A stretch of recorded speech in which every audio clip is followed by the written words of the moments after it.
Chapter 101, Justice for Good and Evil. Sing, wait a minute. Late at night, after the training ended, none of them made any progress. After all, it was only the first day. When it was nearly bedtime, Sengoku called Sing again. Sing walked over and entered Sengoku's room. Garp was also inside. Garp sat on a chair in front of a huge round table with a painting in front of him. After seeing this painting, Sing squinted. He looked at Sengoku and Garp before saying in shock, "Isn't this Pig Cage Town?" "Yes, Garp found this in that town," Sengoku said as he closed the door. "Pig Cage Town is nothing but a painting. The people inside might not even be real," Garp said in a low voice. "However, I have interacted with them for some time. They are very real. I can say for sure that they're not fake. They even have their own past." Sing fell into silence. "Look at this line." Sengoku pointed at the painting with his finger. Sing then read the words that Sengoku pointed at. "One sin per step, one lotus flower per step." Yes, it seems to be a Buddhist saying, so I think it might have something to do with Indra. "Do you have any idea what this means?" Zhangguo asked. "No." Sing shook his head. "I don't know what it means. You and Sengoku are related to Buddha. Maybe you will understand what it means one day. Just like how we learn Buddhist palm, the key is perseverance, right?" Garp said. "Check it out again if you have time. It may be related to another demon lord. However, the most important thing right now is still 0. "Well, I will be sure to check it." Sing nodded, and since there was nothing else to discuss, he bid farewell to Garp and Sengoku and returned to his room to sleep. "What do you think of Sing?" After Sing left, Sengoku asked Garp. Garp took out his donut and stuffed it into his mouth. "I think very highly of him. Besides, since you have given him such an important task and position, you should know Sing better than me. Hear me out. Back when you're still in Pig Cage Town, he once said to me that if there's no consequence to good or evil, this world will be full of selfish people, and that's what makes me impressed. I'm convinced that he had his own justice and can carry it out. But that sentence worries me a bit." "You are talking about celestial dragons, right?" Garp smiled and said softly. "If there's no consequence to good or evil, this world will be full of selfish people. That sentence is easy to understand, but everything that the celestial dragons did was just. Sing's justice clearly couldn't tolerate such a thing. From that perspective, could he really survive in the marine? Judging from Sing's character, he is bound to cause a lot of trouble." Sengoku sighed and agreed with Garp. "This may sound weird coming from me, but what the celestial dragons are evil objectively speaking. Sing has never left Galsburg, so he may not know much the celestial dragons, but when he returns to the headquarters, he will definitely run into them. Send him to the New World. Have him train in the New World's branch for 2 years. If he can still hold on to his justice for that long," Garp said. He looked at Sengoku, then slowly said, That's great." They had seen many hot-blooded youngsters who wanted to change this world, but they eventually gave up after seeing the reality. No one in this world could carry on with their ideals forever. To be honest, they hoped that Sing fell into that category, because that was the only way could he become an admiral, but they actually didn't want Sing to become that kind of person. This seemingly contradictory idea was somewhat a given. The sound in the room gradually faded away. Garp slowly stood up and returned to his room, preparing himself for tomorrow, the day after, or even further in the future. And so, time passed little by little. Sing was doing well. Every night, he would practice with sword members while investigating the traces of the demons in Galsburg during the day. With the help of the soldiers of this country, the 30,000 marine soldiers began to move in from the border of the country, trying to investigate every corner of the country. This would waste a lot of time, but there was no other way. Cooperating with Sheiji was a last resort. If he could rely on his own strength to deal with Tunfo and the others, why would he need to borrow others' strength? In the blink of an eye, 2 months passed. During those 2 months, things were relatively peaceful, and this year would pass today. Yes, after this day ended the year 1486 was coming. It has been more than 3 months since the Marine commenced such a massive-scale operation. The whole world was weirded out by this. They didn't know what so many Marines were doing in a small country, and anyone who tried to investigate would be driven away by the army. And because such a large number of soldiers and a person like Garp were sent to Galsburg, it led to disasters on Grand Line. Z was the only admiral left, and he obviously couldn't deal with so many pirates. Gradually, Sengoku and the others also felt the pressure. There were more and more pirates out there who wanted to join in the fun. Once they joined in, the situation in this country would become more chaotic. At that time, it would be troublesome. And the culprit who caused all this chaos clearly did not care about that, because he finally got to draw a character card. After such a long time, Genichi finally got his first 10,000,000 negative emotion points worth character card was finally going to appear. Yes. His current negative emotion points had already reached 10 million. What kind of person was the first 10 million character card? He was so excited. Chapter 102, The Darkened Blade Atrox. Positive emotion points, 612,131. Negative emotion points, 1,002,111. On this New Year Eve, Genichi finally reached 10 million negative emotion points. Just as he thought, after reaching 10 million, the emotion points accumulation rate became even slower. After reaching 1 million emotion points, the accumulation rate was decreased by about 10 times, which meant that the accumulation rate would increase by another 10 times. It took Genichi 2 years to accumulate 10 million emotion points, and based on that, he estimated that it'd take him 20 years at best to get 100 million emotion points, and only then could he surpass the limit of this world. He could not help but sigh. It sure was not an easy task. However, at least he had taken the first step. Now he had accumulated 10 million negative emotion points. Atrox, a darkened blade from League of Legends universe. Once an ascended champion of Shurima who fought against the Void, he was eventually feared as a Darken. His essence was sealed into his sword after losing to Aspect of War. He has the ability to control any mortals who were foolish enough to wield the sword he's sealed into. Now, only hatred was left in Atrox's heart.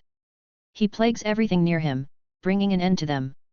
Genichi was shocked, but soon it was replaced by excitement. As expected of a 10 million emotion points worth character card. The introduction alone already spoke the volume of this new character. Moreover, among the character cards Genichi had drawn so far, only their origins and abilities were mentioned.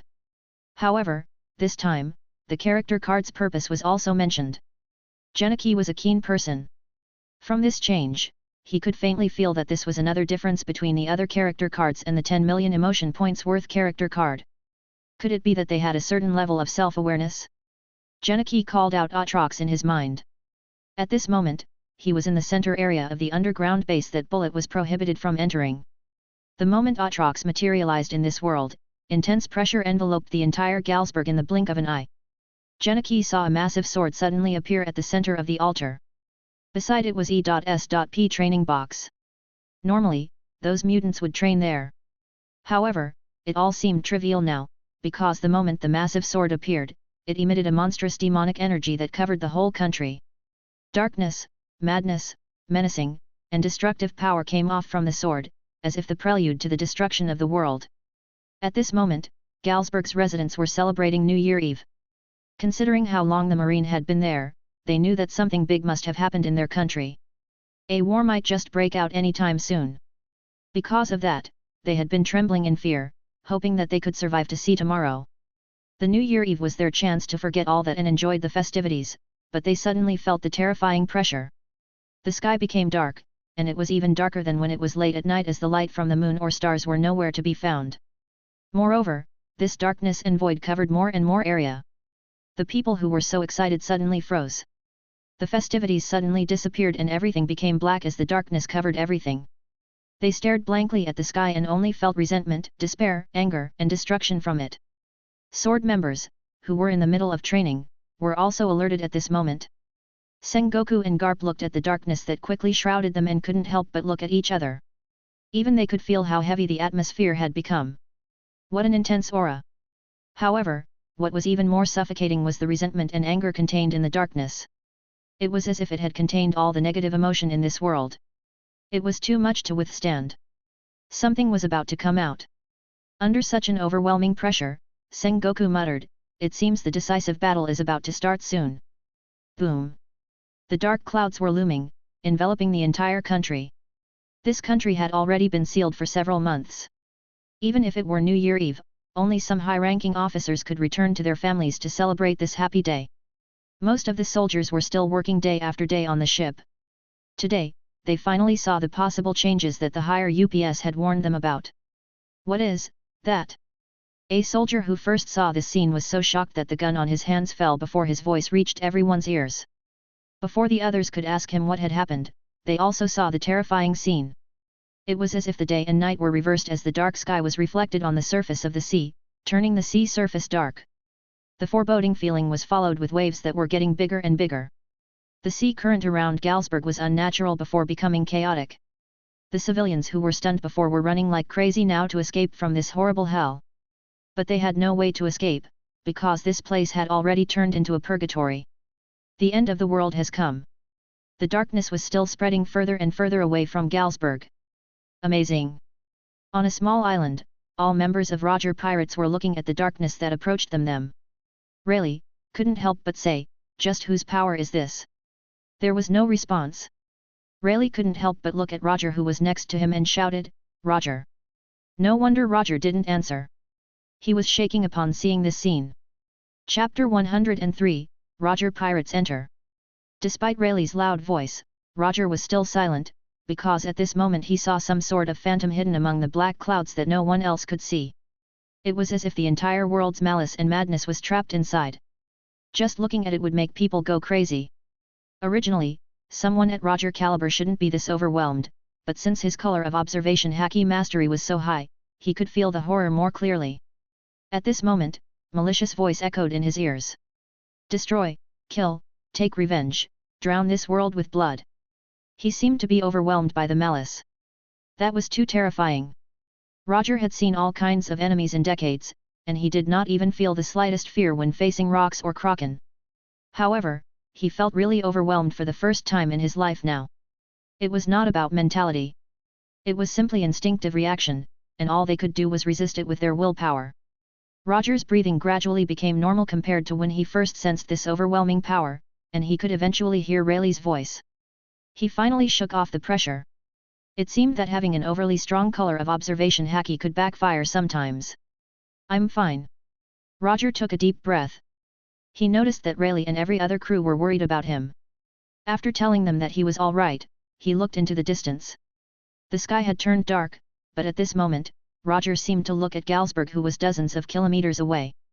"Guys, we have to go there." Roger did not know what had happened there, but his instinct told him that the fate of the entire world was at stake in Galsburg. If it was not handled properly, the entire world would fall into an abyss of inevitable destruction. He had to stop the destruction of the world. "I knew you would say that." Rayleigh was not surprised by Roger's words. At this moment, he did not look at Galsburg, but at the darkness that kept spreading. He did not know how far the darkness would spread. He was not as powerful as Roger, but judging from this scene, Rayleigh could at least tell that there was a terrifying monster at Galsburg. But that was exactly why they had to go there. They were Roger Pirates. In addition to Roger Pirates, many other forces also monitored the situation there. After all, the Marines' movement was weird lately. They had dispatched such a massive force into a country for several months. Some of them already sent their men to investigate what happened there, but all they could find was the fact that Sengoku and Garp had fought with someone in this country, and nothing else. After all, the world government considered this operation very important, so they had already covered up any information involving Galsburg. But that only made everyone more and more curious. Many other people had the same reaction as Roger Pirates when this darkness kept spreading. They didn't plan to help the Marine, they simply wanted to see if they could get something out of this. It would be best if the Marine and whatever they were facing ended up killing each other. Genichi was naturally one of the people who got something out of this. Because in that instant, his depleted negative emotion point was rapidly increasing, and it was all thanks to their reaction. Genichi looked at the sword stuck on the altar in front of him. Even he did not expect that it would cause such a huge commotion when the sword materialized. He also did not expect that he could actually get such a powerful character like the Darkened Blade Atrox with 10 million negative emotion points. The Darkened Blade Atrox was a top-notch combatant in League of Legends universe. At his prime, he even had the power to kill gods, and he was still a skilled combatant even when he was not in his prime. However, currently Atrox was still sealed in his sword. He did not even have his own body and had no choice but to possess the body of a mortal that wielded his sword, so it was safe to say that he wasn't as strong. And Genichi did not have the ability to break the magic that trapped Aatrox, so there was nothing he could do. Even so, he was the most powerful combatant for this world's standard. Genichi did not know whether Aatrox was the strongest among 10 million negative emotion points worth character cards, but Genichi was very satisfied because Aatrox suited the Demon Lord character that he wanted. After Genichi drew Aatrox, he noticed that Aatrox's purpose was also mentioned in his character introduction. A character of Aatrox's level seemed to retain a portion of his consciousness, and it was not so easy to erase. In other words, characters like Demon Lords would not do anything like trying to save the world, just like how heroes would never kill innocent people. In a sense, this gave him a little bit of restriction. After all, these characters were summoned using the power of emotions, so it was understandable if such a powerful being also had strong emotions. Moreover, he had never thought of having Darken Blade Aatrox to do good. Moreover, Genichi still had absolute control over all of his characters, and Aatrox was no exception.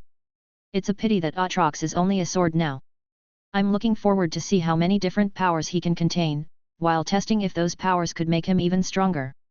Genichi thought to himself while having Aatrox take back all the darkness that he had released earlier. The people sighed in relief, only to be shocked by a more intense darkness that came once again. The darkness that was even more intense than before instantly enveloped the entire Galsburg, but it did not spread out any further. It only made the entire country pitch black. Chapter 104, Demon Vessel Bullet. What is that? Bullet was meditating at the top of a mountain above the mutants' underground base. At this moment, he was in his monster form. His appearance was so menacing that people would shudder at the sight of him. At this moment, he was trying his best to control his emotions and tell himself not to be consumed by the demon. That was why he decided to enter his monster form. It was all to conquer his own fear with his own willpower. However, at this moment, he could not shake off the fear that welled up from the depths of his heart, a fear that made it hard for people to breathe. What the hell was that? The dark clouds in the sky were so thick that it seemed like the ink that was about to drip. An even deeper darkness suddenly emerged after the previous darkness slowly disappeared. He could feel that the source of all darkness came from the underground base beneath him. Just what on earth was in there? Bullet was deeply fascinated by this power, but at the same time, indescribable fear also overwhelmed him. He already stepped foot into the battlefield when he was very young, but he didn't feel the slightest fear at that time. However, after witnessing the fierce battle between Tunfo, Sheiji, Garp, and Sengoku, he actually felt fear. Bullet felt a little uneasy from the pressure, and even the demonic conscience in his body seemed to become more rampant. Even though he had the demon inside him under control a moment ago, the demon in his body suddenly overwhelmed him at this moment. The demon crawled out from the mountain of corpses, called out to him. Bullet took a deep breath and walked down from the mountain to the entrance of the underground base. Number 3 was there. Although all of those demon followers looked exactly identical, there was actually a number engraved in some parts of their bodies. What happened? Bullet asked directly. Don't worry, you will know soon. Number 3 said expressionlessly. He seemed to be waiting for Bullet there. Soon. Bullet frowned. Aren't you curious about what lies in the center secret chamber? He is waiting for you inside. Your master. Bullet sneered. He knew that the final test had come. In the past few months, he had been curious about what was in the center room. Unfortunately, he had not managed to enter that chamber until now. The security for that room was so tight that it was frightening. Skilled combatants like number 3 were everywhere. Although he might be stronger than number 3 now, it was impossible for him to face so many people. It was a little difficult to fight one, let alone 2. Moreover, he had already seen dozens of them. However, he had never seen number 1 and number 2. Would they be stronger than number 3? They called him number 0, but in his case, it didn't actually mean that he was stronger than the rest of the demon followers, it was simply because he would be a good vessel for the demon lord. All of his hard work and talent would only be taken away by the demons one day, now was that time. However, he clearly did not want to sacrifice his body just like that. Yes, we have dedicated our body and soul to our master, and now is the most ideal time for him to return to this world. Number 3 replied Bullet's question indifferently. Without the right jewel of 4 souls fragment, it will be very difficult to open that door to hell. You should be honored for this opportunity. Is that so? I have to thank you all then. You have indeed made me stronger nonetheless. Bullet sneered. Then, would he keep getting stronger, or would he become someone else entirely? He wasn't sure, but he didn't really hate this feeling. Wasn't this also a way to become stronger? So, he had to bet his life on it. Don't worry, you won't die. He followed number 3 all the way to the center room. He did not say another word, but he was thinking about various things when he suddenly heard another voice. Bullet looked up and noticed that the voice belonged to Tunfo, who was leaning against the wall behind him. Tunfo then said, "Right now, you will become the real Zero. It's not so easy to break free from the shackles of hell. The stronger the demon, the more they will be suppressed by hell. That darkened blade will only turn you into a darken at most." Number 3 said as he glanced at Bullet. Bullet did not say anything, because they were already at the door. Number 3 opened the door and walked in. Bullet also walked in. The moment he entered the door, he nodded at Tunfo who was leaning against the wall beside the door. "Thank you, but I know I won't die even if you don't tell me." He wouldn't die before he met that woman. He didn't know why, but Makima's power wasn't as scary as the darkness released by the demon in the room in front of him. It wasn't even as powerful as Tunfo's when he fought Garp. However, for some reason, he just thought that Makima was stronger. Therefore, he would never die before seeing Makima person, even if what he had to face next was a more powerful creature than Tunfo. However, this firm belief seemed to be crushed in the next second, because he finally saw the creature in this mysterious center room. Bullet was overwhelmed as he looked at the sword that was inserted into a huge altar. It was as if the monstrous demon would devour him if he took another step. What power, what a dominance, what a terrifying killing intent. How many people had this sword killed to build such a terrifying power? Cold sweat dripped from Bullet's forehead. Upon a closer look, he noticed that there was a small box in front of the sword. Although the box looked different from a normal box, it did not seem to be that special. But since it was placed in such an important room and in front of the sword on top of it, there must be something more to this box. Is this the place you want to protect? He finally entered the room that he could not enter whatsoever in the past few days. He could not help but feel like he was in a dream. However, after entering the room, all the mystery in the room disappeared, because this wasn't a dream. Tunfo is right. For now, you do have a chance to survive, at least for now, number 3 said. He said he wanted to turn me into a darken. What is that? Instead of asking his chance to survive, that was Bullet what he asked. Is he going to turn me into a better vessel? Chapter 105, Darken Transformation. Number 3 looked at Bullet in silence for a moment, as if he did not expect that Bullet prioritized such a thing over his survival chance. However, it did not matter to him. So, he replied, Darken is Master's direct subordinate. In terms of rank, they far surpass us. As long as you can survive, then you can become a sacrifice for Master's reincarnation. At the very least, your body will allow Master to be reborn. Are you sure you should spill that out? Bullet couldn't help but laugh. You have no choice. From the moment you were chosen, this day was already bound to come. Number 3 whispered. He sounded very confident as he really believed in that. It was as if there was no one in this world who could stop them. I really can't stand you guys. Alright, then what's next? Bullet sighed. Touch that sword. Number 3 said, if you can survive, you will be a darken. You will obtain the powerful power bestowed to you by Master. At the same time, that power will transform your body and turn you into a more suitable vessel. Bullet raised his head and looked at the sword. The sword was actually very big, just like the weapon of a giant. It was at least much bigger than him. Let alone in his normal form, the sword was still bigger than him even if he was in his monster form. Bullet silently walked up. With each step he took, his mind was filled with thoughts, choices, and preparations. He could have chosen to run away while he was outside, but he didn't. Of course, he had no plan on dying either. If the demon wanted to possess his body, then he would turn the tables and use the power of the demon for himself, just like when he ate the monster cell. That's right. The difference in strength between them was like day and night. However, the demon was still trapped in hell, and all Bullet had to face was the demon's conscience. As long as he could resist it, he would be able to obtain greater strength. Then, he would grow stronger step by step. In the end, he would reach a point where no one would be able to control him. Rather than running away from this power, it was better to embrace it. Bullet walked toward the sword. When he got closer, he could see the huge gap between him and the sword. The giant sword was like a wall in front of him. The closer he got, the more he could feel the darkness coming from it. However, Bullet did not back off. Instead, he walked even more resolutely. As he thought of no 3S words, he reached out to the sword and slowly touched it. The moment he touched it, he felt a little cold. Suddenly, a change occurred again. In an instant, he felt as if he had fallen into a mountain of corpses and a sea of blood. It was as if he had returned to the most intense battlefield. Moreover, it was a battlefield that was much more intense than any of the battles he had experienced before. What he was up against now was a horde of monsters. Purple monsters crawled out from a huge crack one after another. Just looking at it made Bullet sick. What was this place?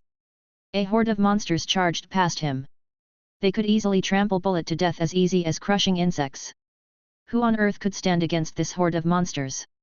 Bullet couldn't help but turn his head. Then, he saw a terrifying and shocking scene. A monster the size of a mountain rushed into the horde of monsters. It was like an iceberg that went against the sea current. Blood flew everywhere and corpses were torn apart. This was the battlefield. Blood splattered all over the place. The sky-shaking roar even scattered the clouds. Bullet found himself mesmerized by this scene. This was a terrifying scene in most people's eyes, but Bullet felt himself being drawn to it despite his fear. Let the blood purify us. In this intense battle, a high-pitched roar pierced into the depths of Bullet's soul. It was as if the entire world was continuously responding to this sentence. More and more voice continuously sounded in his ears. Bullet instantly widened his eyes, and a smear of blood entered his body. Ah! Bullet felt a sharp pain as if countless thin needles were about to pierce through his head. Another consciousness suddenly entered his body with monstrous power, washing away his consciousness. He vaguely saw a giant demon. The demon was shouting something at him. Bullet covered his head with both hands as he unconsciously entered his monster form. However, his appearance changed again this time. He saw that the center part of the sword in front of him had a deep red light. From the dark red light, Bullet saw his appearance. His body was now dyed in black and red with the horns of the demon growing on his head and the wings of the demon growing on his back. During the stinging pain, his body had been transformed again. He had transformed into a Darkin? Of course, it was not the real Darkin. Only the real Atrox could be called Darkin. The so-called Darkin was the corrupted god warriors. In League of Legends universe, the ancient Shurimans used the sun disk to create the first ascended. They were invincible, but they were eventually corrupted in the Void War. The corrupted ascended became a more dangerous threat than the Void Army and brought about a millennia of suffering for Runeterra. Atrox was one of the strongest among the ascended, and he led other god warriors to resist the invasion of the Void. However, after being corrupted by the Void, he became the worst disaster. Atrox, who had lost all reasons, was eventually sealed in his own weapon by a magic taught to mortals by the aspect of twilight in order to seal the Darkin into their own weapon. It was very easy for Darkin to pass some of their power to others. Many of Darkin had their own men, too. Atrox was not good at this magic, but it did not mean that he could not use it. In order to find a compatible vessel, he needed a stronger body, so Genichi had Atrox used magic to transform Bullet's body. Chapter 106, The Marine's Response. Atrox, the Darkin Blade, was currently Genichi's most powerful character card. The one who was hailed as the Ascended was now trapped in a sword. Although he was very strong, he could not move freely because he was sealed in the sword. All he could do was possess the person who held his sword. However, the body of an ordinary person could not withstand a Darkin's magic power. If one were to describe how Atrox felt with one word, it would be excruciating. Atrox had trouble breathing. His lung and throat felt empty, as if the air couldn't circulate in his body. Despite opening his mouth as wide as he could not breathe, and his chest would contract. His limbs and muscles were not listening to him, and he could not breathe. His blood pressure gradually increased as if he was experiencing asphyxiation. On top of that, his chest and limbs gradually became numb. No wonder Atrox wanted to destroy the world. Anyone who had lived such a life for hundreds of years would definitely do so. Later on, he could only forcefully possess the mortal's body that held his sword to obtain a short life. None of his vessel lasted long, as they began to decay at a rapid rate. Their muscle would contract non-stop, and in the end, their body would completely fall apart, and Aatrox would be back to his life with nothing but darkness around him. Therefore, he kept killing as he switched from one vessel to another. Since Aatrox was Genichi's character card now, Genichi could also feel a similar pain. However, if Genichi did not focus his mind on it, the pain would be negligible. However, once he focused his mind on Aatrox, he would be overwhelmed by the despair and pain. Could it be that it applied to all of his other character cards? Genichi was not sure, but at least Aatrox was a powerful demon line that fit his plan. However, if he wanted to be the real Darkin Blade in this world, he still needed a powerful vessel.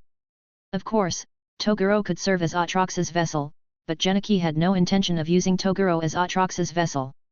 Bullet was a more fitting option. At this moment, he had already devised a plan.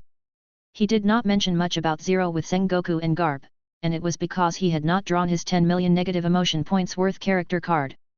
And now that Aatrox was here, it was time for his plan to enter the next stage. After Bullet's body underwent transformation, he could at least withstand Aatrox's strength for some time. On the other hand, the enemy also made their move as the members of Sword who were in the middle of training suddenly stopped. They had already memorized Buddhist palms movements very well. However, they still couldn't wrap their head around the chanting. Although Singh had explained it to them, they still found it hard to understand. But during their recent training, they had made some progress, especially Sengoku. Perhaps it was because Sengoku ate the human fruit, model, Buddha, so after Buddhist palm was assimilated to this world, he could comprehend the Buddhist palm easier than the rest. At this moment, they gathered together and looked at the dark sky in the distance. Is Drago caught? Garp was clearly puzzled.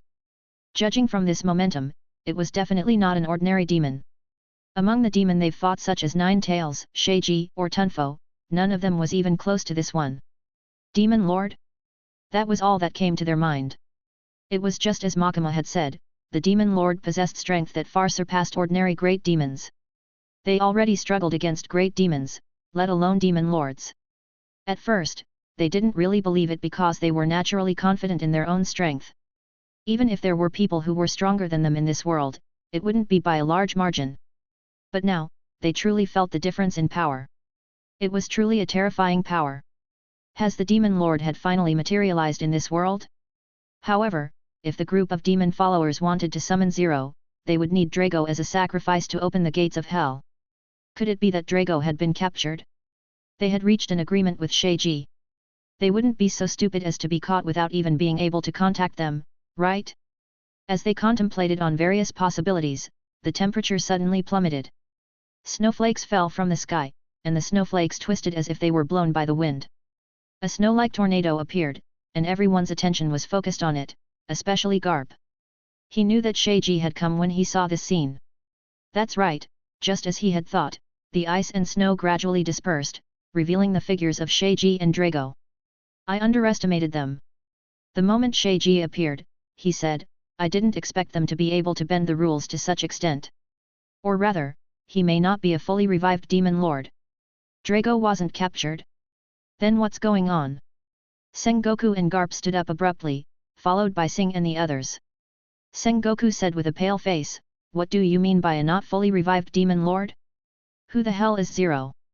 He had asked Sheiji this question before, but at that time, Sheiji said it was pointless to answer this question if Zero did not materialize in this world. Besides, asking Zero's identity was like showing fear. However, they had to ask this question, because Zero had already materialized in this world. Zero has yet to truly materialize in this world. You do not need to be so worried for the time being. Sheiji said coldly. Zero itself is just a code name. It is the code name for the most suitable vessel for Darkin. Zero is like the representative of the human world who carries the will of the Demon Lord. Now that his true form has materialized, it is no longer possible to call him Zero. Now, we should call him Darkin Blade, Aatrox. Chapter 107, History of Demons. Darkin Blade, Aatrox? It did sound like the real name of a demon, but the real name of a demon should be very important. Sheiji and Tunfo had never even revealed their real name. Being confronted with such a question, Sheiji replied in a low voice. That's right. Only our most trusted people know our real names because a demon's name is the source of our power. We will only say our real names to the demon lord we serve. But among the 8 demon lords, Aatrox is the only one who never cares about spilling his real name unnecessarily. We and the other demon lords have tried to use Aatrox's real name to deal with him many times, but it has never been effective. Could it be a fake name, right? Garp crossed his arms and said. Sheiji glanced at Garp and ignored him.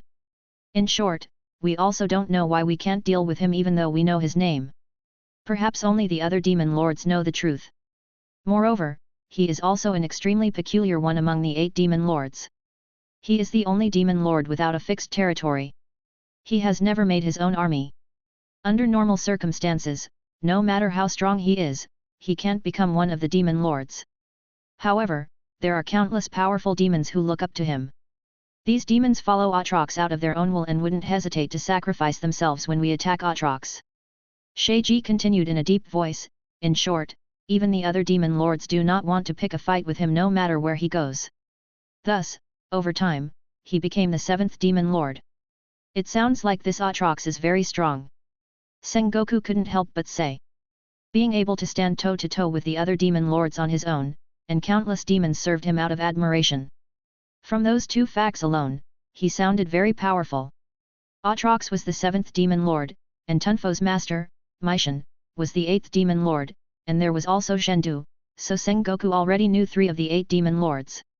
Although Aatrox was the only one who showed any sign of coming, Sengoku believed that the other demon lords were also planning to return to the human world. If they could gauge their strength, it would be best. If Aatrox was the strongest among the demon lord, then they might have a better chance against the rest of the demon lords. Aatrox was too strong. Although he has not truly materialized in this world, this pressure alone already overwhelmed Sengoku. Perhaps they would still lose even if they had gathered as many manpower as they had. This is a battle with lives on the line. Perhaps even he will die here. War was not a game. When one truly stepped onto the battlefield, they must be prepared to die. However, Sheiji's answer crushed his hope. After reaching our level, it is already very difficult to rise again, let alone powerful individuals like the 8 demon lords. If there is a difference in strength between the 8 demon lords, it will only give birth to the sole absolute demon lord. At this time, Drago seemed to be a little impatient.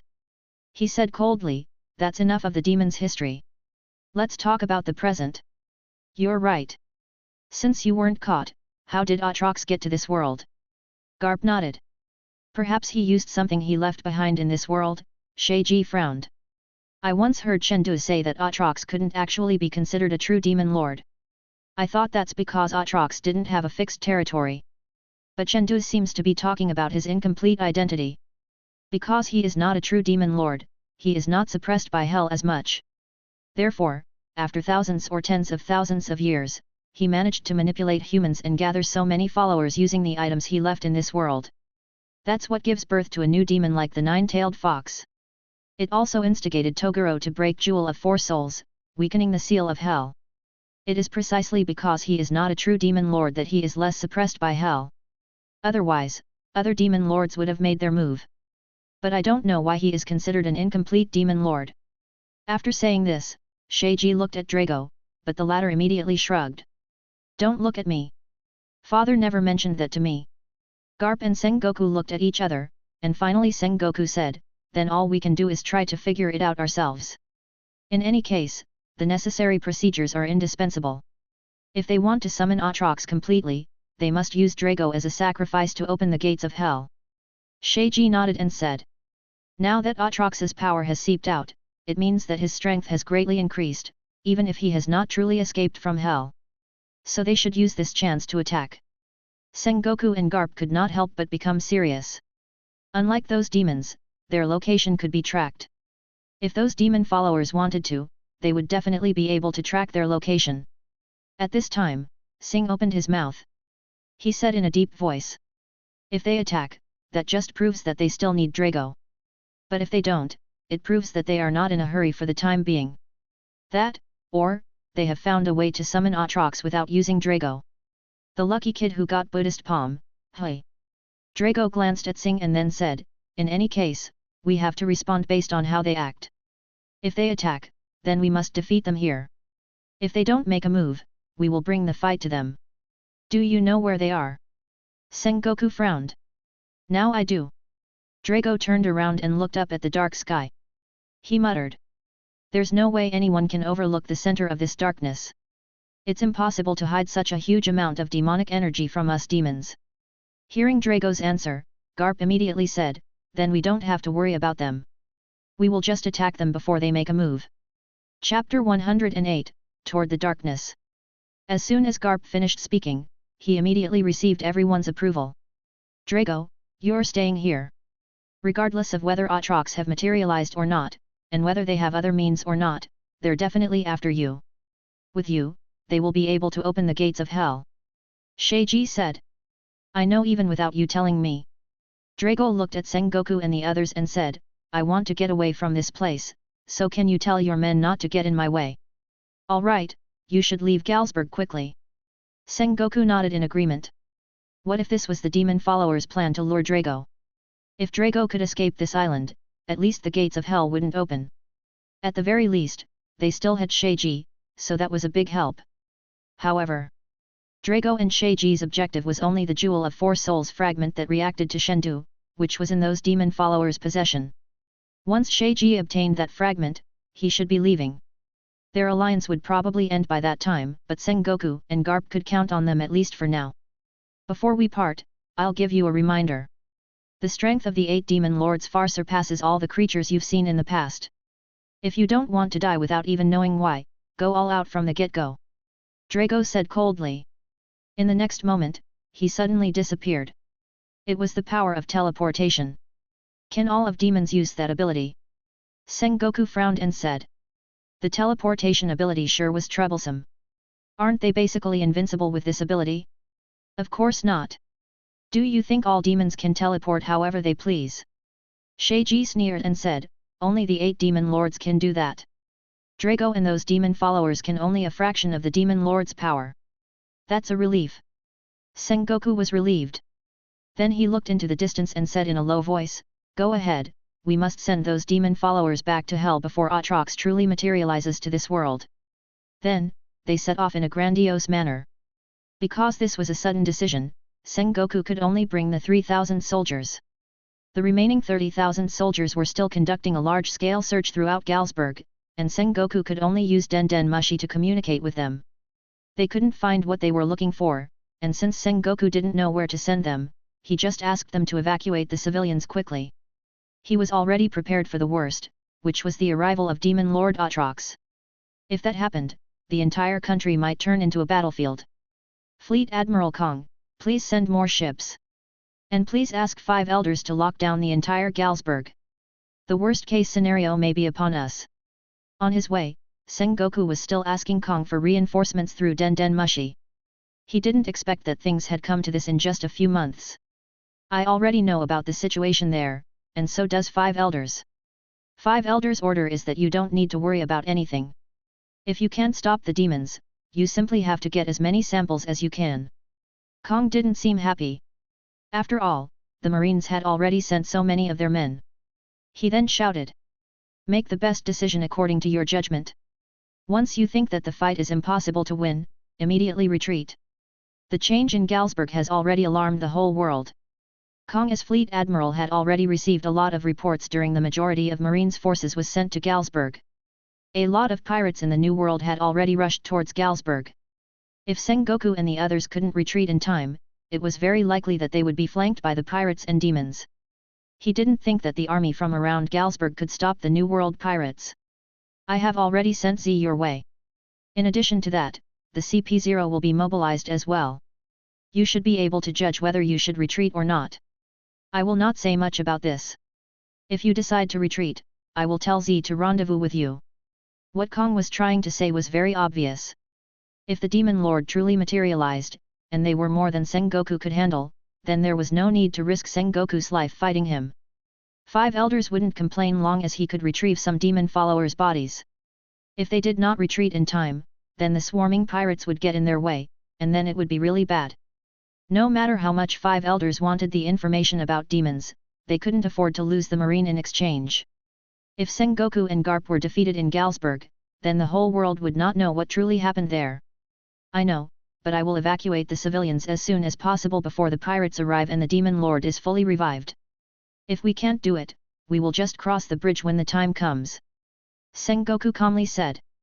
I will send more ships, but remember, don't make any unnecessary sacrifices. Unnecessary sacrifice? Do you mean for the civilians? I know, let's pick this up after I return to the headquarters. Sengoku said in a deep voice. The Den Mushi was hung up. Sengoku was about to say something to everyone, but his Den Mushi rang again. After picking up, his expression drastically changed. What? Seeing Sengoku's expression, Garp couldn't help but asked. Roger pirates broke through the blockade and entered Galsburg. The worst thing happened. Before they reached the demon followers' base, the pirates were already here. Fortunately, it was Roger pirates, but who would be next? Sengoku admired Roger very much. Although they were enemies, both Sengoku and Garp felt that Roger was different from the other pirates. They are really fast. Who will be next? Whitebeard? Akoku? Or John? Garp said helplessly. In short, we have to get out before they come. Speed up. Sengoku said. They were very fast as it was, but it certainly was impossible to cross a country that fast. To reach the destination from their location, they needed to cross several cities. You humans are really a pain. Sheiji couldn't help but whine to Sengoku and Garp, don't mind those burdens behind you. Just leave them behind. If we do so, we can be several times faster. Chapter 109, Roger's Perception. How is it? The Marines advanced quickly, and so did Roger. Are you feeling better? Rayleigh asked Roger. Roger had an extremely high mastery in color of observation haki, and that made him more susceptible to Aatrox's pressure. The closer he got, the more overwhelmed he felt. Although he only lost his composure at the beginning, he was more and more shocked by the power. Even rocks was nothing compared to this overwhelming pressure. Looking at Rayleigh beside him, Roger couldn't help but say, I can still clearly hear that voice clearly. It makes me feel like I have to kill everything in order to break free. This is not just an enemy of the marine, but an enemy of all creatures in the world. This time we may have to join forces with the marine. Well, this won't be the first. Didn't we also join hands with them in God's Valley? Rayleigh smiled. I trust Sengoku and Garp, but I don't know what the others will think. Gaban suddenly chimed in, our ship can't be the only one that trespasses. Don't worry about what the others think. We just need to do what we want to do. Roger said as he looked ahead. As he said this, Roger stopped abruptly. What is it? He had just made a declaration, but now he suddenly stopped. Roger's actions made his crew a little puzzled. Roger suddenly frowned and said, SHH. I seem to have heard other voices. Roger's color of observation haki had reached the level of voice of all things. The more powerful it was, the louder the sound they gave off.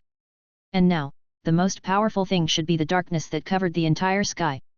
What could be the thing that could make a sound in such darkness? The others immediately fell silent. When Roger activated color of observation haki with all his might, countless voices suddenly appeared in his mind. He had already activated color of observation haki before in order to locate the voice from the darkness. However, he did not use his color of observation haki at maximum output before, as he was taken aback by the pressure he felt at first. Now that he used his color of observation haki at full power, the impact of the sound was even stronger. He could see he was being surrounded by blood and fire everywhere. However, Roger maintained his sanity despite the scene he saw and concentrated to distinguish any anomaly in the scene he saw. He wanted to find the voice he had heard by chance earlier. The voice that called him was clearer and clearer. Although it was not as loud and powerful as the voice from the darkness, Roger had vaguely felt that feeling before. That was right, it was the voice of Jewel of Four Souls he had heard when he was in God's Valley. It was because he heard this voice that he went to the God's Valley and fought with Toguro and Rocks there. Now, this voice appeared again. Perhaps he could feel the overwhelming pressure from the darkness, partly because he had heard that voice? It's here. Roger slowly turned around and noticed the barely audible call from the chaotic sounds of fighting among the sea of blood.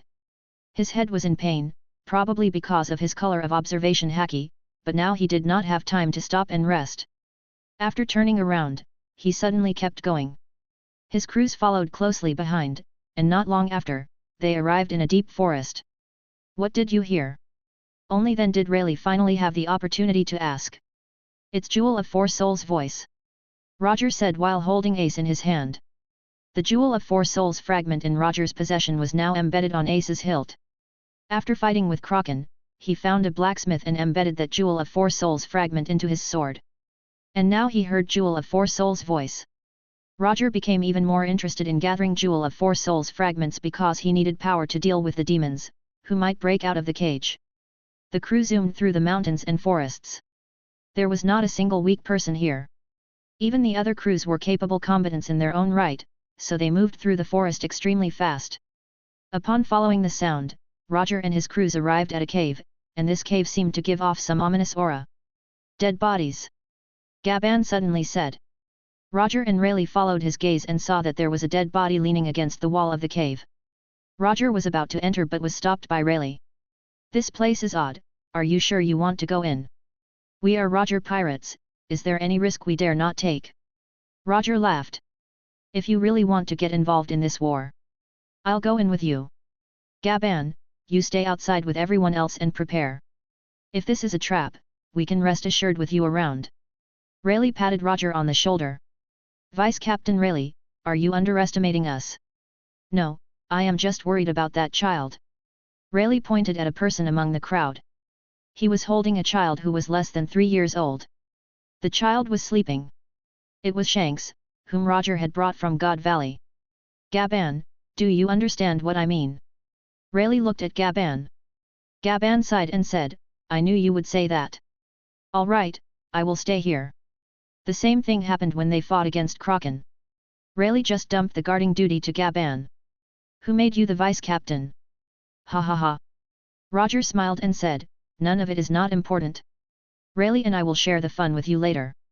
After saying that, he had already rushed into the cave. Chapter 110, The Altar. Can you something else? Roger and Rayleigh delved deeper into the cave. Then they stopped at the wall where the corpse they saw earlier leaned against. They could only see the corpse clearly once they were close enough. It was a man with green skin, big eyes, and a body around a teenager's size. When Roger saw him, he frowned. No, but I do know this person. Roger looked at the corpse that was half leaning against the wall and said to Rayleigh. Oh? You know him? Rayleigh was surprised. It was their first time coming to Galsburg, but Roger actually knew someone here? It simply didn't make any sense. Didn't I tell you about Zero when I was fighting against Kraken? Zero looks very similar to this person, but much younger than him. Roger said in a deep voice. Zero. Hearing this word, Rayleigh was shocked.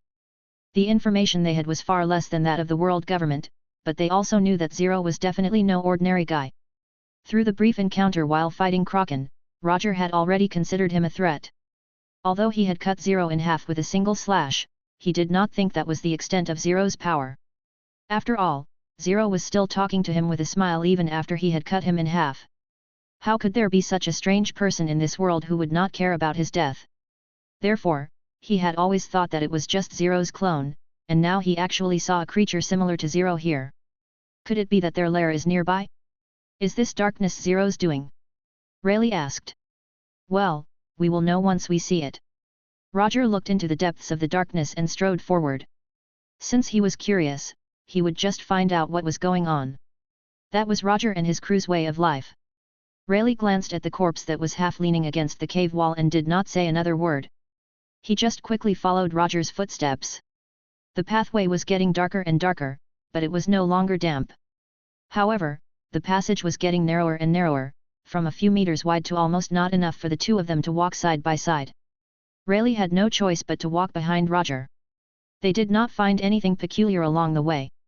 If there was one, it'd be the cave wall that was a little reddish in color, as if it was dyed with blood for so many years.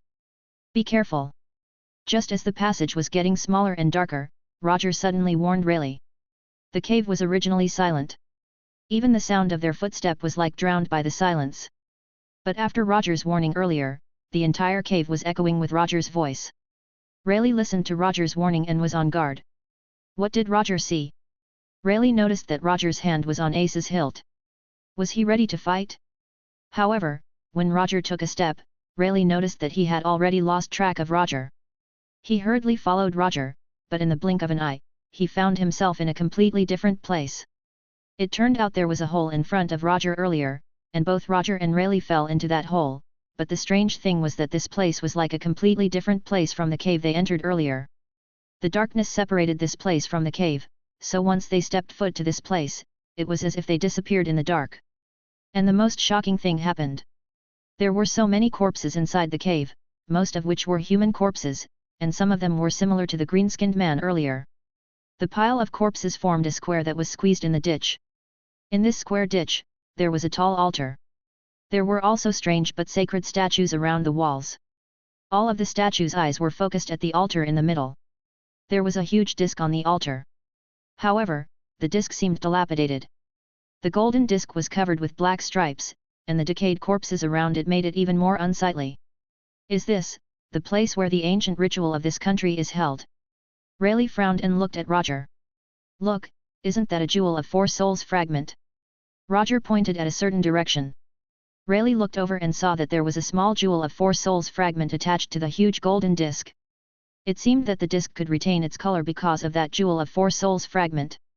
After Jewel of 4 Souls broke, the fragments seemed to scatter to every corner of the world, and some of them seemed to be drawn to some special power. This place has something to do with Jewel of 4 Souls, so it drew the Jewel of 4 Souls fragment. Roger said with a faint understanding. Then it should be a rather ancient relic, Rayleigh said. At least in the current known history, there was no real information about demons or Jewel of 4 Souls. The earliest known history of this world could be traced back to 5,000 years ago. Even taking the Void Century into account, Roger did not think that these demons' history began in that period. Could it be? Could this be the relic from thousands of years ago? However, there was no way it could still stand this strong after thousands of years. Isn't this the adventure we want? Roger could not help but laugh. The sea is so amazing, so we pursue freedom. Come on, let us see what is in this altar. Roger continued walking. The ditch was very wide, and there was no bridge. Roger wanted to jump over, but just as he was about to, he could feel a pressure came from somewhere. Roger stopped in place for a moment. Rayleigh looked at him and did not know what happened. He was about to jump, but Roger stopped him. It seems we have to step on the bones to go to the altar, as if telling us that only the person who can trample everything may step into this altar. Roger's voice of all things gave him some enlightenment, so he stopped Rayleigh, who was ready to jump. Let's go. Chapter 111, Ascension to the Altar. Let's go. Roger's simple sentence put people under pressure. Ordinary people would probably be scared out of their wits upon stepping on so many corpses and bones. It would take quite a courage to do it, but he and Rayleigh were definitely the right men for the job. They had already witnessed countless deaths. They were even prepared to lay their own lives on the line the moment when they set out to sea. Why would they care about a mere corpse? Following the rules, hey? That is not like you at all. Rayleigh could not help but smile. He also stepped on the corpses and bones with Roger. Ah! After all, it is possible that it is a relic of a millennia-old civilization. We can't be too rough with it. Roger said as he walked to the altar. It seemed like he didn't care, but he actually didn't like to step on other people's bones to advance. The central area was also very large. A huge altar occupied the central area, but there were also some pillars standing around it. Especially the place where Roger came now was more like an entrance. 2 pillars lined up on both sides in an orderly manner. Altar of Ascension. At the end of the columns, they saw a line of profound words engraved on a door-like thing. Rayleigh didn't understand it, but Roger understood what it meant when he saw it. Altar. This place doesn't look like an altar, it's simply a demon's lair. That was right. There wasn't even a shred of divinity coming from the altar. To put it bluntly, there was a bit of gold on the disc, but the gold part was barely noticeable. Maybe something happened. Roger said, we must be in the right place. This place should be related to the darkness we saw earlier. Let's explore this place carefully. Maybe we can find some clues. Roger was actually quite anxious. After all, he did not know what the source of darkness was. He then took a step forward, and now he was inside of the huge altar. In the outer wall that was as tall as a city wall, there was a huge disc. The gold and black pattern intertwined, forming a sacred and strangely beautiful pattern. On the inside of the outer wall, there were many random paintings, which were connected together, as if they were telling a story. There were some words in it, but they did not understand the language. They had no choice but to draw conclusions from the pictures, but fortunately, the painting was easy to understand. The first picture was a group of people offering sacrifices and praying to the sun, and the second picture was a messenger descending from the sun, who seemed to be talking to people. Roger and Rayleigh were not in a hurry to climb up the altar. They first walked around the inside of the outer wall, as if they were going to make a decision after seeing the whole painting. On the third picture, the messenger from the sun seemed to be ordering the humans to build something. On the fourth picture, there was nothing except for a huge altar with a golden disc resonating with the sun above. The next picture showed many people climbing up the altar and turned into some sort of monster. The monster had some animal characteristics, such as dogs, crocodiles, turtles, or snakes. Some of them still retained their human parts, but they no longer looked like what they used to be. Most importantly, regardless of whether they retained their human characteristics, they were really huge, just like giants. A giant with power. Roger also saw that an old or sick person entering the altar in the last picture and came out as a giant. This cycle kept repeating itself. The huge disc is called the sun disc, because it is powered by the energy of the sun. It was originally golden, but now it has become black, like a demon. It looks like a story of people who pray to the gods. After the gods responded to their calls, they turned the people who were about to die into powerful warriors. Rayleigh said in a deep voice as he finished looking at the paintings. Is it related with the demons of this country? Maybe these warriors are demons. Roger said, their body undergoes strange changes. They look like a Zoan user. However, among the demons that have appeared, nine-tailed fox and kraken are also animals. Maybe this is what turns them into demons. Humans turning into demons. This reminded Roger and Rayleigh of Toguro. Both of them had fought with Toguro, especially Roger, who had heard Toguro's lifelong wish. Toguro said that the human's life was too fragile. Once they were old and sick, they would get weaker. He wanted to become the demon, who could fight forever. The people who climbed the altar in the painting were the old, weak, sick, and disabled people, which also fit Toguro's words, which meant that this was the so-called demonization. Like Toguro, it was not a complete demon transformation, so they still retained human features, and only some parts of them turned into a monster. Roger felt that his theory was very close to reality. After all, this was a place related to monsters and demons. Will that also happen to us if we enter the altar? Roger touched his chin and said. It has been abandoned for so many years. Besides, if it's still working, do you think we will be able to enter this place this easily? Zero's kin should have found this place, but in the end, they abandoned a pile of corpses and left. Maybe they obtained such a change from this place. Let's go in and take a look. Perhaps it was correct to come here. This place kept a lot of truths hidden, the truth that can help them win the inevitable battle in the future. When they really walked into the altar of ascension, Roger and Rayleigh suddenly felt a chill, as if the black part on the disc was about to be released. Roger observed the huge, vertical disc at close range. It was a huge black disc with a diameter of more than 50 meters or even 100 meters.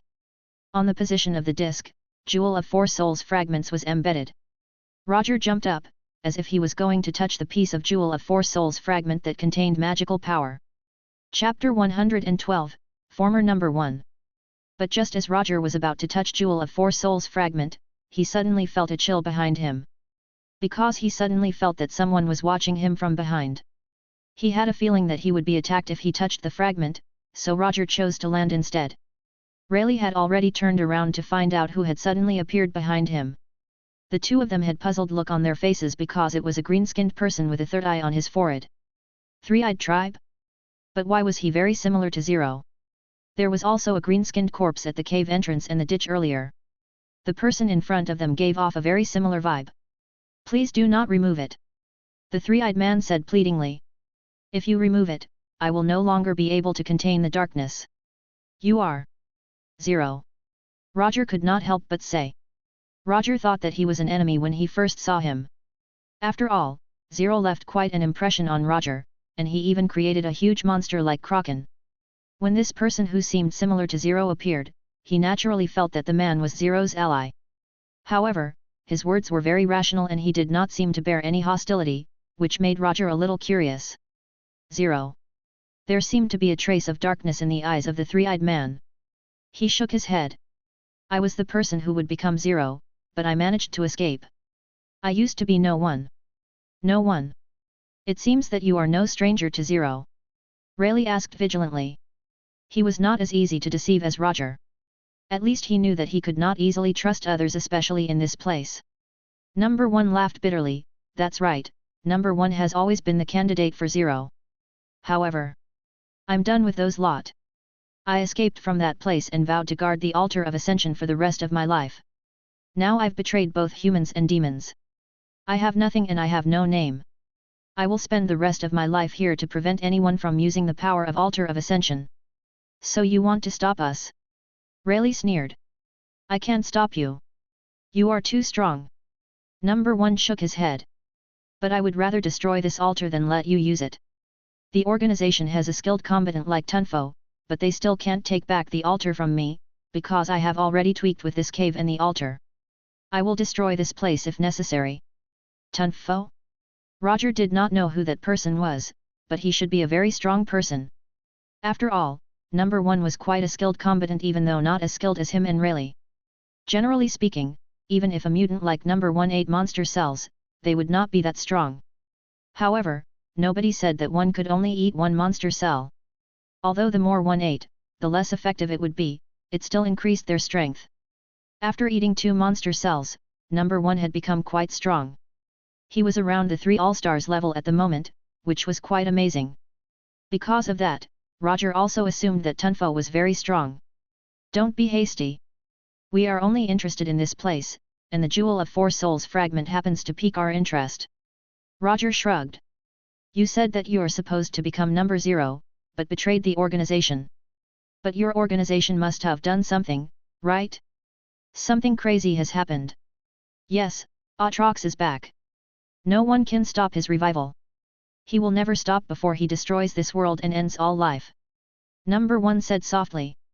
And his first move is to destroy the altar of ascension. No one can stop him. You seem to know a lot. Can you tell us? We want to stop that guy.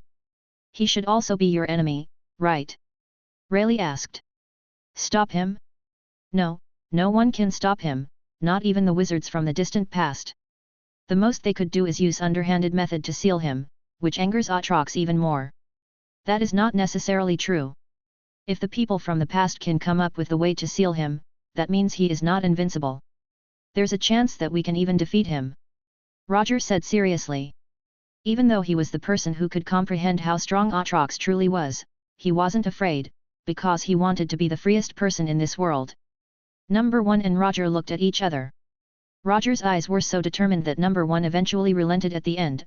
Okay, if you insist. He slowly turned around and walked out. Roger and Rayleigh followed behind him and began to walk along the outer wall again. A few years ago, because of the constant war in this country, there was a group of people who escaped to the mountains. Roger and Rayleigh knew what Number 1 was talking about. It must be a war over resources. Those who won would live a better life, while the loser had no choice but to have a miserable one. We have had enough of the war. We finally decided to leave our hometown and go deep into the mountains. We then build a paradise of our own. Number 1 looked ahead with a reminiscing look, but what we did is considered a betrayal to this country. Because we are both young and strong, they want us to be the soldier of this country, and they cannot tolerate our departure. Because of that, we're under constant pursuit. We are just ordinary people. How can we shake off an entire country? However, just as we were about to get caught, a person, no, a god descended from the Sunday. As Number 1 spoke, he was now in front of the first 2 paintings earlier. What he said was in line with the painting. In the painting, a god also came out from the sun. That god formed a contract with us. Chapter 113, Aspect of Twilight. A contract. If they only used the painting as a reference, the god helped the people by creating the altar of ascension and didn't seem to ask for anything in return. However, since Number 1 said it was a contract, the help shouldn't be free. The god is called Aspect of Twilight. He told us that we can obtain immense power with this altar of ascension, a power that can prevent us from being harmed by anyone. Our appearance changes to what you are seeing now because of this altar, and we easily defeat the army that chases us. Isn't that a very good thing? Well, yes, if that's the end of the story, but, after we obtained that power, something within us changed, and we become emotionally unstable. We had overcome so many trials together, but after using the altar of ascension we actually fought with each other because of some trivial matters. In the end, there was a disagreement between us, and a battle broke out. We survived the army's pursuit and none of us died, only to fight each other afterwards and died in our own comrades' hands. Was it caused by the sun disk? Rayleigh could not help but ask. The sun disk made people think that it was a divine artifact. The color was indeed golden when it first gave them power, then now it has turned black, which proved that it has been contaminated. I guess so. And haven't you noticed? Number 1 pointed to the people on the wall and said, "This is the second time we go around this altar. The people in the picture should have changed by now." Roger and Rayleigh frowned. Of course, they didn't notice that the people in the painting had changed because the content of the painting hadn't changed. Who would notice the change in every person on the painting anyway? However, because of what Number 1 said, Roger and Rayleigh couldn't help but look at the painting again, and they indeed found the difference. Although the story was the same, everyone looked different from before. Noticing the change in their expressions, Number 1 added, "Whatever it is that happened to us have been repeated countless times in history. Therefore, the outer part of this altar is known as the giant serpent's tail, reincarnation of fate. With every lap of walk around this altar, the contents of the painting will change. Every change proves that such a thing did happen. So far, I have walked more than 100 laps around the altar of ascension, but I have not found the end. It seems endless and will never be repeated. Such a thing actually happened." Roger finally had snapped out of it after being surprised for a while due to the change in the painting. He frowned and said, "What is going on? The aspect of Twilight is actually not a god, but a demon." Number 1 said after taking a deep breath.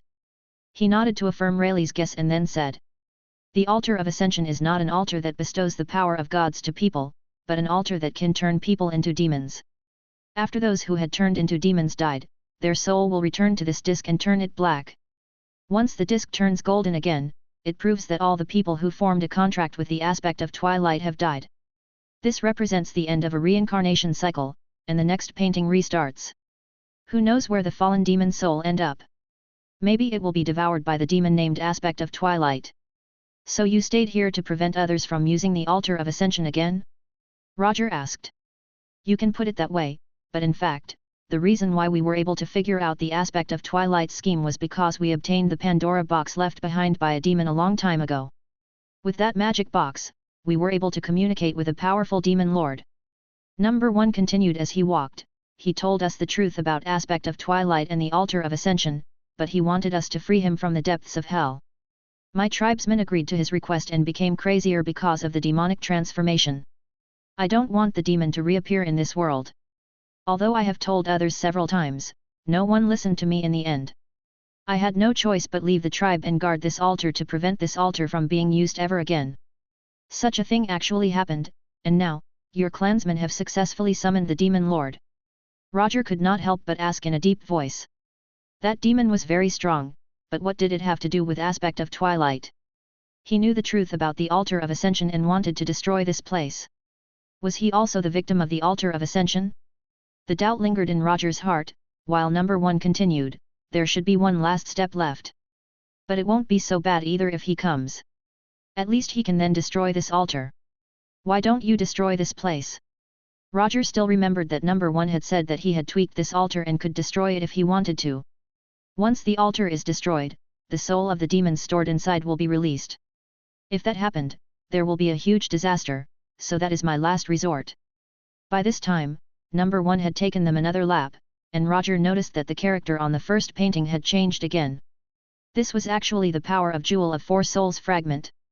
Changing the contents of some paintings certainly wasn't hard. So Roger continued to ask, "Is Atrox related to aspect of Twilight in any way?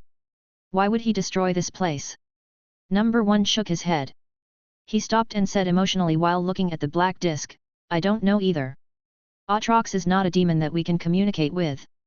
Most of the time, he is full of resentment towards the world. Therefore, I only have some guesses. Do you want to hear it?" "Well, there's nothing to lose in hearing it, is there?" Roger grinned. A long time ago, there were 8 demon lords in the demon realm. They were the strongest among the demons. Atrox was one of them.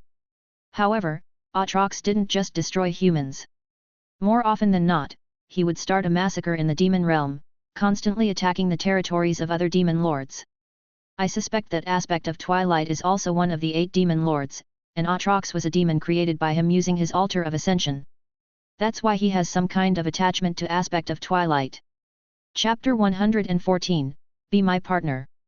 The reason why Atrox attacked the territories of other demon lords must be to figure out which one of them was aspect of Twilight, right? Maybe, he was originally a human like us. Don't be so sad. Roger patted number 1 on the shoulder, seemingly comforting him. Although you have become like this, don't you still have the heart of a human? Number 1 shook his head. A long time ago, I was also a cruel and brutal creature. I have been taken over by the power of the demon, but I once came to a place and heard the sound of a flute. The sound seemed to wash away the evil heart, which allowed me to regain my sanity. I was supposed to be Zero, the vessel for Atrox once he returned to this world. Back then, I was so proud of that, but after regaining my sanity, I escaped and stayed here ever since. He took out a flute and slowly played it. A relaxing tune was played, but it quickly changed into a sad melody. Unfortunately, when I came back to my senses, I can no longer hear the flute sound. I tried my best to find the person who played the flute, but in the end, I couldn't find it. I didn't even know what the name of the song was. Number 1 put away the bamboo flute and said softly, I don't know the name of the person or the song, but it sounds really sad. People who had cast away their name and the song without a name go well together. His words sounded painful and full of despair, which Roger hated the most. He looked at number 1 and suddenly announced loudly, Become my comrade. Let alone number 1, even Rayleigh was shocked. The two of them looked at Roger doubtfully, but Roger did not care and said, Since you said that you have lost everything in the past, then follow me on a new path. You will be able to start anew. It's such a waste to rot in this cave guarding an altar. Roger raised his hands and said excitedly, Wouldn't it be interesting to have a half-demon on board? The first sentence was addressed to number 1, while the last sentence was addressed to Rayleigh. Both of them were stunned, but Rayleigh was the first to react. That was just how Roger was. It was hard to change his mind once he made up his mind, so he nodded slightly and said to number 1, Roger's words make sense. What's the point of staying in this place all the time? You were a human at first, and then you became a demon. But since you have abandoned both, why do you bother staying here? No, it is different. Number 1 quickly waved his hand and shook his head, I can't abandon Altar of Ascension. I can't allow this place to be used again. I will stay here and guard it for the rest of my life. What would that achieve? Even if you guard this place, does that affect aspect of Twilight in any way? If it can create an Altar of Ascension, then it can create another one. Don't tell me that you seriously believe that this is the only Altar of Ascension, right? Maybe there are other Altar of Ascensions somewhere else out there. While you're guarding this altar, aspect of Twilight kept forming more and more contracts with other people to harvest souls. Set out to sea. Everything exists in the sea. I'm sure you'll find clues about aspect of Twilight in the sea. Instead of rotting here, why don't you find the source of this tragedy? Rayleigh nodded and said in a low voice, Roger's words make sense. I don't. This is the only Altar of Ascension in the world. If you don't defeat aspect of Twilight, then the tragedy that happened to you will only repeat itself all over the world. But, it was obvious that number 1 was hesitating. He said in a low voice. I can't leave. At least if I stay here, my clansmen can't use it to create more demons. If Atrox really appears, I will detonate the entire altar. At the very least, I can't let him absorb the dark power inside. I see. Roger suddenly turned around and patted no one's shoulder. He said seriously, we will restore this country to normal. I will drive all the demons out of this country. That way, you should be able to join us without worry, right? No one's eyes stared blankly ahead, and then he slowly shook his head. Impossible, no one can do it. Believe in him. There is nothing Roger can't do. Rayleigh said proudly. Rayleigh, let's go. By that time, Roger had already returned to the passage where they came from. He pressed down his hat and said, Let's wipe out all the demons on this island. Just wait here. Rayleigh followed Roger's back. When he brushed past number 1, he said. If we fail, then you can pretend that we have never been here. If we succeed, consider Roger's offer and join us. Speaking of which, our crew also needs an expert to deal with the demons.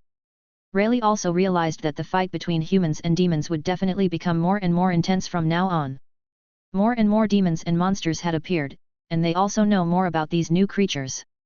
Although Roger wanted number 1 to join them out of a whim, Rayleigh's rationality also told him that number 1 was definitely a good addition to their crew. Although number 1 was not a pure demon, he must know a lot of things. What was more? You actually want to hear the sound of the flute again, right? Rayleigh had already walked out of the wall. At this time, he said. On the sea, everything exists. After saying this last sentence, he followed Roger's footsteps, leaving only one person in that place. Captain, what did you find? The moment Roger walked out, what welcomed him was the expectant eyes of his crews. However, Roger's face was very serious. He just raised his hand and pointed his sword forward. Let's send all the demons flying. Chapter 115, The Marine Arrives. Yeah. Although they didn't know what was going on, they were full of spirit when Roger rallied them like that. It goes without saying. We'll kill anyone that gets in our way. Gaban grinned. Someone would die for sure, maybe it'd be them. After all, the enemy was so strong that the overwhelming pressure was as clear as day, but it did not matter. When they embarked on the journey to the sea, they were already prepared to lay their lives on the line. If they weren't determined enough, they would have died by now.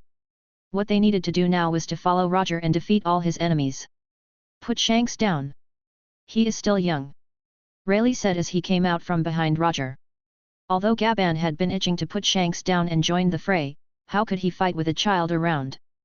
But was it really okay to put a 3-year-old kid in this kind of place? Don't worry. There will be someone to take care of him, said Rayleigh. Well, okay. Gaban gently placed the sleeping Shanks on the ground, but something incredible happened. Shanks, who was supposed to lie on the ground, suddenly floated up. Yes, floating. Although it was very close to the ground, he did not fall to the ground. Of course, Gaban saw this scene.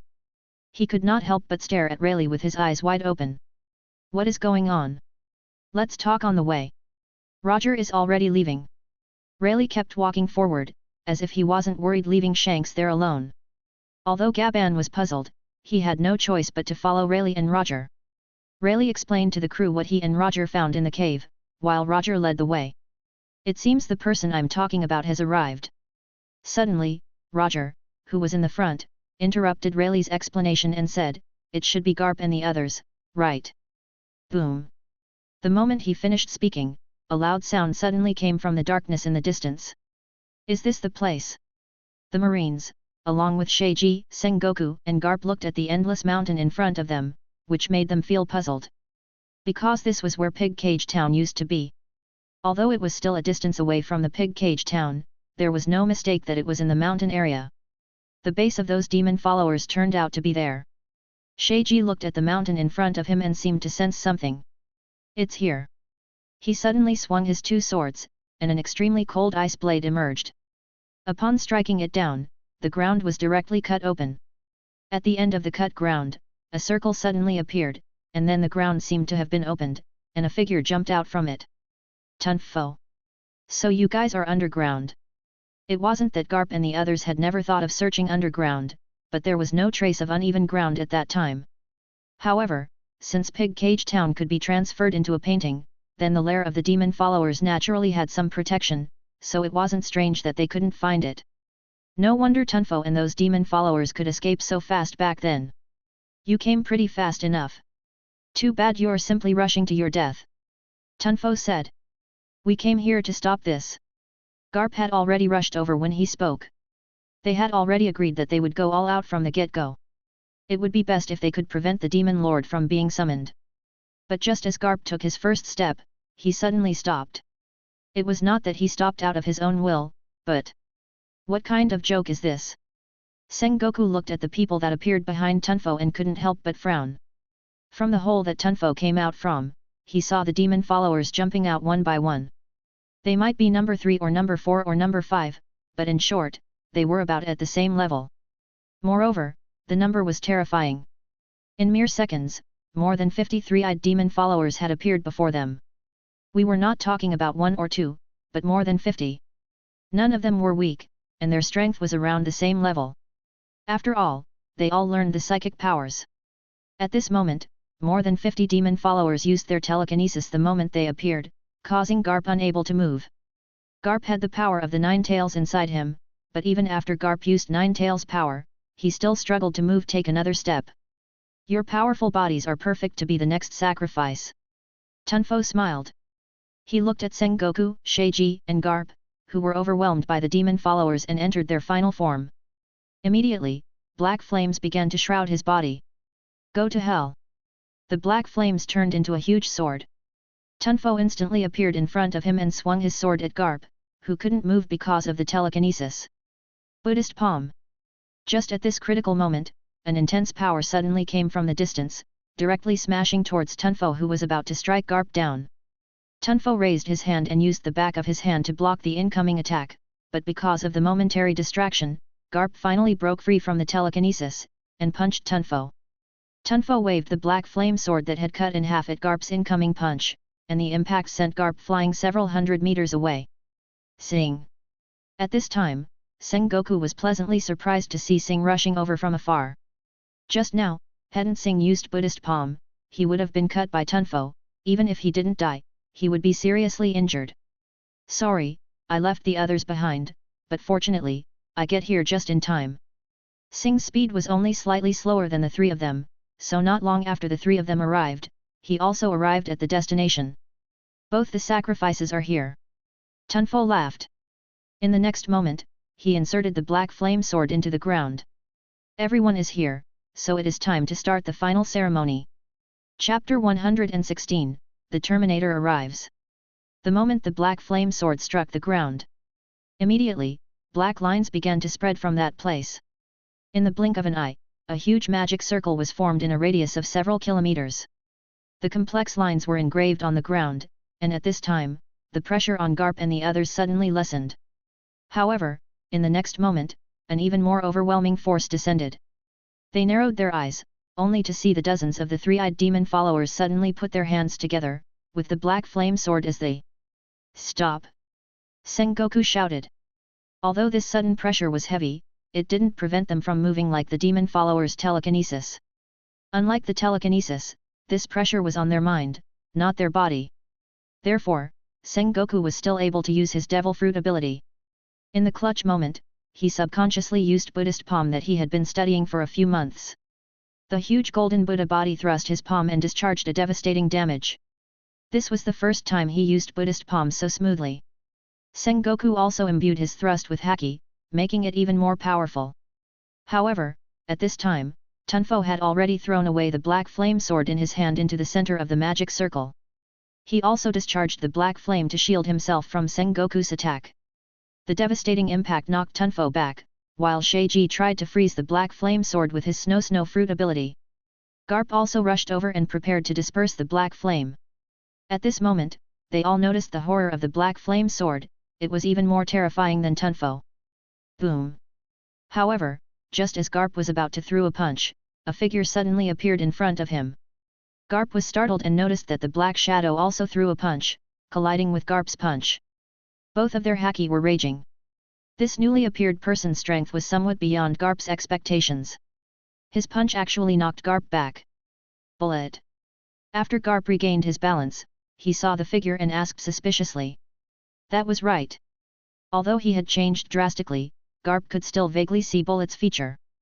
But how was that possible? He had encountered Bullet not long ago, and although Bullet was not weak at that time, he certainly was nowhere near Garp's level. However, the current Bullet could actually push him back?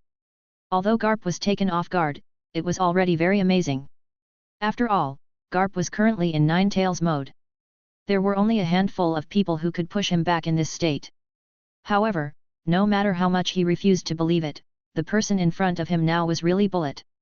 In just a few months, Bullet had already grown to this extent.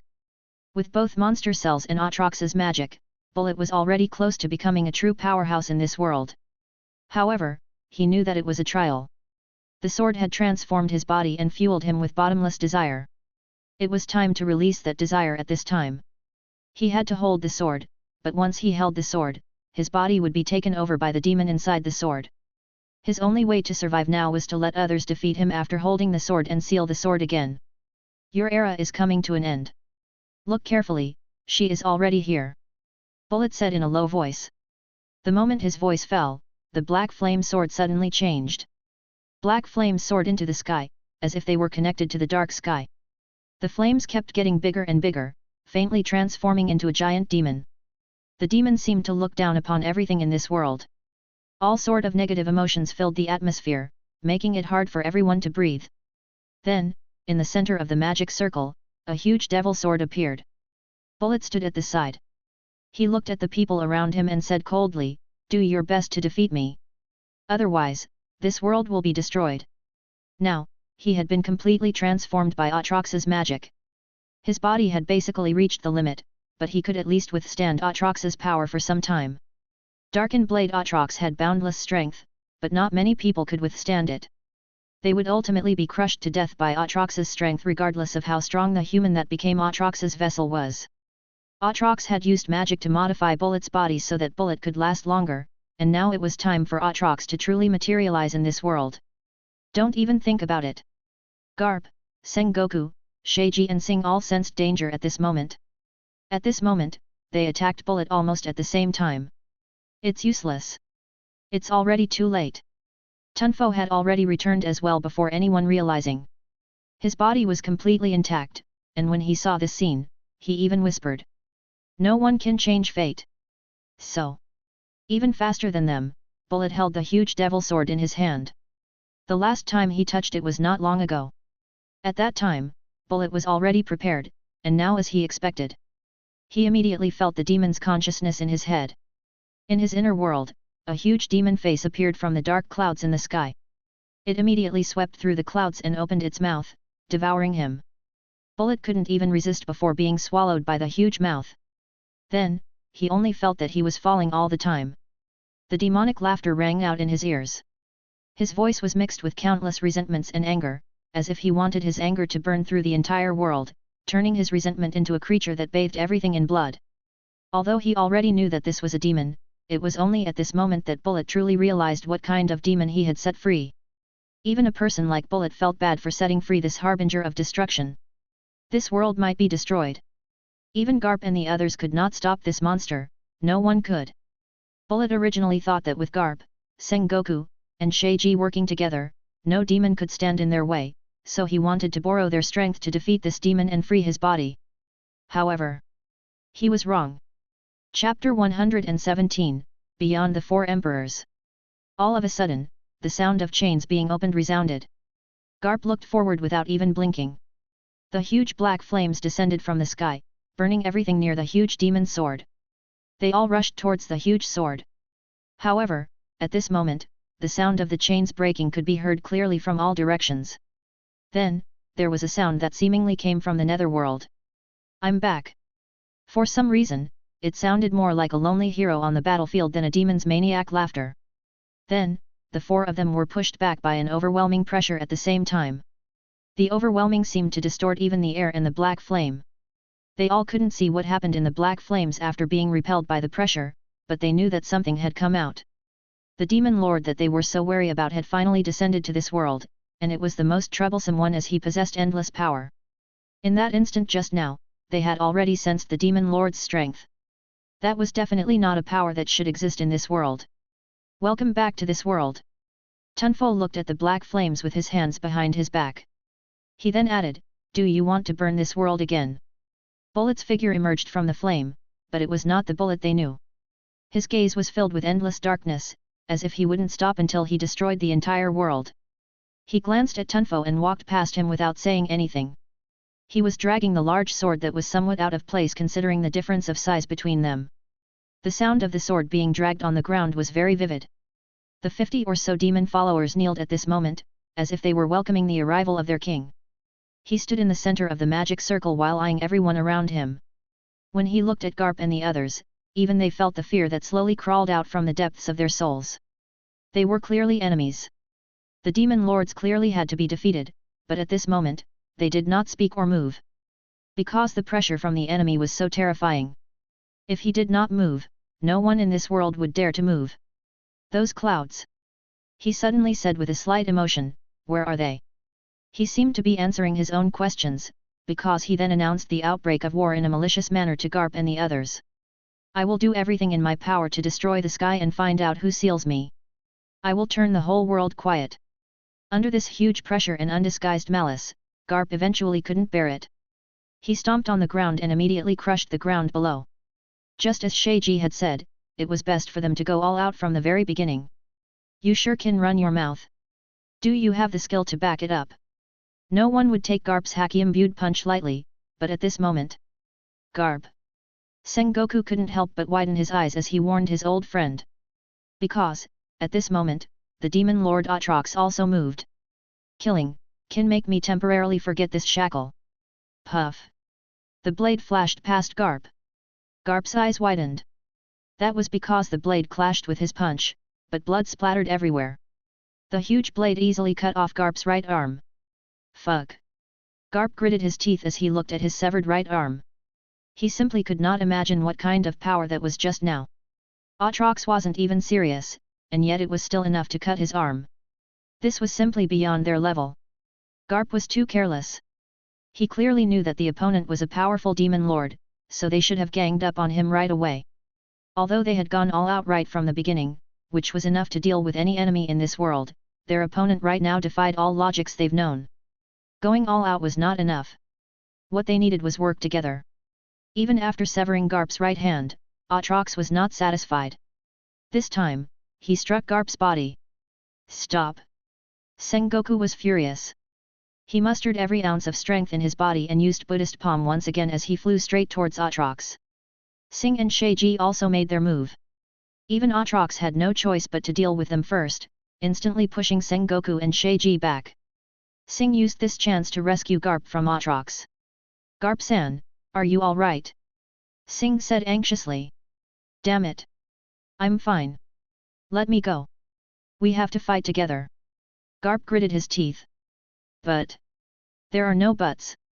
Garp broke free from Sing's grip and rushed toward Atrox, attacking him with his remaining left arm. Do your worst, mortal. Seeing them attack him, Atrox couldn't help but laugh. He no longer seemed as laid back. His words were filled with madness and bloodlust. He waved the large sword in his hand violently. The devastating impact spread around him. It was like the world was coming to an end. I am the end. As if making a declaration, Atrox held the big sword with both hands, and with a wave of his hand, a torrent of sheer power was generated in all directions. Sengoku, Sheiji, Sing, and Garp, who were approaching him, were sent flying by that power. This world's strongest fighters were like jokes before him. Because he was Atrox, the harbinger of apocalypse. Just as Genichi expected, the great demon was at the level of the four emperors, and the demon lord was naturally stronger than the four emperors. Chapter 118, Roger arrives. I am, the end. Atrox's declaration was so clear even several kilometers away. He let loose his undisguised malice. Because of that, Roger and his crews had no choice but to stop because of this loud voice. What a power! Rayleigh couldn't help but exclaim, no wonder the Marine would send so many troops. Roger raised his head and saw that the black clouds in the sky were swirling at this moment. The demon that was responsible for this disaster should be at the center of the black cloud. He used color of observation haki and was shocked almost immediately. What's wrong? It seems that the Marine, Roger looked ahead and muttered, it's almost over, we have to hurry.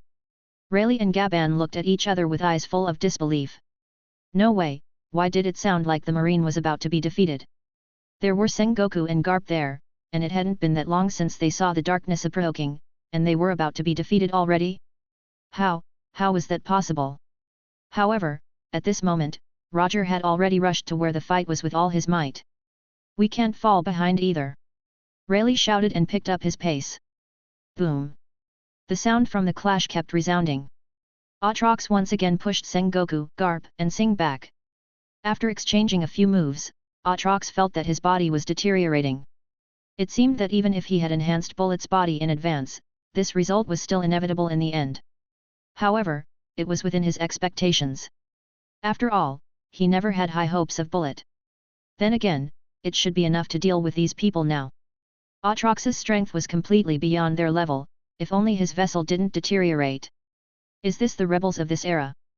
Aatrox looked at the panting Sengoku and the others and couldn't help but laugh. Weak. Too weak. If this is all you got, then don't bother. You might as well just wait for the end of this world at your home. Damn it. Garp panted.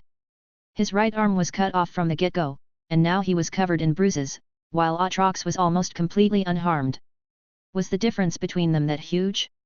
Sheiji was also a little exhausted at the side, while Tunfo was busy fighting Sing, far away from the battlefield.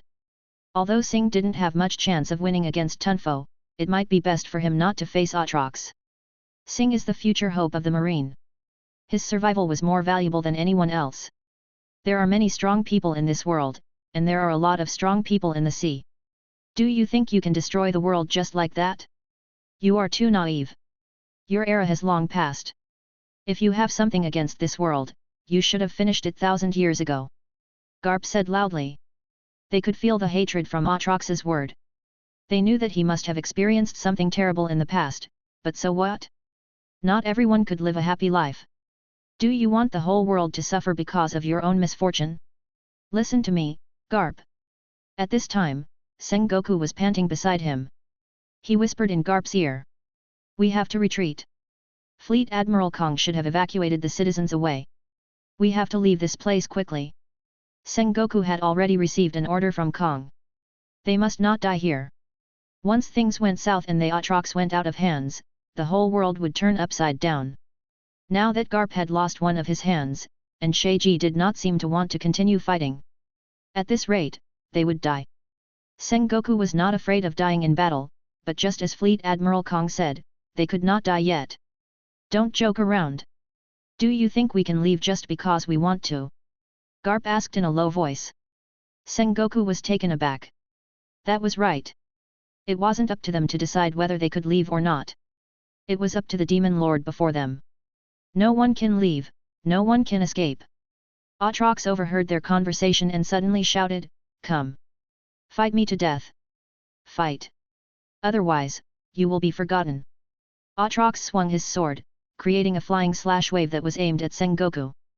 Sengoku was ready. He used Buddhist palm in his golden Buddha form and imbued it with color of arms haki. But his Buddhist palm was easily pierced through by the sheer force of the compressed air blade. Garp also threw a color of arms haki-coated punch using his remaining left arm. The impact sent both Garp and Sengoku flying. Things got worse as Sheiji suddenly turned into snow and suddenly disappeared. Sengoku was stunned. Although he already knew that Sheiji no longer had any reason to stay behind after Aatrox materialized, his escape left Sengoku in despair. They could barely fend off Aatrox with Sheiji's help, and there were only two of them now. Could they only accept the fate of death? He and Garp were both pushed back by the compressed air blade, but they were not out of danger yet. Sengoku's body was about to be cut open in the next second. However, they didn't have the strength to stop the compressed air blade now. How frustrating, I don't want to die yet. Sengoku slowly closed his eyes. He couldn't dodge the compressed air blade. Suddenly, a burst of power erupted. Sengoku thought that the compressed air blade had hit him, only to realize that the ground around him was suddenly cut open. Aatrox's compressed air blade was then stopped by another compressed air blade. Then don't die yet. A man's voice sounded in Sengoku's ears. He opened his eyes again and looked at the person who came to his rescue. Roger. Although you are a marine and I am a pirate, we are both humans, right? Roger grinned. He held Ace in his hand and looked at Bullet who had transformed into Darkin. Aatrox said in a deep voice. How about we send this devil back to hell first before settling the fight between us? Chapter 119, The True Darkin Blade. Roger. At the critical moment, Roger actually caught up. Sengoku noticed that Roger's sword was embedded with a jewel of 4 souls fragment. This fragment boosted Roger's strength that could be said to be at the peak of perfection, so he managed to repel Aatrox's compressed air blade. Of course, it was also thanks to Garp who had weakened it considerably. At this moment, he was standing in front of Aatrox. Your name? Seeing Roger appear, Aatrox's interest was finally piqued. Gold Roger. Roger announced his name loudly as he clenched Ace's hilt and imbued it with haki. Not bad, Aatrox seemed to be praising Roger, but then he suddenly changed his tone and said aggressively. It seems that you still have hope. Then, let me show you what darkness is. Countless tentacle-like threads suddenly appeared on his body, and in the blink of an eye, they devoured the bodies of the demon believers. Roger saw with his own eyes that those threads instantly devoured the demon followers before returning to Aatrox. Roger knew that they were no one's clansmen. They all were pretty strong, too. If they all worked together to resist Aatrox's power, even Aatrox would not be able to kill them easily. However, at this moment, they seemed to have no intention to resist at all. They just let Aatrox devour their body, which was then transferred to Bullet's body. As a result, it caused changes to Bullet's body. "Stop! Stop!" Roger shouted. He swung his sword while imbuing it with color of Supreme King Haki and color of Arms Haki, sending a ferocious flying slash wave towards Aatrox. He didn't know what Aatrox was planning, but he knew that he could not let Aatrox finish his transformation. Otherwise, they'd get nothing but bad news. His all-out attack that seemed to be able to cut an island in two only left a small cut on Aatrox's body, and the cut was mended due to the power that he absorbed from the demon followers in the blink of an eye. "What is this?" At the same time, Rayleigh and the rest of Roger pirates had arrived. Looking at the changes on Aatrox's body at this moment, they felt a chill down their spine. A terrifying scene occurred in the mountains. A bunch of people's body was absorbed into Aatrox's body through the threads, causing his body to become huge, becoming even more tenacious and terrifying. He became taller, and the two scarlet wings on his back spread out. Now his size had matched the size of the large sword in his hand. Moreover, at this moment, an even more ferocious and violent power was released from Aatrox's body. He absorbed all of the demon followers, allowing his strength to finally reach perfection, making him closer to the true darkened blade Aatrox. His body was as huge as a mountain, oozing madness, chaos, evil, and resentment. Rumble. The sky seemed to be pressing down on the ground, and a heavy pressure descended on this world. The mountains shook because of Aatrox as the devastating demonic power was emanated from Aatrox's body, causing the world to feel uneasy. This twisted body, this cruel corruption. Ah! I hate this body. However, Aatrox, who had become bigger and stronger, seemed to hate his own power. His words were filled with anger that could not be quenched. He roared, and the sound waves destroyed everything in the surrounding. "Look at this despicable body!" He roared angrily, "Look at how disgusting I have become. I can't sustain my body without this dirty flesh." However, everyone present did not care about Aatrox's whining. The power released from his body has almost reached a level of despair. That power far exceeds anything they have ever seen. It was not on the same level at all. The difference was too great. However, Aatrox was not satisfied yet. He said to these ant-like mortals in front of him with his hideous body, "I can no longer enter my perfect form. However, this body should be enough to satisfy my killing intent. And like I said, no one can escape." Aatrox stretched out his hand, as if he was pulling something forward. In the next moment, the clouds in the distance suddenly gathered together. Then, as if being pulled into this place, a figure suddenly emerged from the clouds. It was Sheiji who had escaped earlier. Sheiji was forcefully dragged back to the battlefield from the black clouds. His entire body exuding a chill. "Great Aatrox, I have no intention of going against you. All I ask is my master's talismans." Sheiji said. "Shendu? Ha ha ha. No one can stop me. No one can stop your death. I'll start with you, then this country, and then the whole world. I will cut everything until I become the god of demons." Aatrox laughed. "As long as I am still alive, the slaughter will not stop." Boom! He suddenly swung his sword that gave off devastating impact at Roger. Roger's eyes widened. He did not dodge, because he noticed that the sword was not aimed at him, or anyone. This sword went past him, directly splitting the ground apart, leaving a huge ravine. No, it was not a ravine, but a true fracture. The entire island was dragged into the ravine because of this. His sword destroyed everything along the way, and after cutting the entire island, it even cut the sea. The surface of the sea was torn apart, just like the messenger of God splitting the sea. All the ships along the way were swallowed by the destruction. A lot of pirates were rushing there only to get hit by Aatrox's flying slash wave. They completely disappeared from this world within a second. And the flying slash wave kept going, and it didn't seem like it'd stop anytime soon. It was only at this moment that Roger truly realized what kind of enemy this was. A monster. Even if there were so many of them here, and even with their lineup, they might not be able to win. Or rather, there was a high chance of losing. Chapter 120, The Gap of Despair. It's a strength that could make people fall into despair. With just a gentle wave of his hand, the entire island and sea was split into two. This island was not an ordinary island. There were 4 countries on this island, and these 4 countries had been waging a war against each other.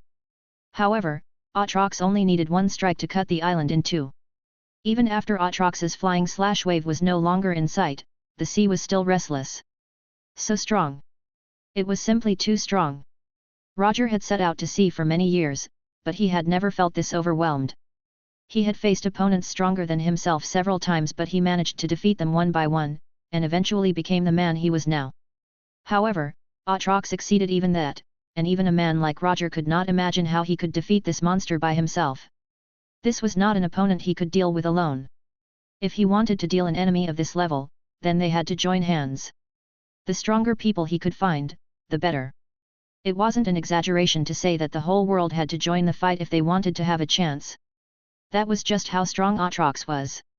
Alright, after feeling despair, fall into the pitch-black hell. After the huge Aatrox swung his sword, he spread his wings and immediately flew into the sky. Be careful. Sengoku's expression changed. He and Garp had fought Aatrox the longest among everyone, so he warned everyone. Sheiji, who was dragged back by Aatrox, knew that he couldn't escape, so he had no choice but to cooperate with them. At this moment, he also said, if you want to live, work together. With this many people, there is still a glimmer of hope. After saying that, he was the first to wave his 2 swords. Snow immediately formed a snow dragon circling high. The moment the snow dragon was formed, it let out a loud roar and directly rushed towards Aatrox. Sheiji was the first to make a move, followed by Sengoku, and Roger, who also swung his blade with all his strength along with his crews almost at the same time. Although Garp also wanted to participate, his injury was the most serious. Instead of using his weakened arm to fight now, it was better to recuperate first. And most importantly, he still remembered that Sing was fighting Tunfo in the distance. He could not let anything happen to Sing, so when he had caught his breath, he rushed towards Tunfo. In his current state, instead of dragging everyone back in the battle with Aatrox, it was better to protect the future of the marine. Even if they died here, as long as Sing survived, he would still be able to become the strongest sword for the marine in the future. There were so many skilled fighters there, so there should be no problem. However, was that really the case? Aatrox looked down at everyone below and shouted. The end of the world is here. Boom! A devastating power was released from his sword. The boundless power turned into crimson chains.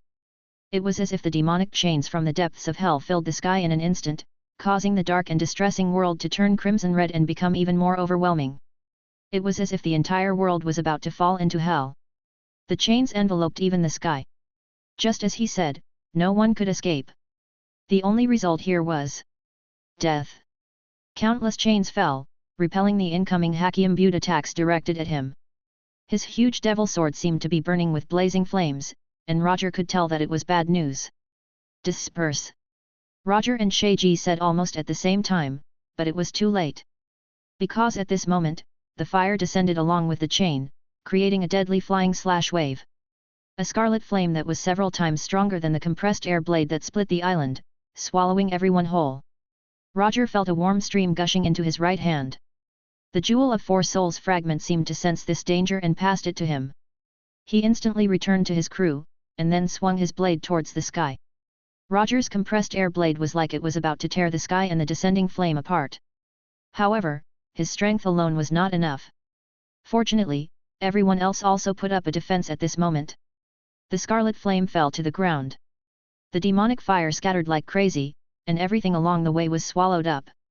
The mountains, villages, and towns, everything was burned by Aatrox's anger. Roger only felt that his body was in the magma of the volcano. The burning sensation constantly ate away his body and soul. Roger's strike was clearly packed with a punch, but it could only break a very small fraction of this demonic fire. Ah! Even so, some of his crew members were still swallowed by the demonic fire. Roger clenched his teeth tightly, holding his sword with both hands and mustering every ounce of power inside his body. People dying were considered common in the sea, but his crews were different. The people on his ship were the elites that he handpicked, and they rarely experienced losses. Even his crew who fought in God's Valley didn't suffer a heavy loss. However, at this moment, they were swallowed by the flames, and there was nothing he could do about it. Although their lives supposed to be their own responsibility, Roger was their captain. Since he took them out of the sea, then he had the obligation to protect them. Besides, he had also promised number 1 to wipe out the demons, so he must do it. What was more, this demon even harmed his crew. However, he was indeed not match against Atrox. He needed more strength. It had been a while since he desired power, as he had almost never met an enemy that could surpass him. And now, a worthy opponent had come. This powerful demon lord had awakened the deepest desire in Roger's heart. Chapter 121, Roger wants to become stronger. No matter how strong the enemy was, he would bring them down, and Atrox was no exception. A flying slash wave suddenly cut the demonic fire, and Roger emerged from the fire along with his crews. He looked at the surrounding, and everything around his was covered by fire. Atrox's attack almost covered the entire island. Let alone the retreating civilians, even the 30,000 marine soldiers were in danger. There were also many pirates who took advantage of the chaos to go to the island. They probably didn't know what was going on inside and plunged into their death. The people nearby were even more shocking to him. Sengoku, who was already injured, was now burned by the fire. He had already exhausted most of his strength, and now he was facing Atrox's strongest attack. Even if he used his full strength, he couldn't stop it. After all, they were at the center of the attack, which made them bear the brunt of most damage. And it was obvious that the current Sengoku was no longer able to stop Atrox's attack. The demonic fire gradually dissipated, mainly because their true master had descended. Atrox stood on the ground, looking down at everyone below with a sneer. Sengoku's knees went limp, and he could no longer retain his golden Buddha form. At this moment, he didn't have much strength left as he fell to the ground. Garp had lost one of his arms, while Sengoku was out of commission. His body was burning with red flames. Most of the remaining marine soldiers were swallowed by the demonic fire. With one slash, the entire island fell into silence. This is bad. Rayleigh let out a long sigh, then he gritted his teeth and said, "We all might die here. I didn't think that our journey would stop here. It seems I've made the wrong decision. The strength of this monster is beyond my expectations," Roger said in a deep voice. He originally thought that no matter how strong the enemy was, they had number advantage, so it would be hard to deal with. However, the power released by Atrox in front of him showed how naive he was. If we want to stand a chance against him, I'm afraid we should have joined hands from the very beginning. If Garp and Sengoku were at their prime, they might still have a chance with Sheiji on their side. But now, Garp had already lost an arm when Roger arrived, and Sengoku was out of commission. How could they win like this? Even Roger, who had always been optimistic, became pessimistic. Stand a chance? Against me? When Atrox heard their words, he suddenly laughed loudly. The laughter was so out of place in the dead world, but if it came from a demon, it was very suitable. I am not going to be your enemy, I am going to be the enemy of the world. The world's Terminator is coming. Atrox came in front of them with an overwhelming pressure, and only a handful of them could still fight him at this moment. Listen, unknown pirates. Sheiji stood up straight. His snow mitigated the heat from the demonic fire. He held his sword in both hands and said to Roger, "The underground is the territory of the demon followers. There is a jewel of 4 souls fragment there. Since you can hear its voice, you should be able to take it out. Only by borrowing the power of that fragment will you become stronger." After saying that, he did not wait for Roger to respond, because Atrox had already waved his blade again. "He is right, Roger, go quickly. Now only you can become the savior of this world." When Rayleigh heard Sheiji's words, he immediately encouraged Roger. At the same time, he also quickly rushed over to buy some time for Roger like Sheiji did. If they wanted to deal with this demon lord, they needed someone who was around Atrox's level. Without such a person, then the advantage of numbers would be very difficult to play a role.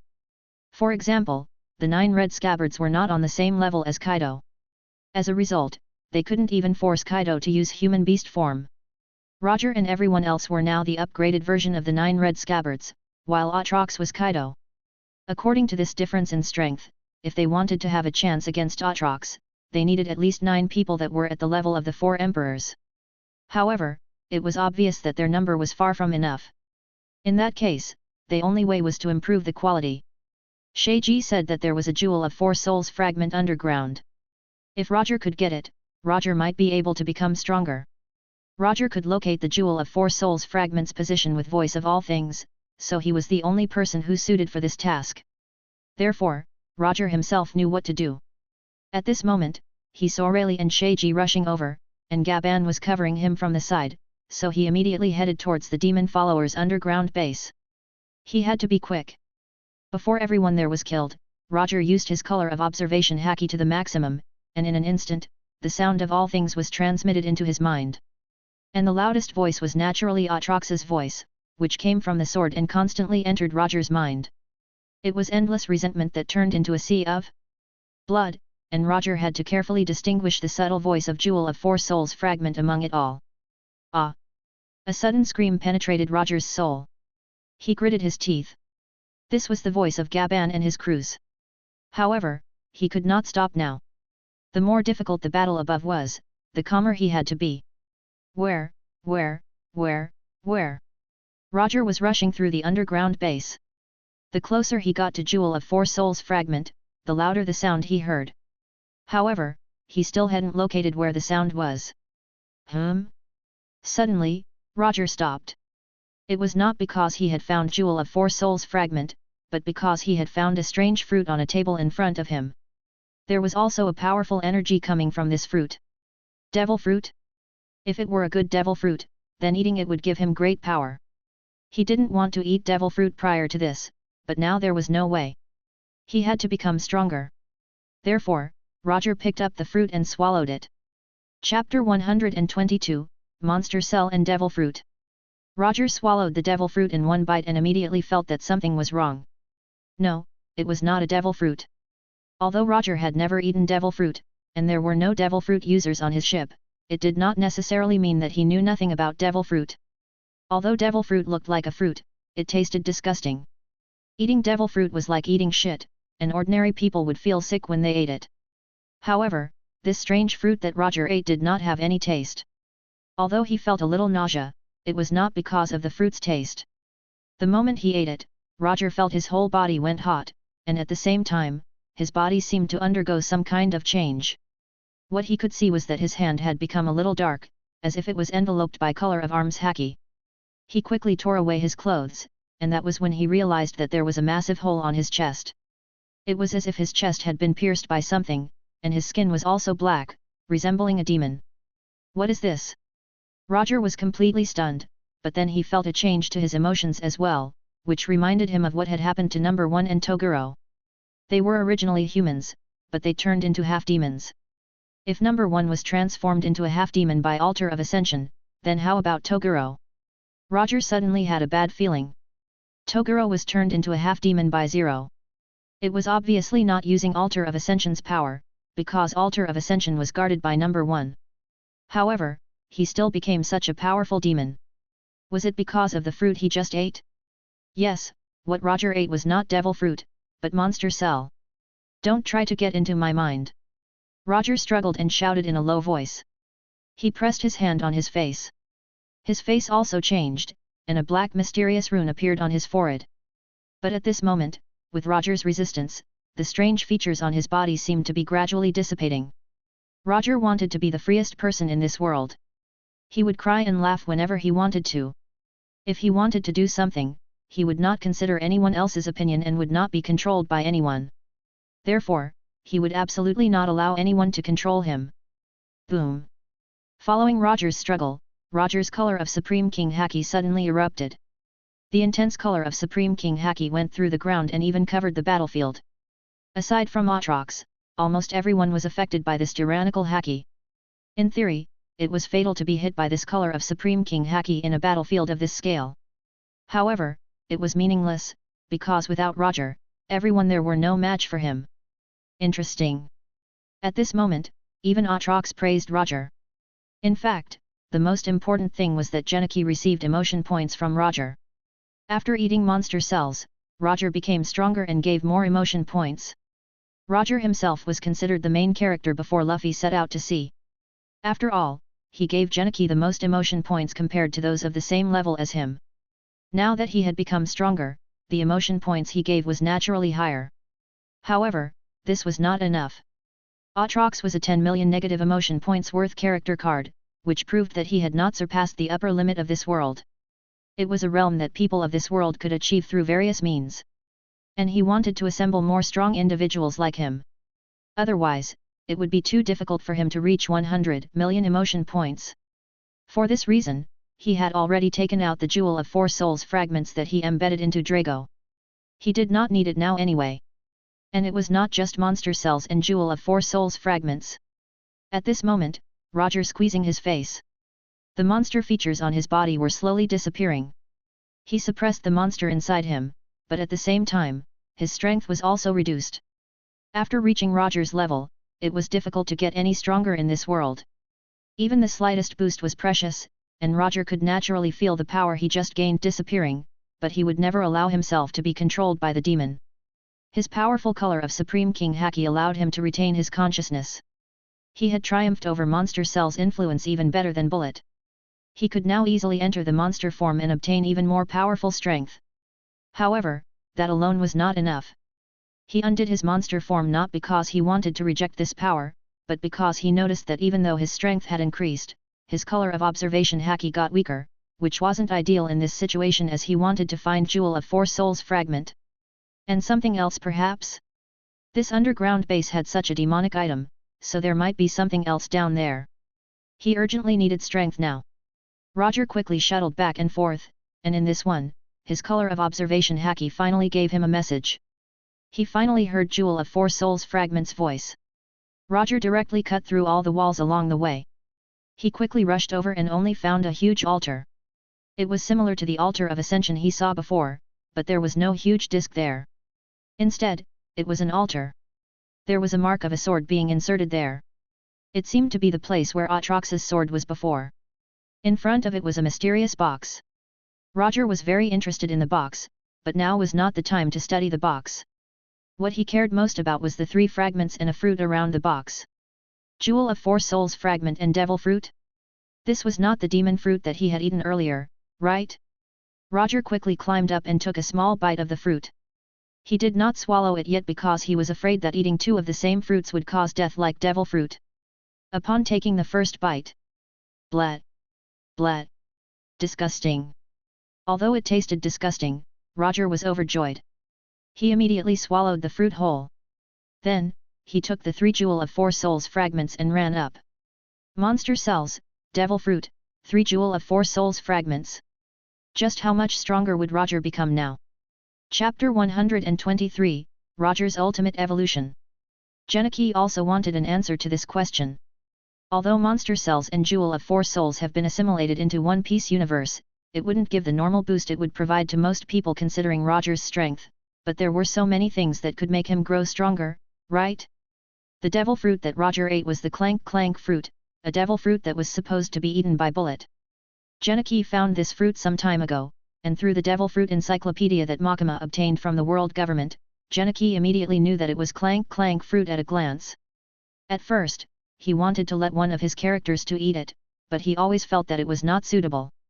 After all, devil fruit users were weak to sea water. He did not need to add another weakness to his character. So he thought of handing it to Roger. After letting Roger eat it, Roger could give back more emotion points to himself anyway, so it was no big deal. And now that Roger knew what devil fruit he ate, he swung his sword upwards, directly piercing a large hole through the ground, and then he jumped out of the hole. Aatrox! The moment he came out, Roger was stunned. Because the only one standing was Aatrox. The blood dyed the ground red, reflecting the dark clouds in the sky and the dead silence. Don't worry. They're not dead yet. Seeing Roger come out, Aatrox was not surprised. He said calmly, "You humans sometimes need something to protect to become stronger, right? Then fight me with their lives on the line. If you lose, everyone will die." Thank you. Roger actually thanked Aatrox. He clearly had killed many of Aatrox's companions. In addition to thanking Aatrox for not killing everyone, Roger also thanked everyone for surviving from Aatrox's onslaught. "Now, show me the new power you have obtained."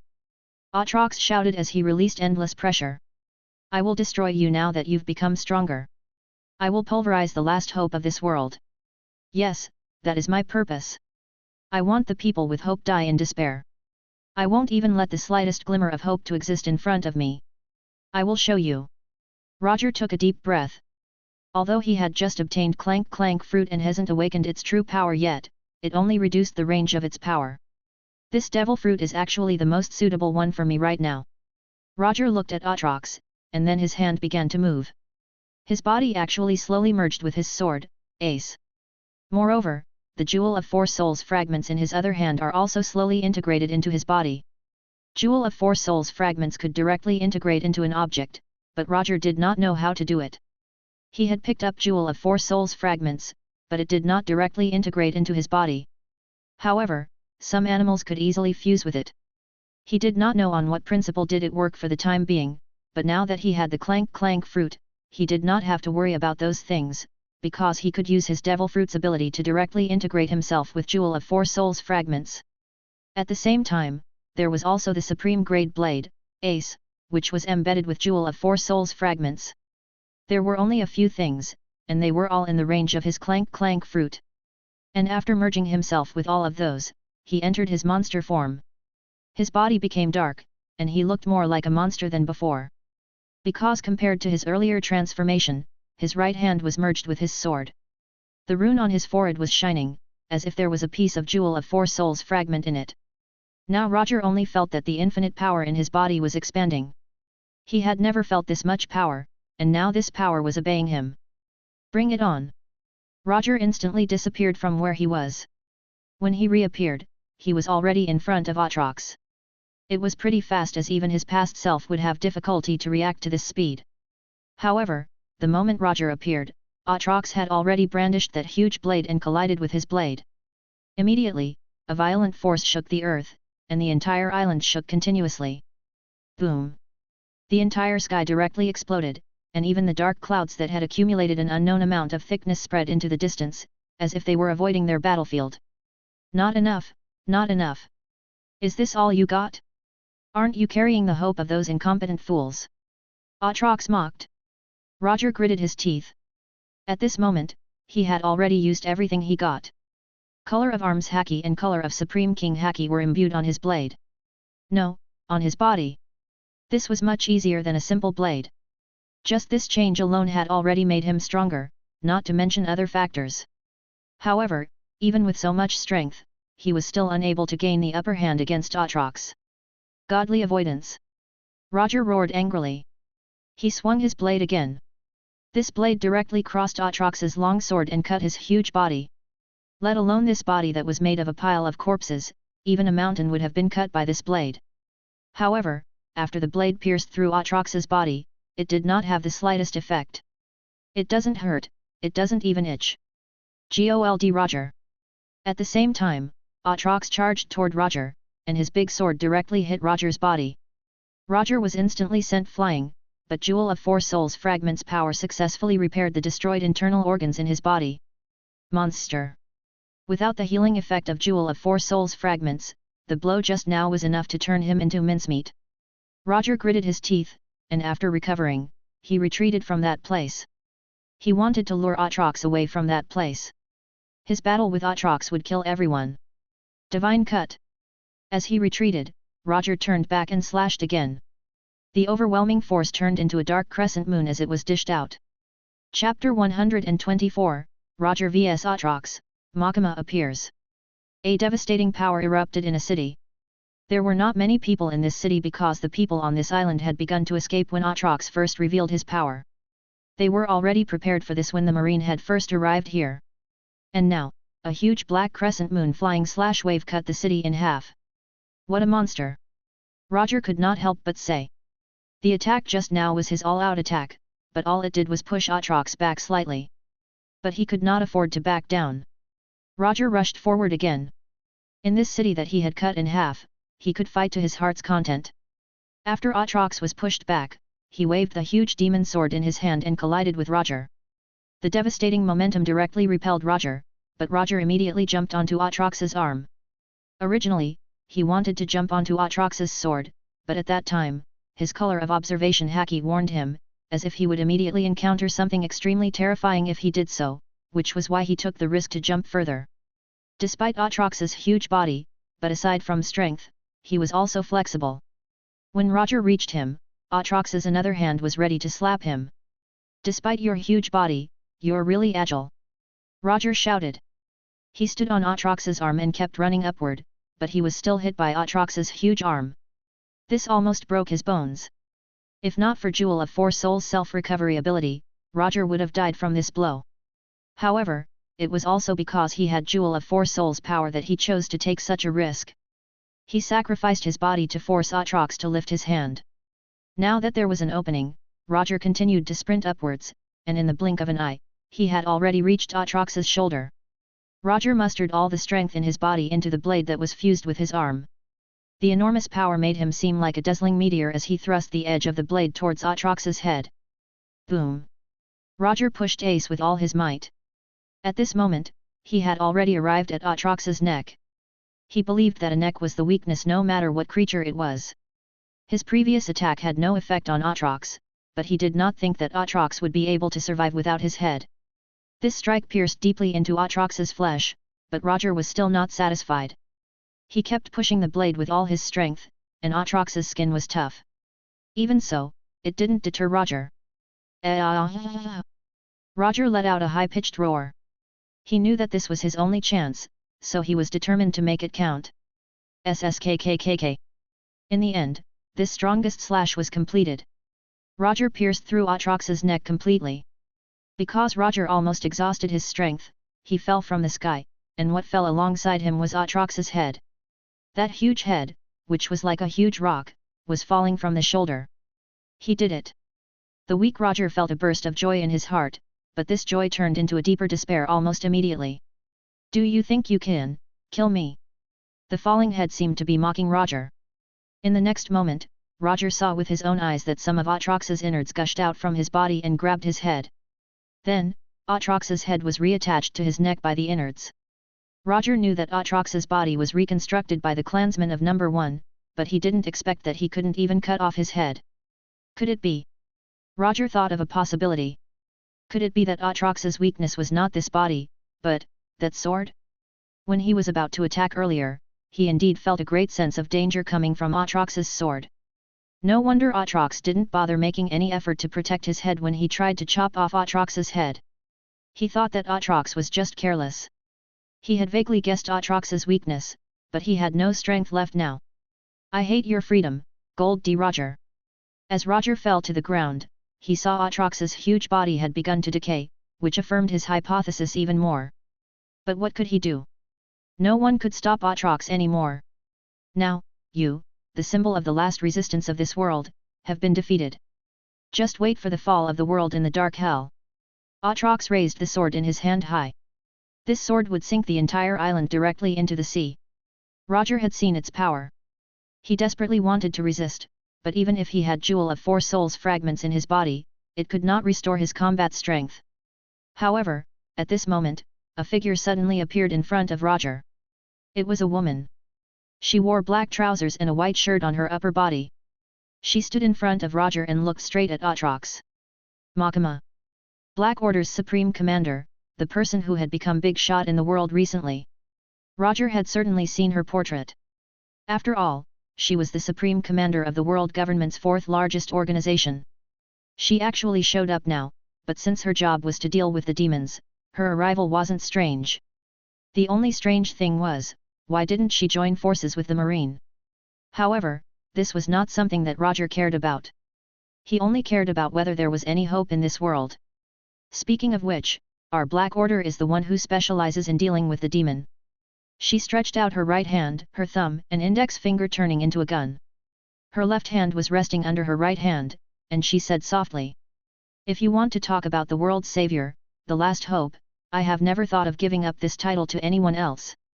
Bang! It was as if her right hand was actually a gun. As she fired, Aatrox, who was about to swing his sword, was suddenly thrown into the sky by something. Chapter 125, Aatrox temporarily retreats. Bang! Bang! One shot was not enough. In Roger's astonished eyes, Aatrox's body was constantly bombarded into the air by an invisible force. Above Makima's head, a halo formed by a lump of flesh appeared. It looked very disgusting, with a bloody sense of sacredness. Some sort of chain extended out from the lump of flesh. This chain was boosting Makima's strength. This seemed to be the first time she attacked with all her strength in this world. And this attack clearly surprised Roger. He had personally experienced how strong that Aatrox was, but at this moment, that Aatrox was easily sent flying high into the sky by this woman. Don't let your guard down yet. This is not all a demon lord got. Makima still maintained his shooting posture, and at the same time, she said, thanks to you weakening Aatrox's body, I can see his weakness. Bang bang bang. After that, she shot 3 consecutive times. At this time, Roger almost could not see Aatrox's figure anymore, as if he had been shot above the clouds, or even out of this planet. That was right. At this moment, Aatrox had already arrived outside the planet. During this process, the atmosphere was messing his body like crazy, causing the flesh and blood on his body to greatly weaken. However, his flesh was wriggling for a while. It actually split apart from this huge body, shrinking to less than half of its original size. It used its original body as a diversion for Makima, while this flesh that separated itself from the main body quickly fell from the sky. Boom! The fraction from the atmosphere caused the flesh to become like a falling meteor. Oh no! Roger's color of observation haki was so good that he could sense what was happening in the sky. Therefore, he also found that Aatrox had returned. He wanted to remind Makima, but he found that a chain suddenly shot out from her body. The chain reached the sky and hit Aatrox. The chain seemed to hook onto something and forcibly pulled it out of Aatrox's body. The chain was very fast, and soon the chain was retracted. It brought back a man covered in blood. Makima took a light sigh, and the flesh halo on her head disappeared, and she no longer maintained her shooting posture. At this time, Roger found that the man she brought back was the man who held the demonic sword at the beginning. Aatrox then retrieved the separated flesh earlier into his main body. At this moment, Bullet was in a coma. His body was controlled by Aatrox, and his consciousness fell into a deep sleep, but Genichi delicately left him alive. It would be a pity for a person like him to die now. With her hands behind his back, Makima turned around to face Roger. Fortunately, we managed to repel Aatrox for the time being. He should have fallen at the New World. You pirates better pray not to be targeted by him. After that, she began to walk towards the place where the first battle began, as if she did not really care about Roger. Bullet was obviously in a coma, but his body was controlled by Makima's power, and he followed with Makima, which left Roger speechless. Although Black Order was an organization that deals with the demon, it was also world government's organization. Why didn't Makima arrest him? Roger took a deep breath and just felt thankful for that. However, this joy quickly turned into worry because his crew was in the direction that Makima was going. And most importantly, Aatrox was not dead, nor was he sent back to hell. He only lost most of his flesh, but he could still move. Moreover, even if he had lost his whole body, that demon sword was his true body. If such a demon sword fell in the New World, it only meant that this disaster had just begun. Aatrox would never stop his destruction, definitely not. Roger tried his best to stand up. He wanted to find his comrades. When Makima arrived at what used to be in the mountain area, she found that there were already a large number of Black Order members and Marines cleaning up the mess, and some of them were moving some items inside the cave. Moreover, Z was also there. After receiving Sengoku's report, Z rushed to the island, but in the end, it was too late. He eventually entered the island with Makima. Although it was too late, he also witnessed the strength of the Demon Lord from afar. When he saw the corpses on the ground, he felt even more terrified. It was unknown whether Sengoku was dead or alive. Garp lost an arm and fell to the ground. The members of Roger Pirates were all injured. All of them were strong, but none of them were in a good condition. Yet Makima just sent such a monster flying. Z saw Makima again and only felt that she was as terrifying as a demon. The credit goes to Gol. D. Roger. He has become much stronger than before. Makima noticed Z's look and said softly, let go of Roger Pirates. I can't kill Aatrox just now. I just repelled him. If we want to deal with Aatrox, Roger's strength is indispensable. Z nodded. He actually didn't really want to catch them either. Although he didn't know the details, they fought side by side with Sengoku and Garp to deal with Aatrox, yet they came now to steal the credit. It really made Z a little embarrassed. And Makima was right. Although he didn't know what change happened to Roger, they would definitely fight Aatrox again. Compared to the pirates, Z was certain that the Demon Lord was a more dangerous threat. The pirates were human, but Z could only feel endless malice from the demon. But we have to take a hostage. Wouldn't Roger Pirate's vice-captain make a good hostage? Makima said softly. Black Order's members brought out some monster cells and E.S.P training box from the cave. The darkness in the sky dissipated, and Black Order and the Marine left the island. Chapter 126, Nameless. Roger looked at his fallen comrades. Many of them had died, but some of them were still alive. He had already undone his clank-clank fruits ability. At this moment, he returned to his original appearance and sat limply on the ground. He panted heavily. This battle had consumed a lot of his strength and caused him severe injuries. Now that he saw this scene, it was a shock to his spirit. I have the Dark King. If you want to talk, find me at Black Order's headquarters. Those words made Roger frustrated, but he eventually calmed down. Sorry, hadn't it been for me, you wouldn't have to face that demon lord. Suddenly, no one's voice came from in front of him. Number 1 slowly lowered his head, and there was a hint of sadness in his eyes. Roger didn't look up. He just sat on the ground and looked ahead. No, this is my choice from the beginning. We will still come here even without hearing your story. Roger said. Having no casualties during a voyage is a little unreal, right? We clearly couldn't compare Roger Pirates to the real protagonist, Luffy. It was safe to say that Luffy was unbelievably lucky that none of his crews died. On top of that, he didn't kill any of his opponents either. However, from the time Roger went out to the sea until now, he had already seen too many people die, but this was the first time he had failed so miserably. Even Rayleigh had been captured. Black Order. Roger once again thought of that woman in his mind. Even when facing Aatrox, she still seemed at ease. Although she said that she had figured out Aatrox's weakness after his battle with Aatrox and Aatrox himself was careless, Roger still thought that there was more to it. Where did the world government find such a strong person? Roger's heart was filled with negative emotions. Perhaps it had something to do with the monster half inside him. However, everyone was bound to stumble into failure. Perhaps only after experiencing an unforgettable failure would he be able to grow at a higher speed. Less than 5 people survived. Fortunately, the Marine gave them a basic treatment before they left. Especially Gaban. He was injured to the point of near death. If the Marine had not treated him with certain medical measures, he would have died. Number 1 walked to Roger's side and whispered, "You show me see the courage of a human.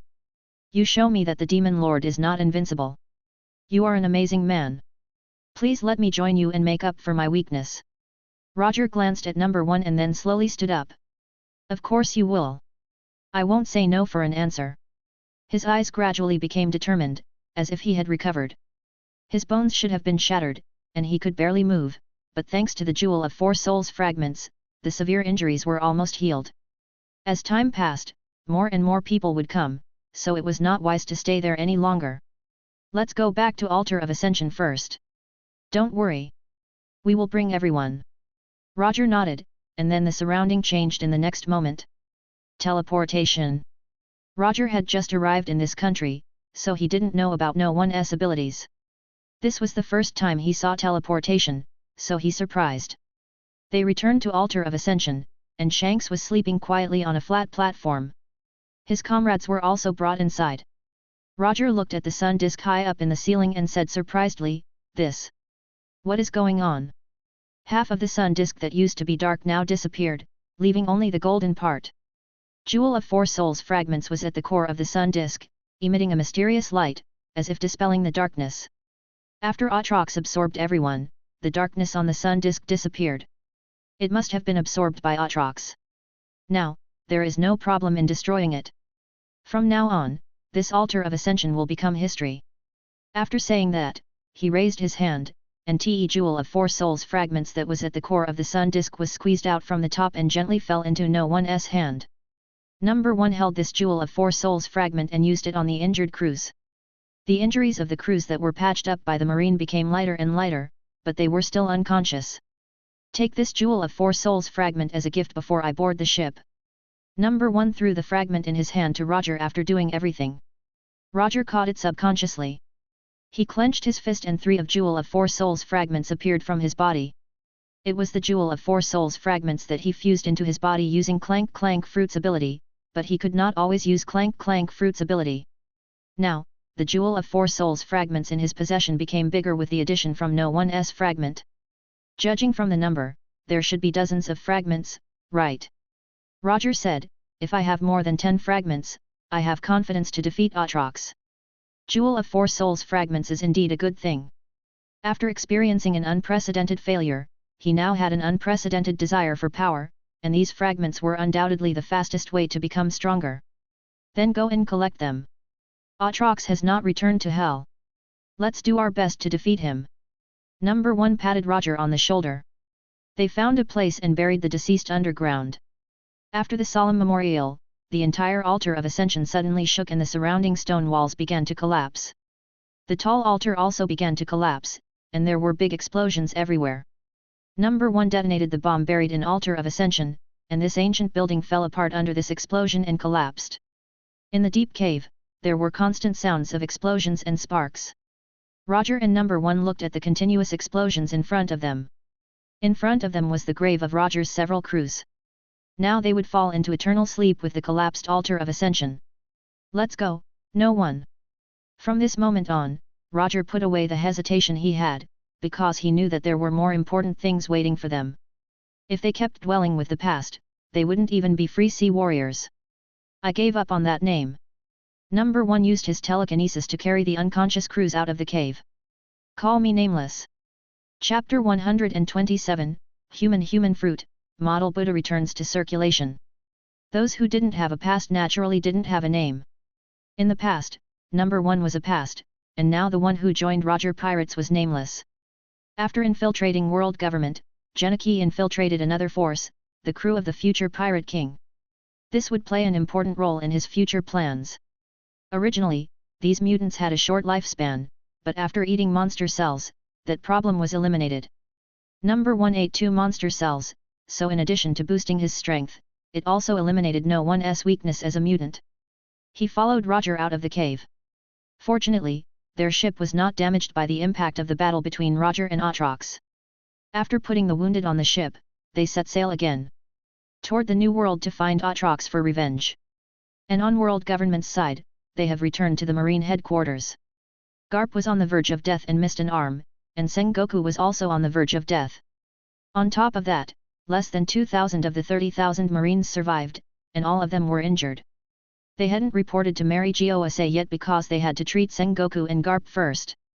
In the military hospital in the headquarters, the two of them were still struggling to survive. In Fleet Admiral's office, Kong's face was ashen as he received a report from the doctor. There was a strange power in Garp's body that could barely keep him alive, but Sengoku's physical condition was not really good. His entire body was in a state of severe failure, and his heart was barely beating. Considering the current level of the medical growth, Sengoku was almost guaranteed to die. In fact, Garp's condition was similar, but he had eaten Ninetales flesh before. Although there was not much left now, the last bit of Ninetales power kept him alive. Although Ninetales chakra couldn't regenerate broken limbs, it was not a problem to recover his other injuries. In this world, there was naturally no chakra, but the effect was the same. But even if Garp survived, he had lost an arm. For someone like him who fought barehanded, it was worse than killing him. Now the Marine hasn't developed the technology to transplant Sea Stone's arm like what they did to Z in the future, so there was nothing he could do now.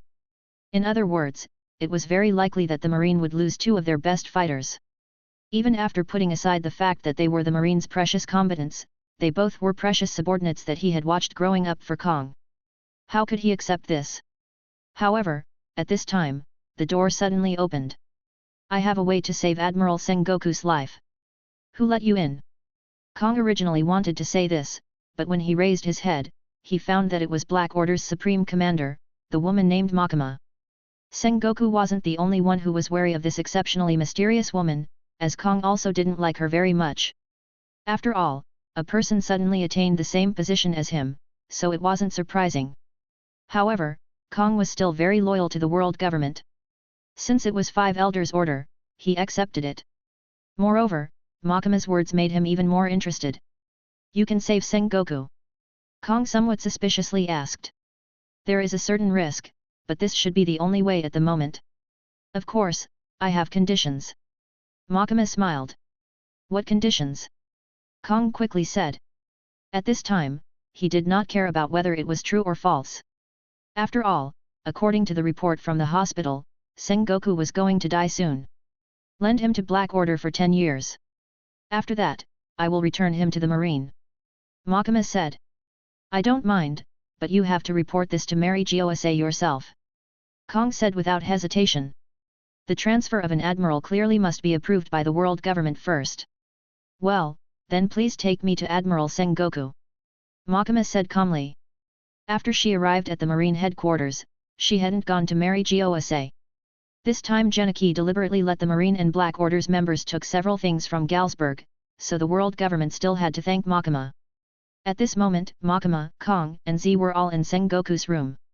Sengoku was scorched black and lying on the bed with his eyes closed. Seeing Sengoku like this, both Kong and Z felt very uncomfortable. The strength of the Demon Lord was beyond their imagination. They thought that they could retreat at any time, but things had developed to this extent. Eating a devil fruit is the same as getting a second life.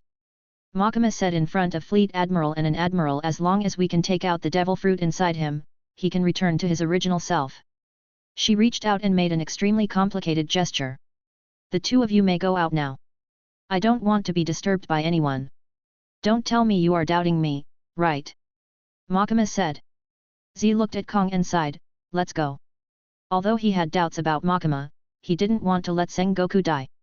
So, it was better to let Makima try. So they backed off, and in the world that neither Z nor Kong could see, Sengoku, who was struggling to survive, suddenly died.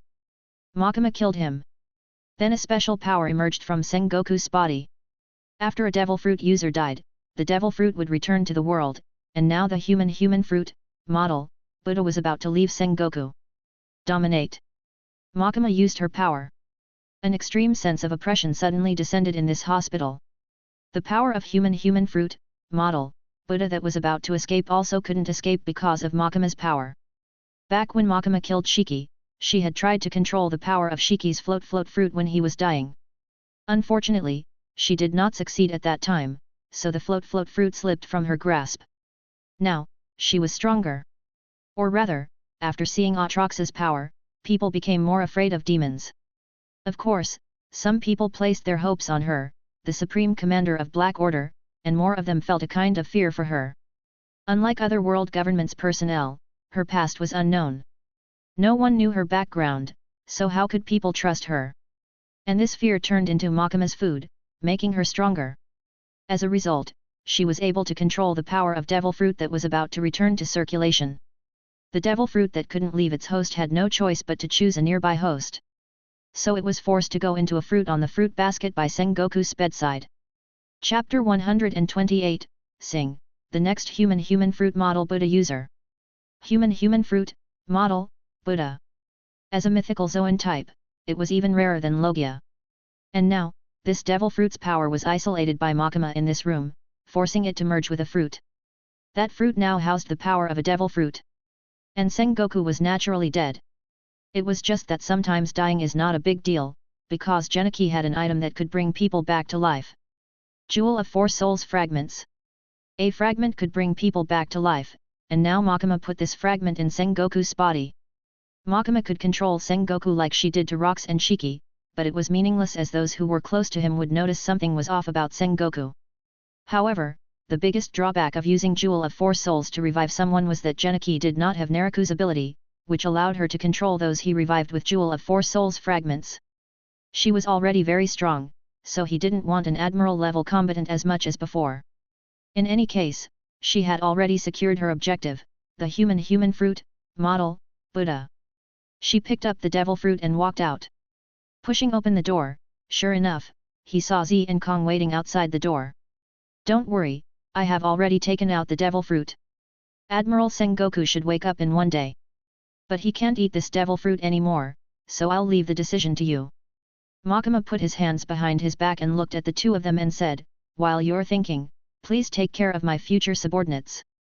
Z directly rushed into Sengoku's room, while Kong restrained himself and thanked Makima.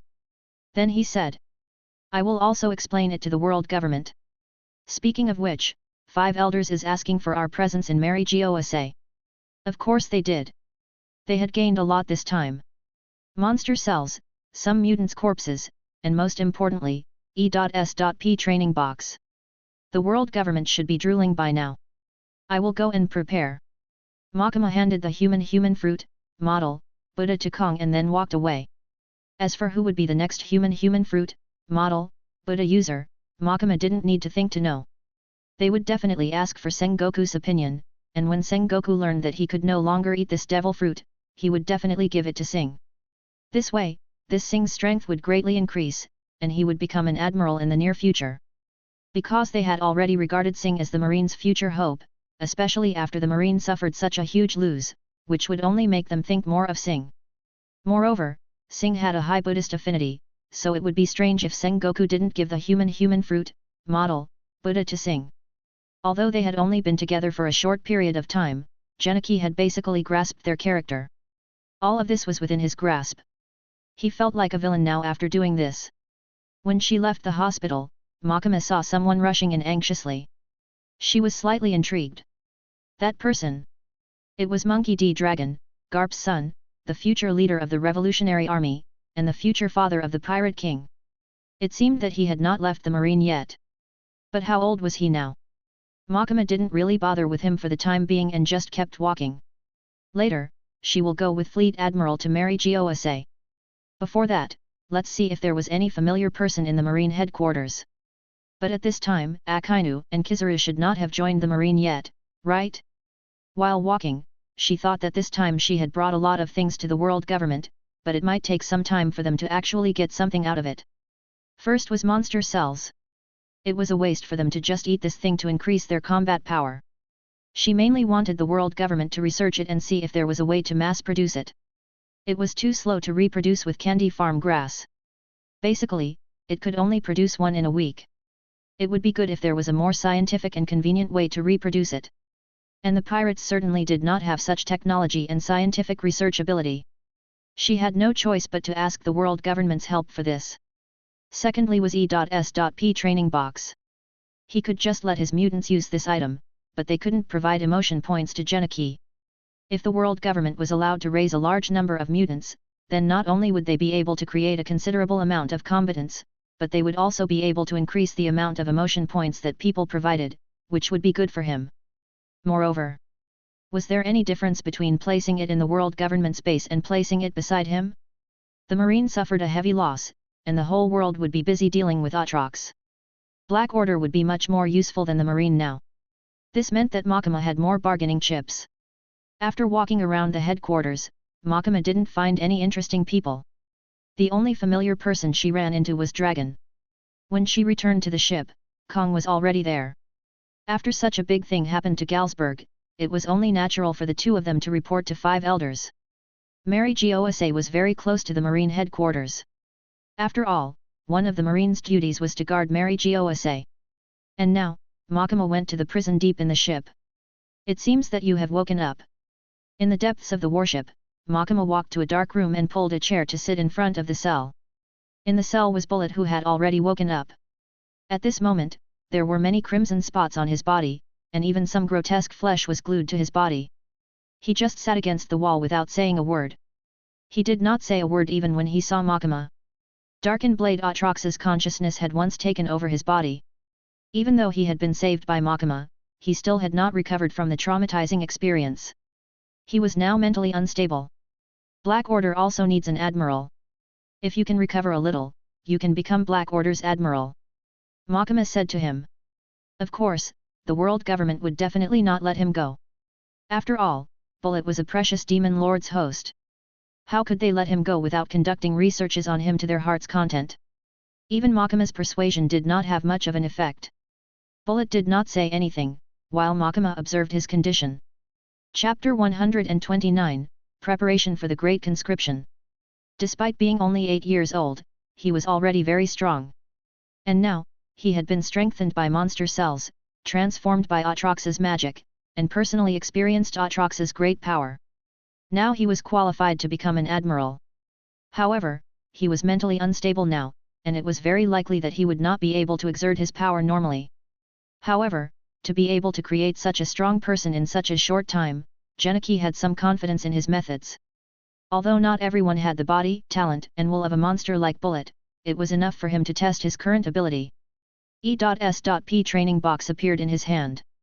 This thing had to be used daily continuously for 3 years before it could show its true power. To be honest, it was too long. Moreover, once you stopped for a day, you had to start all over again. The power that you had previously obtained would not disappear, but it would also not increase in continuity. You had to train up to the number of days your training was halted before the psychic power would become stronger. The mutants that Genichi had created had a natural talent for telekinesis, so they had a unique advantage in terms of telekinesis cultivation. For him, this thing could be used to mass-produce the world's top powerhouses within 3 years. However, Genichi still remembered that when he pulled out this item, it mentioned that E.S.P training box would increase his strength according to the level of adaptability of the user. Although the mutants had talent, it was not necessarily the top talent. Genichi also wanted to use the power of the world government to gather the most talented people in the world to reach the upper limit of E.S.P training box. This way, it could also give Genichi more emotion points. As for the teleportation and clairvoyance, he could put them aside now.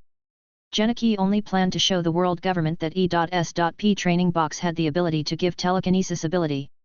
I want to kill Atrox. Suddenly, Bullet opened his mouth. His face was ferocious, and it seemed very difficult for him to say a word. Of course. The corners of Makima's mouth rose slightly, and her body leaned back a little. She said in a relaxed manner, "As long as you follow me, there is nothing that you can't do." It seemed that Bullet still retained a certain level of communication ability. As long as his body developed again, he might become stronger. After observing Bullet, Makima left. Because it was already Mary Gyoase's turn. If they wanted to go to Mary Gyoase, they needed to ride the gondola. However, they brought a lot of things with them this time, and the world government was also very concerned about it. Therefore, they directly used a super large bubble to cover the entire ship. After all, many things inside were very dangerous, especially Bullet and E.S.P training box. If something happened to them, there might be some danger. After all, in Makima's report to 5 elders, Bullet was the Demon Lord's vessel, and E.S.P training box was the Pandora box. Both of them contained the consciousness of the demon, which could bewitch others. Mary Gyoase was still so prosperous, as if everything that happened outside could not affect this place. Those celestial dragons with snot on their noses did not even know what was going on in the outside world, but Makima never took them seriously. After arriving at Mary Gyoase, she took Black Order's members and the marine soldiers toward Pangdia Castle. Pangdia Castle, Room of Authority. Makima and Kong walked in. After this battle, the marine suffered such a huge loss. "Kong, what do you have to say?" As soon as they entered, one of 5 elders first said to Kong, "We already know about Sengoku's situation. If he wants to transfer to Black Order, what else do you have to maintain the order in the sea? Even if Garp could survive, he would lose his combat power, and Sengoku would transfer to the Black Order." In other words, Z was the only one left in the marine who could hold the fort. The marine has a new generation growing. I already have a candidate for the second one. I will submit his information later. In addition, I hope the world government can approve a conscription. World military draft.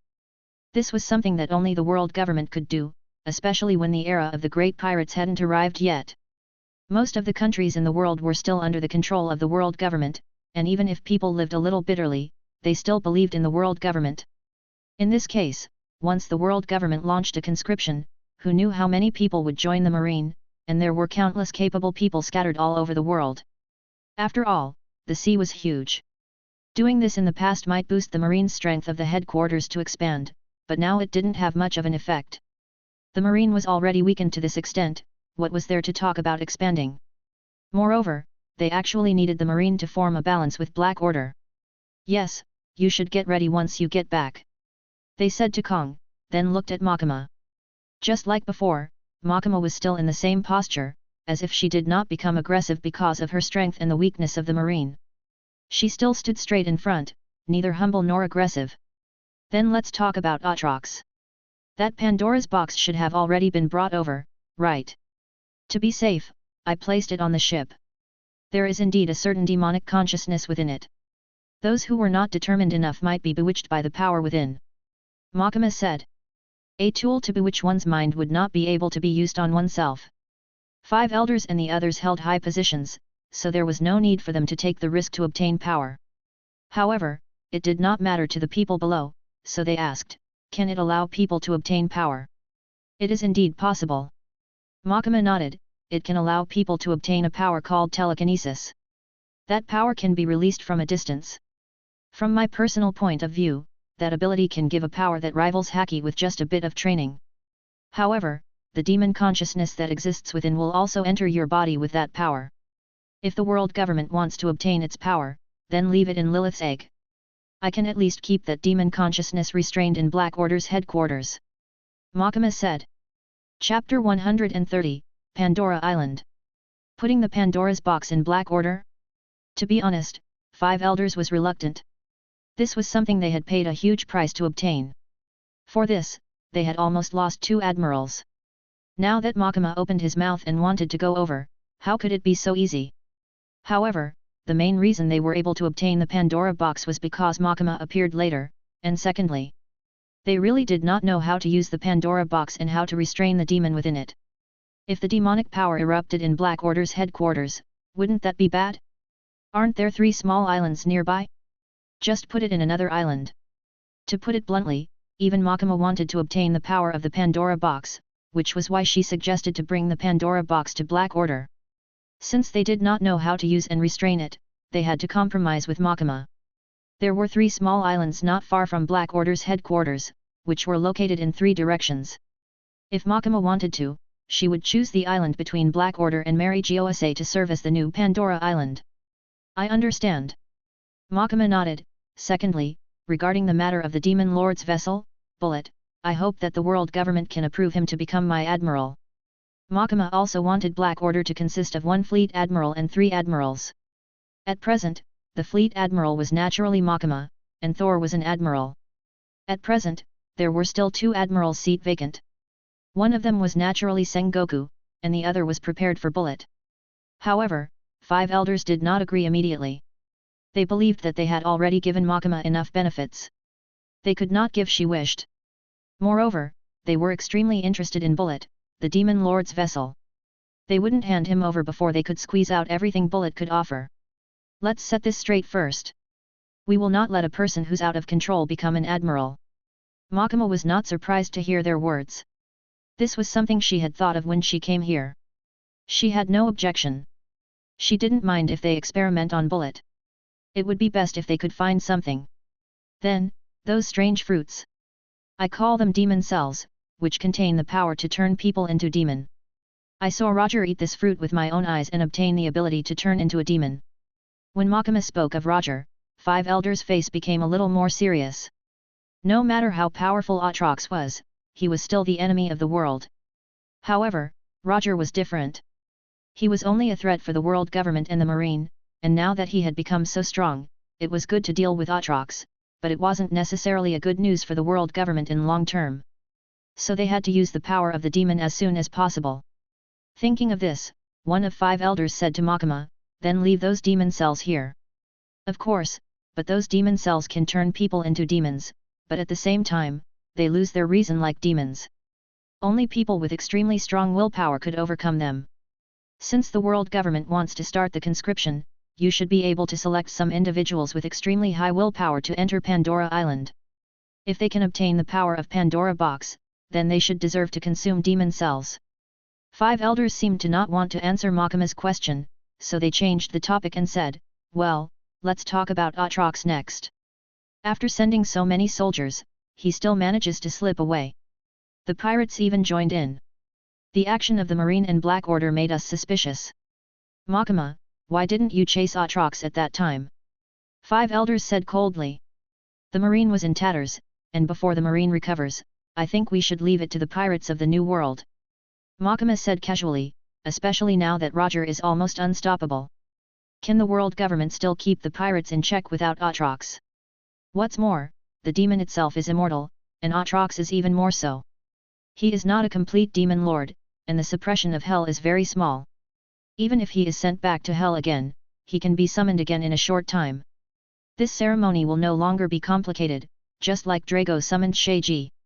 What does an incomplete demon lord mean? Makima shook his head. I don't know. That happened before my era. But among the 8 demon lords, Aatrox can't be a demon lord in the truest sense. This is something that all top demon hunters know. If we want to defeat Aatrox, or stop him temporarily, I think we need to start from Altar of Ascension. Altar of Ascension.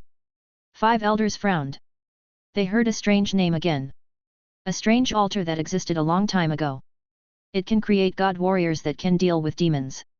But then, those Empyrean god warriors suddenly went berserk and were wiped out by the wizards and demon hunters. What does this have to do with Aatrox? In my speculation, a long time ago, Aatrox was one of the berserk god warriors. However, it has been about 1,000 years since my era. It is just an ancient legend for us. Makima said softly, but this time, I found such an altar in Galsburg. It made me realize that the legend about Altar of Ascension and God Warrior might be true. Where is that altar? It was destroyed by Roger. It was a pity, but I was powerless at that time. Makima made it seem like she was a little regretful, but then she said flatly. However, there should be many places in the world where such a Altar of Ascension should exist. In ancient legends, countless Altar of Ascension surrounded Sun City, and the chosen warriors went to Sun City.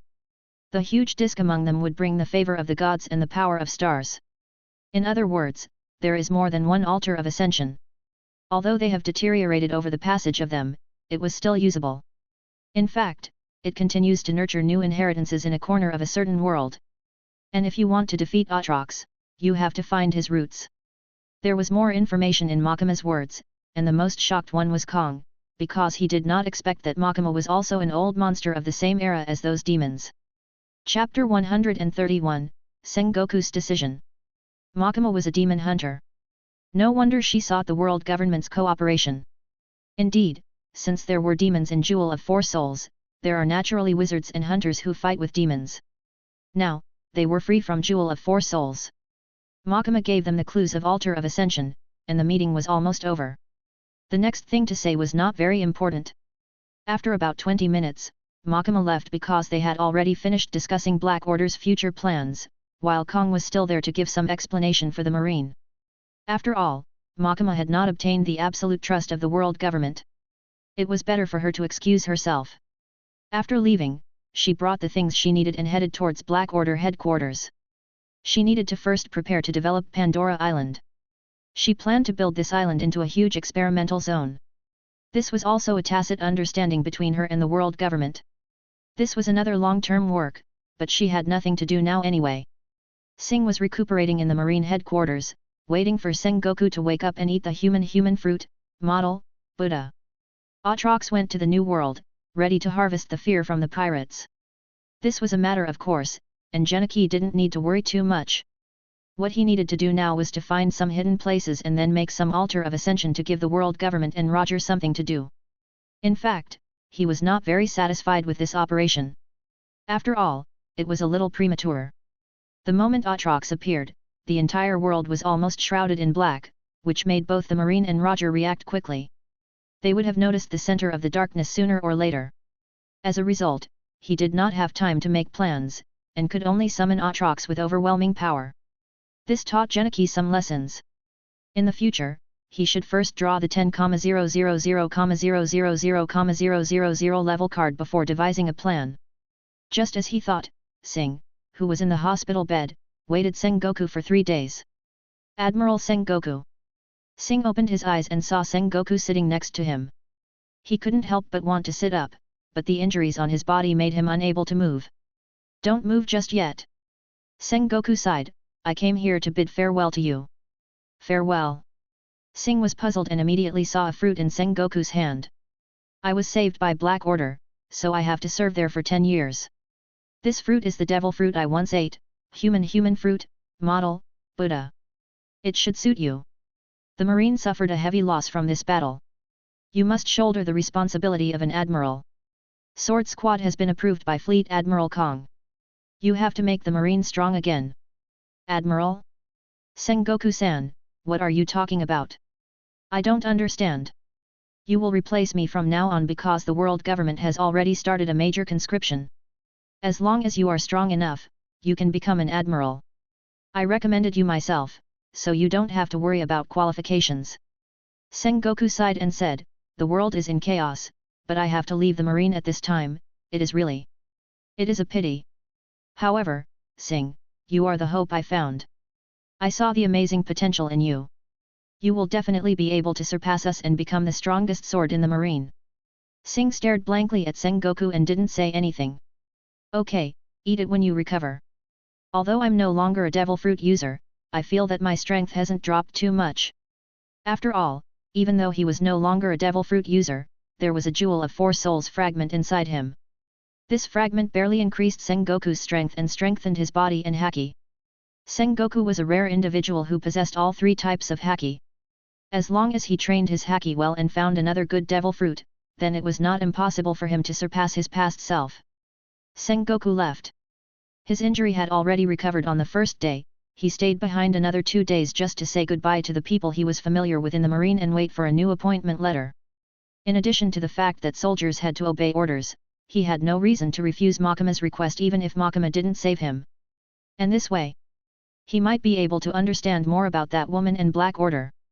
Although there were a lot of spies in Black Order, but after all, he did not see it with his own eyes. Garp hasn't woken up yet.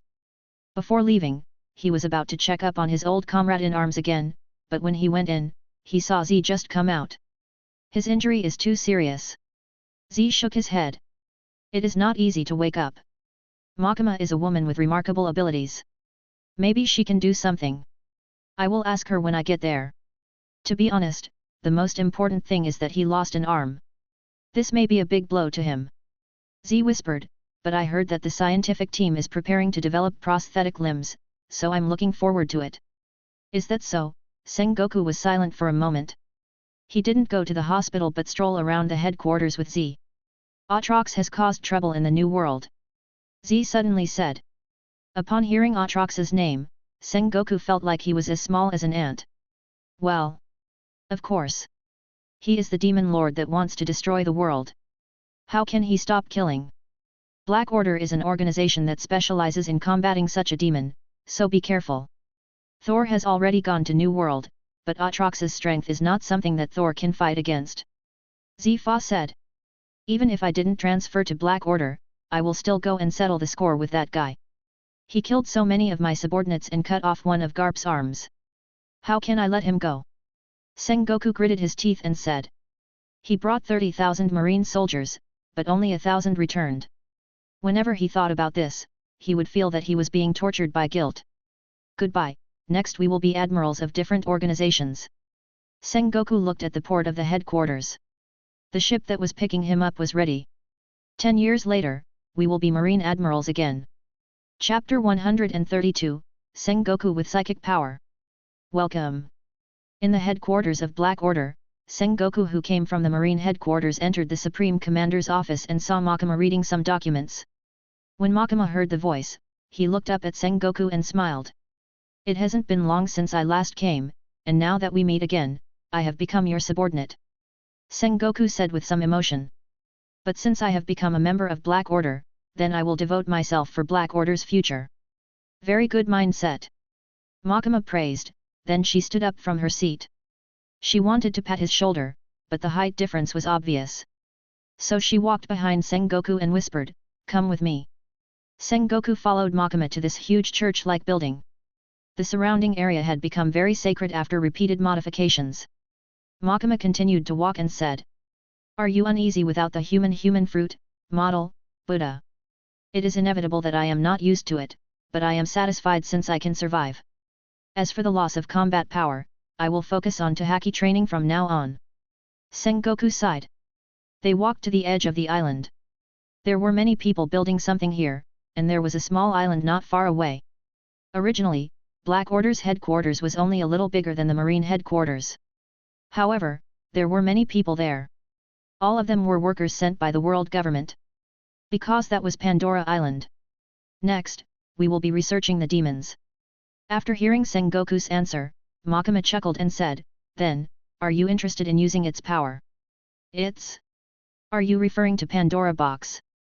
Sengoku said in a deep voice. As a former admiral, he naturally had a lot of information. Moreover, before he came, he had already received some information about the conversation between 5 elders, Fleet Admiral Kong, and Makima. Thus, he knew that it was Pandora Island. It was an island built for Pandora Box. That's right. If you want to use the power of Pandora Box, you must possess an indomitable will. I don't think anyone is more suitable than you right now. Makima had his hands behind his back as he looked at the people working at top speed. It might give you great power, but if your willpower isn't that strong, you might be dominated by the demon. The choice is yours. I'm just giving you a suggestion. A suggestion. Sengoku naturally knew that this was a suggestion. Even if she was his superior, she couldn't force him to do such a thing. After all, Makima still had the world government to answer to. But how could he refuse her suggestion? Sengoku was well aware that if he only relied on his own strength, then he would never be able to fight Aatrox on equal ground for the rest of his life. And if he wanted to take revenge, then he must be like Roger, using some other means to improve his strength. Roger used the demon cells, devil fruit, and jewel of 4 souls fragments obtained great strength.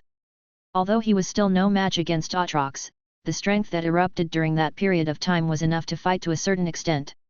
And if Sengoku wanted to reach that level, he would definitely not be able to do it with ordinary means. So when Makima said this suggestion, he had no reason to refuse. I accept. Sengoku said in a deep voice. Makima smiled. Although he no longer had the human fruit, model, Buddha, Sengoku was a master in mental and physical skill. In other words, he might be able to adapt to E.S.P training box's strength. E.S.P training box trained the corresponding power according to the user's talent. If there was a corresponding talent, then it could be achieved as long as it did not exceed the limit of this world. This world is very big, and there might be people who were extremely suitable to use E.S.P training box. At present, Sengoku agreed to this training, and this was also within Genichi's expectations. The only problem was that to obtain psychic power through E.S.P training box, one needed to focus on learning telekinesis 3 hours a day for 3 years consecutively. This was also the reason why Makima wanted E.S.P training box to be placed at Pandora Island. As half the decision-maker of Pandora Island, she could easily control the people within. At that time, she could just tamper with their training memories. After all, if they were to realize that this was just a simple E.S.P training box, it would be troublesome. How could there be a demon's Pandora demon box that only required you to think about telekinesis to obtain power? It would not be in line to what Makima said to the world government. However, as long as she controlled that portion of memories, it was fine. Makima's ability was in fact, as long as she thought that she could control the other party as long as she was higher than others, but of course, it was impossible to be so unsolvable and unsolvable. After all, in the world of pirates, Haki could weaken and even render her ability useless. Therefore, for those who had powerful Haki, especially color of Supreme King Haki, Makima could not control them as she pleased. However, if the other party also thought that Makima was a level higher than him, then he would be weakened in front of Makima. Even the powerful Haki would be controlled by Makima. This was also an important factor in her cooperation with the world government. And obviously, even if Sengoku had color of Supreme King Haki, as long as he was still a member of the world government and also a member of Black Order, then he would think that he was below Makima, and once he had this idea, it would be difficult to deal with Makima's power. In that case, just wait patiently. After the construction of Pandora Island is complete, you can go there to obtain Pandora Box's power. This is the first step to become demon hunters. Makima softly said. At that time, 5 elders should also send people to observe Sengoku's condition. Moreover, in the meantime, the world government was also looking for people with strong willpower.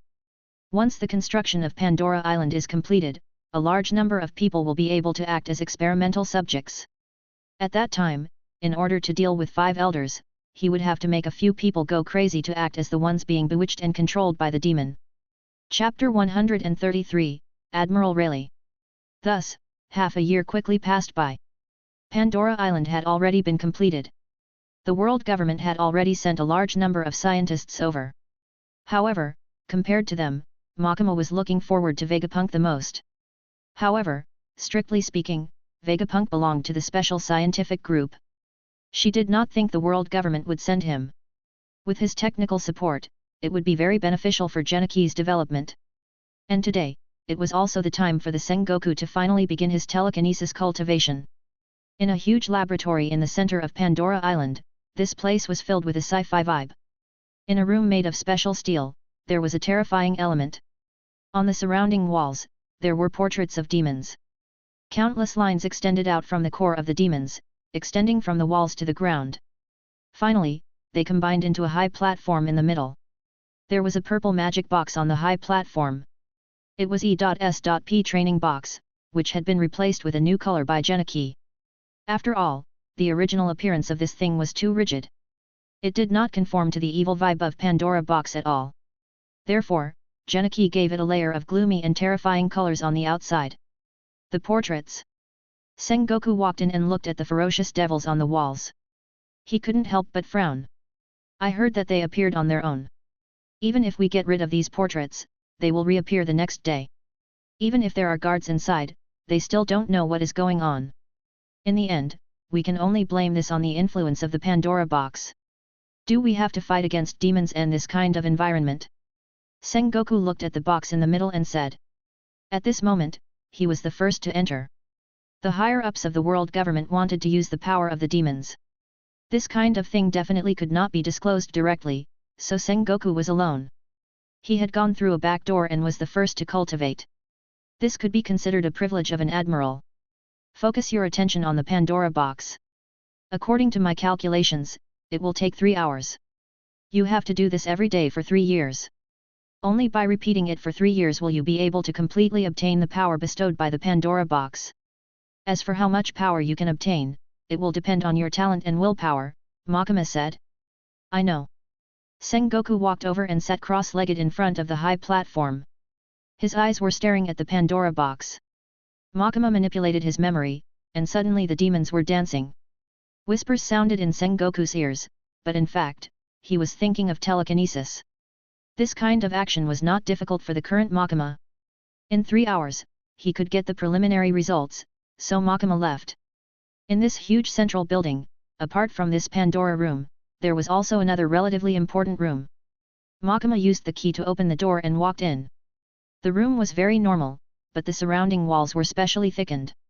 On the basis that it was made of special metal, it was now 50 centimeters thick, and the person inside would definitely not be able to break out in the first place. And there was only one person in this room, which meant that she went this far just to keep that person locked. Rayleigh. At this moment, he was reading a book in his room. In addition to the strict restriction, he was closely monitored. After all, he was not imprisoned in Impel Down. Black Order was an organization to deal with demons, so they naturally did not care about pirates. The Supreme Commander actually came in person. Rayleigh was also quite surprised when he saw Makima come in. He was seriously injured in the battle with Atrox, and his internal organs were almost destroyed. Under normal circumstances, it would be hopeless to stay alive, but he survived in a special way.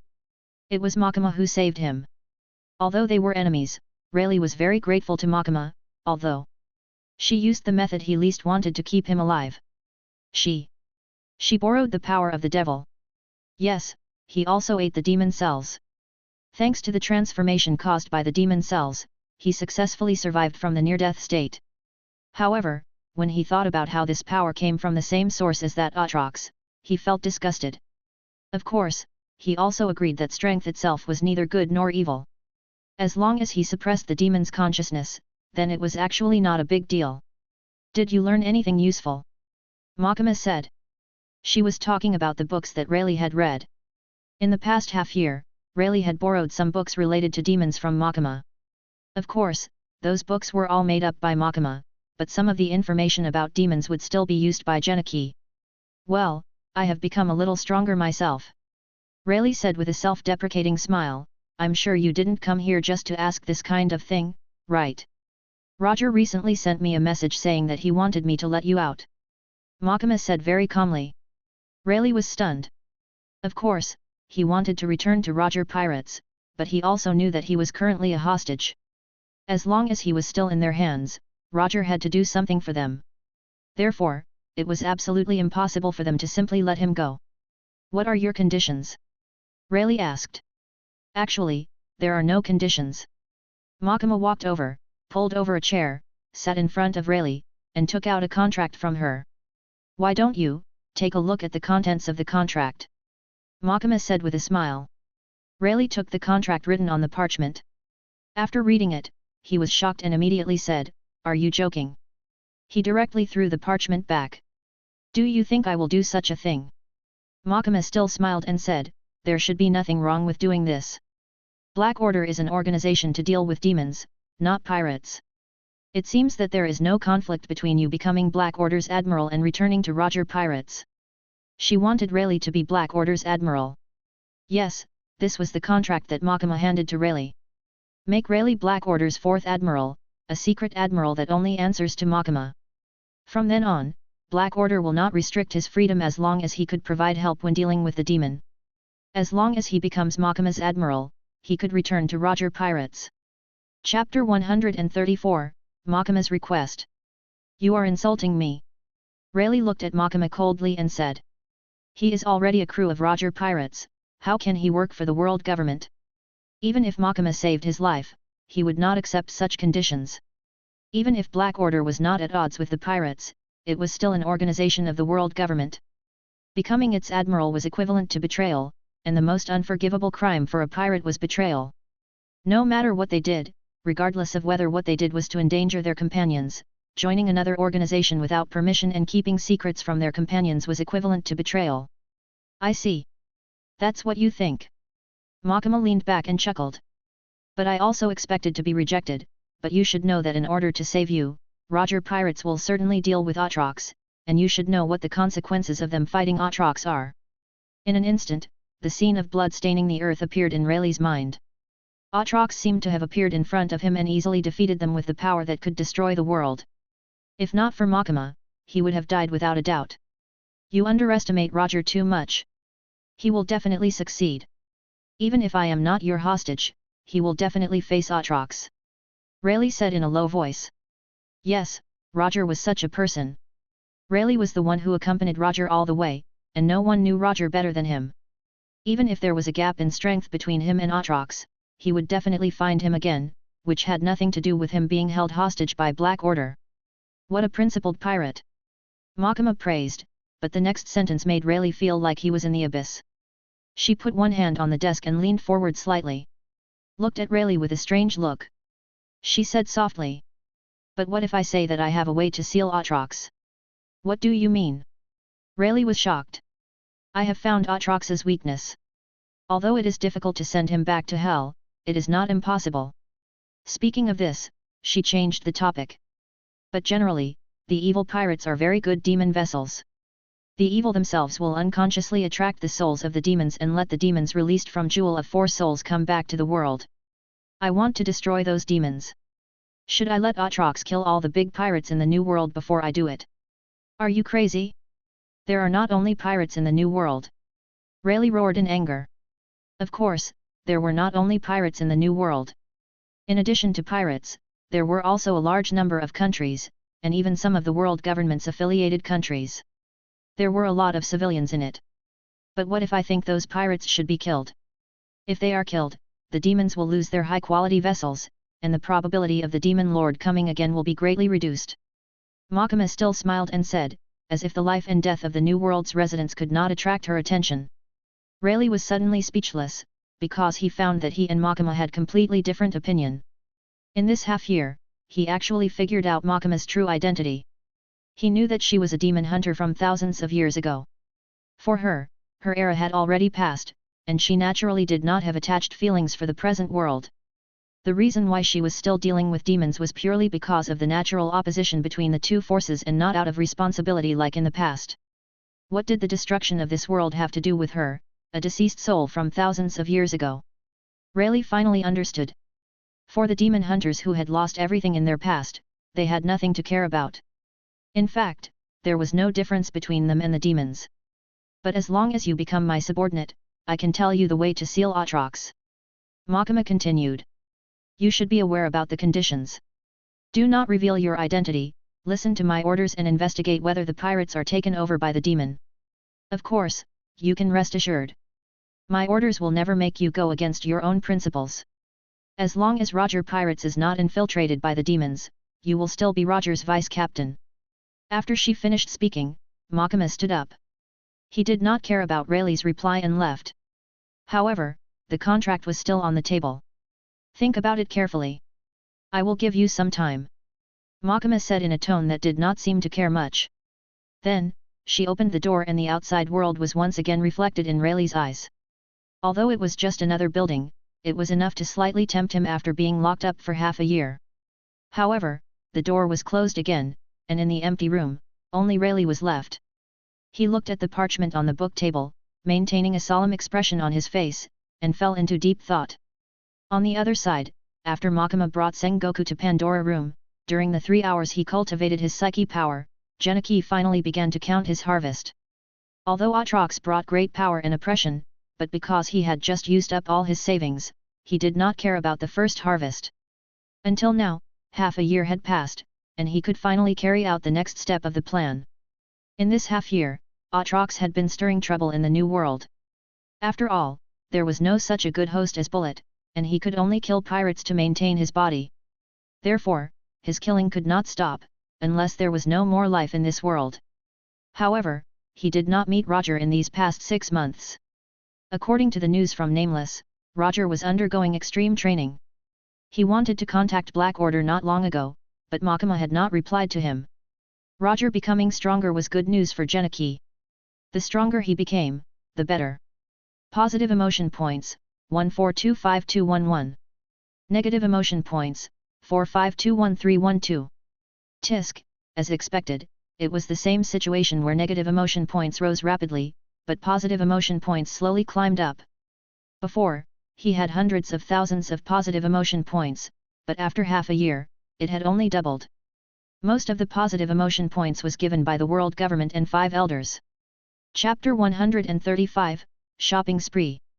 After all, he had done so many things, and there were not many people who could make people feel happy. Only 5 elders felt happy for receiving so many things. And his negative emotion points value was amazing. After Genichi drew Atrox, he almost completely depleted his negative emotion points. And now he had more than 4 million. However, this time, Genichi did not want to draw character card. Instead, he wanted to draw a 1 million level item card. The reason was very simple. He collected negative emotion points faster, so it was possible that he could reach 10 million level emotion points. However, the speed of positive emotion points growth was too slow, and after reaching a million level, the growth would be even slower. Therefore, for him, it was better to wait until his positive emotion points reached a million and use it.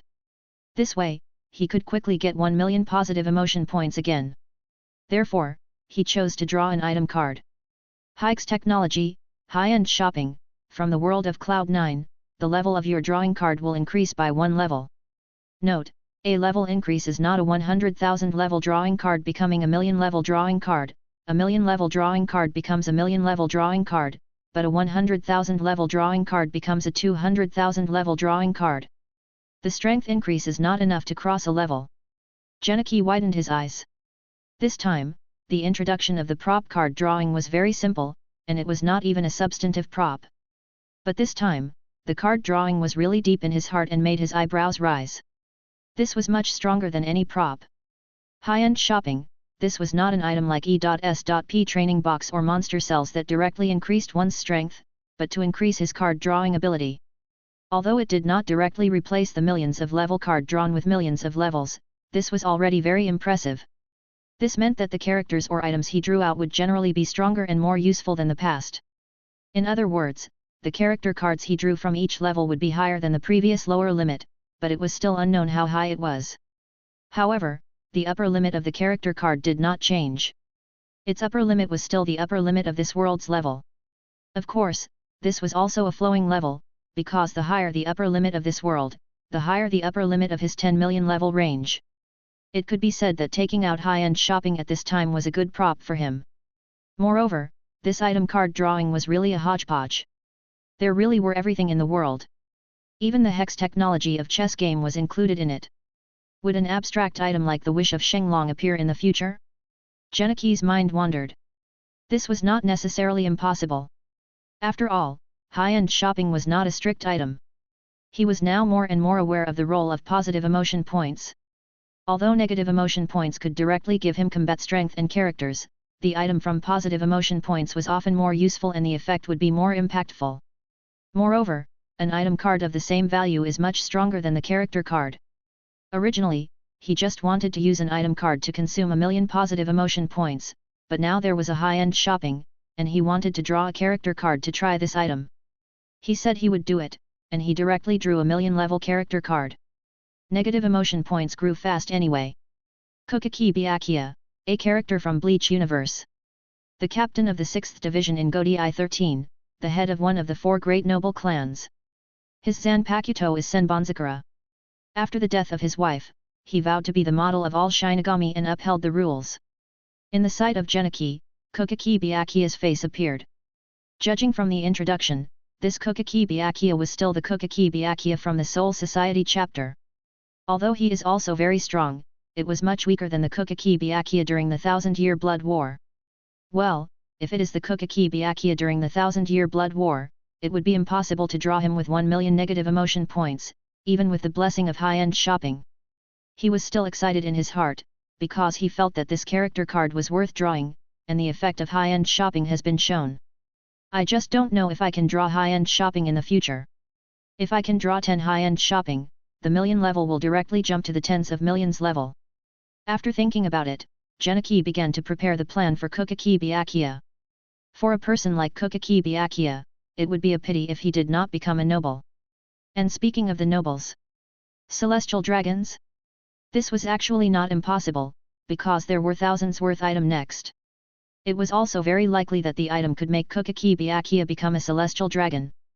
But now, Genichi barely had any emotion points. He now only has more than 400,000 positive emotion points.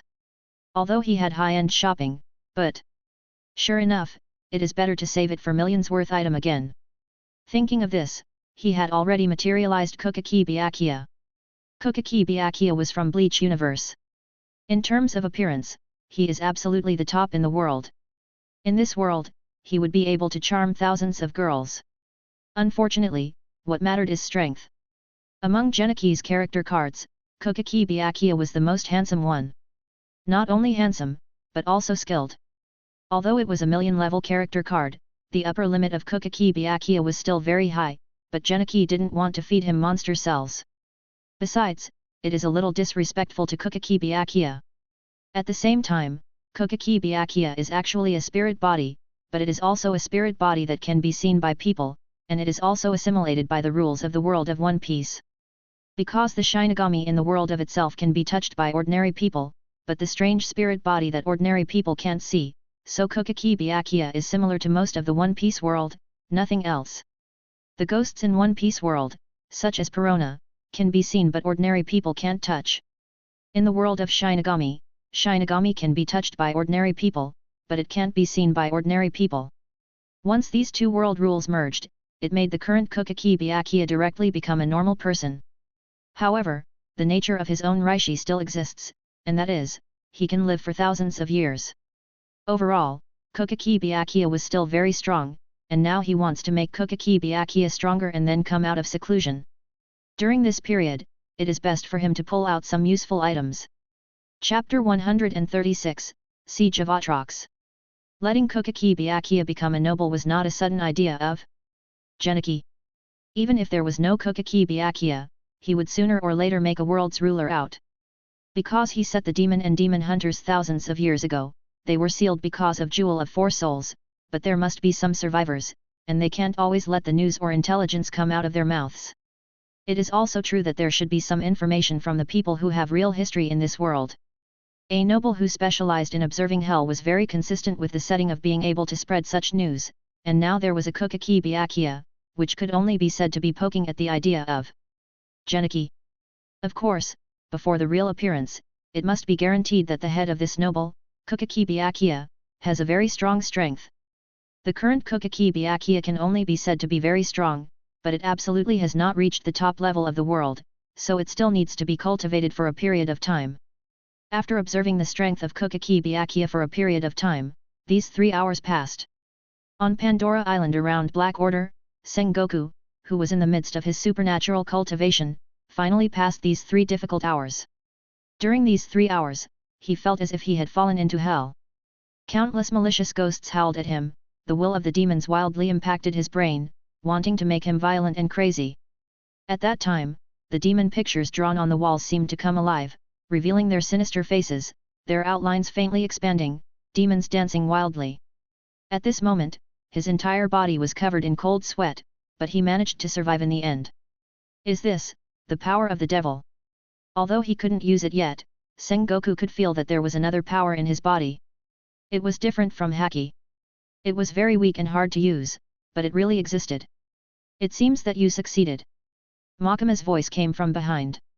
Sengoku turned around and nodded. Although you can indeed obtain power, but if you are bewitched by the will of the devil for a long time, even if you can obtain powerful power, you may only become a slave of the devil.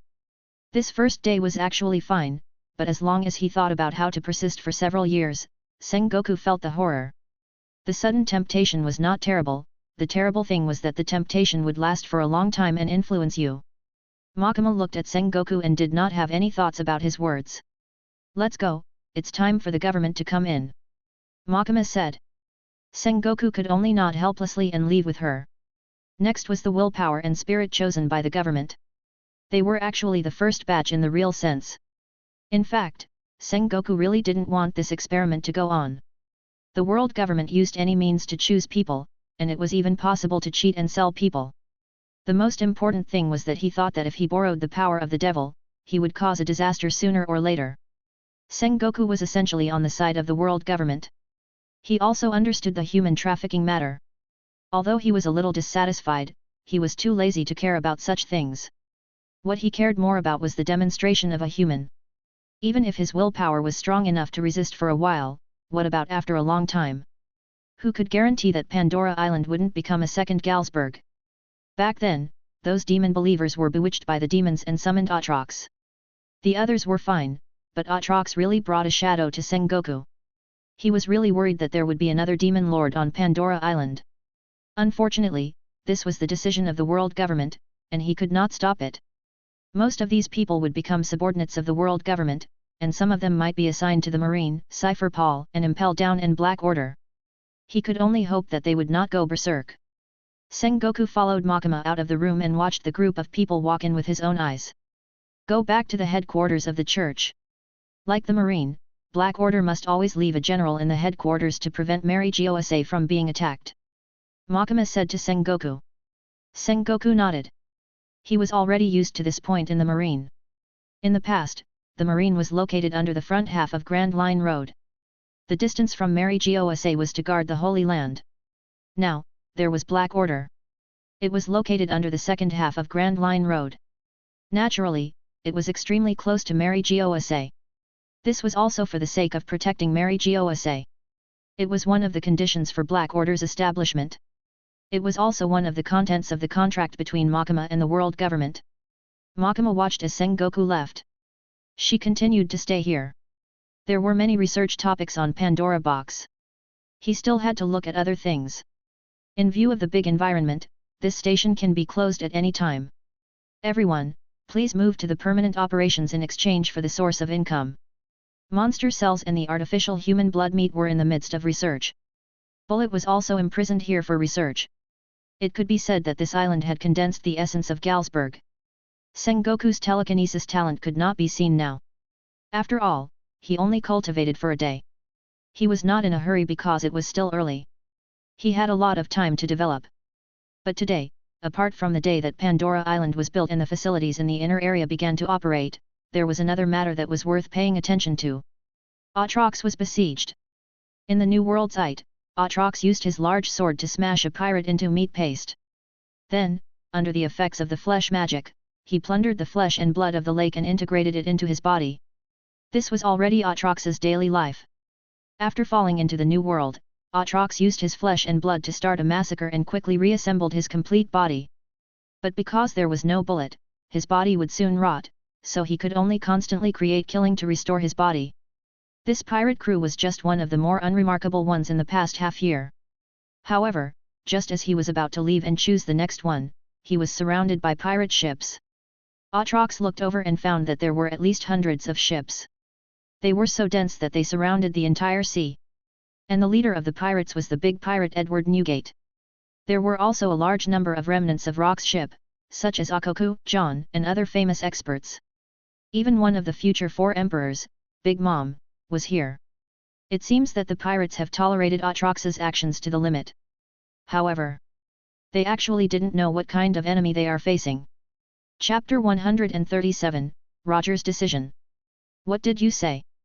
On a small island about hundreds of kilometers away from the sea, Roger pirates were resting here. In this half-year, Roger had been training his strength. At the beginning, Galsberg's strength had increased too quickly. Relying on devil fruit, monster cells, and jewel of 4 souls fragments, he had forcibly increased his strength several times. That power was only grasped by him recently. But he knew that this was far from enough. If he wanted to deal with Atrox, he needed more power. However, it was easier said than done to improve his strength. In a sense, the strength he had reached now was thanks to the use of those external objects. It was impossible to be stronger in a short period of time by himself. And just as Roger was thinking about what to do next, he received a message from Nameless.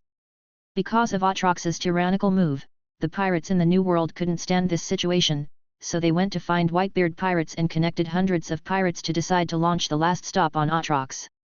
At the moment, they have already started fighting in the Ite. Hearing the words of John Doe, the people in the bar on the island suddenly became silent. After a moment, it was Roger's roar, "Are you kidding? Who do they think they are to deal with that Atrox? Atrox? How can ordinary people deal with it? How can they deal with it with numbers? They only know the existence of Atrox, they only know that Atrox is very strong, but they have never faced Atrox, because the people who faced Atrox in the New World except him died. The only information they got was that the Roger pirates and the Marine were seriously injured by Atrox, but Atrox was finally seriously injured in the depths of the New World. Roger's pirates were certainly powerful pirates, and Roger himself was one of the most powerful pirates. In addition to the 2 generals of the Marine and the 30,000 Marine, this was indeed a great force. No force in the sea could resist their cooperation. So they hesitated at the beginning because they knew that Atrox was very strong. But as time passed, Atrox became more and more ferocious in the sea, and more people were harmed. They could not guarantee that they would not be the next one. There had never been such a person in the sea. No matter what kind of homicidal maniac would stop after a period of time, but Atrox's desire to kill seemed to rise forever. The road of death under his feet seemed to be endless, and the calm they expected seemed to never come. So they joined forces. They thought that the combined strength of these hundreds of pirates was absolutely beyond that of Roger and the Marine. Even if they may suffer heavy losses, they must kill Atrox, otherwise they will only be broken by him alone. It was also because of this ignorance of Atrox, so they certainly didn't know that the so-called Alliance Army gave Atrox a steady flow of power. They are simply going to die. Roger gritted his teeth and stood up directly. "I will go now, you all don't move, stay here." "What are you saying?" Gaban also stood up. "If you want to go, then let's go together."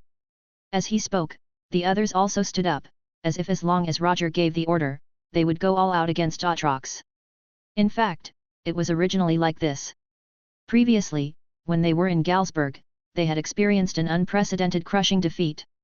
Even Deputy Captain Rayleigh was caught by Black Order's people because of this.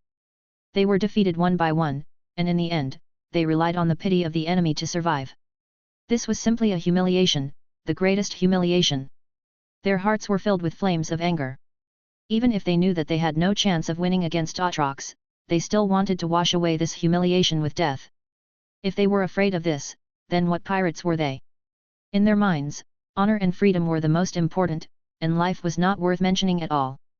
"I'm not going to fight with Atrox." However, Roger said in a deep voice at this moment. Of course, he knew what his crew was thinking, but it was not the time yet. He looked in the direction of Ite, and whispered, "I'm going to save someone." "Save people?" "That's right. Of course, it's to save people." Roger knew very well that the pirates in the sea area of Ite were dead for sure. They were not Atrox's opponents in the first place. If it was just a few top experts, they might have a little chance of winning, but if they went to Atrox with such a big corps, it was simply suicide. Roger couldn't let such a thing happen. Not to mention that he had some friendship with Whitebeard, even for the sake of the balance of the world, he couldn't let all the pirates die there. If the other party Atrox, these people may be useful in the future. Moreover, Atrox is not the only Devil Lord, and he must not lose most of his combat power here. Roger is right. I have no friendship with Whitebeard and the others, but I also know that they are famous pirates. They should not die here. Even if they die, they will die in the battle with Atrox. Roger was about to praise when he saw Nameless turn to look at him. His expression was also full of sincerity. However, I want to go with you. Too cunning, I want to go too. Gaban muttered. However, Nameless just shook his head, I have the ability to teleport. I can bring Roger over quickly. You guys can't. Roger thought for a moment and nodded, okay, John Doe can go. But it will be fine just at the edge of the sea area of It. When the time comes, I will see if I can bring a few people out and then leave quickly. Teleportation, this ability was indeed too strong. Devil Fruit also had the ability to teleport, but no one had eaten this fruit yet, and no one knew where it was. In fact, Nameless only trained half of his ability to teleport, because he had to cultivate for 3 years before E.S.P training box to completely master this ability. However, he only practiced for less than 2 years. Although it could still be used, there was still a delay. Moreover, the distance of a teleportation was not particularly large, and it consumed a lot of energy for Haki.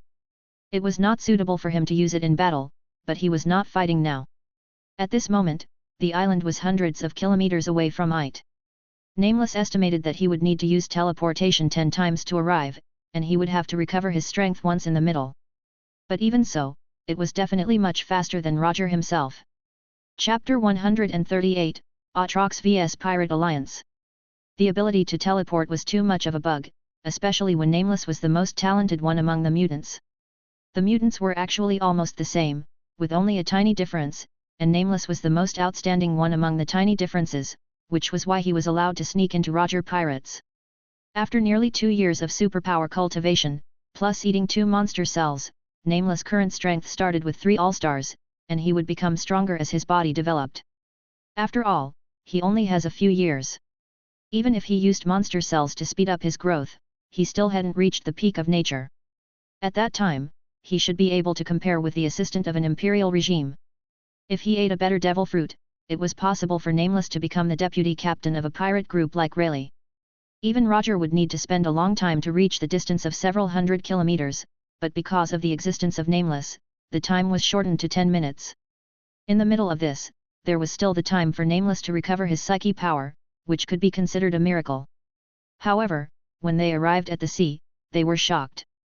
Atrox. Roger gritted his teeth and said. The sea in front of him was blood red. It was unknown how many people's blood dyed this sea red. There were countless broken limbs floating in the sea of blood. There were screams everywhere. Figure like a devil. Atrox waved his sword and hundreds of pirates died on the spot or were seriously injured, and most of their broken flesh and blood were plundered by Atrox to replenish their flesh and blood. This time, the Pirate Alliance army was numerous, but they were all just his nutritious meals. The only one who could make him look more at was Edward Newgate. He was invited by Akoko and used to be the partners of Rock's pirates. Although he left, there was more or less some friendship. The most important thing was that he didn't want to be targeted by Atrox one day, nor did he want his family to be killed by Atrox, so he could only take the initiative to attack. However, he also knew that this was a hard battle. Atrox could defeat Roger, Garp, and Sengoku, so even if the Pirate Alliance army was stronger than him, it was impossible to defeat him easily, so this time he came alone. At this moment, he slashed out with his saber, and the huge color of Supreme King Haki wrapped around the blade. At the same time, Tremor Fruit activated his power. The sea trembled because of his power, and the blood sea dyed red stirred up waves. It smashed towards Atrox together with Whitebeard's world-shocking slash. I will drown you all with the sea of blood. Atrox said those words with a ferocious face. His huge figure stood on the sea, and everything was like a nightmare.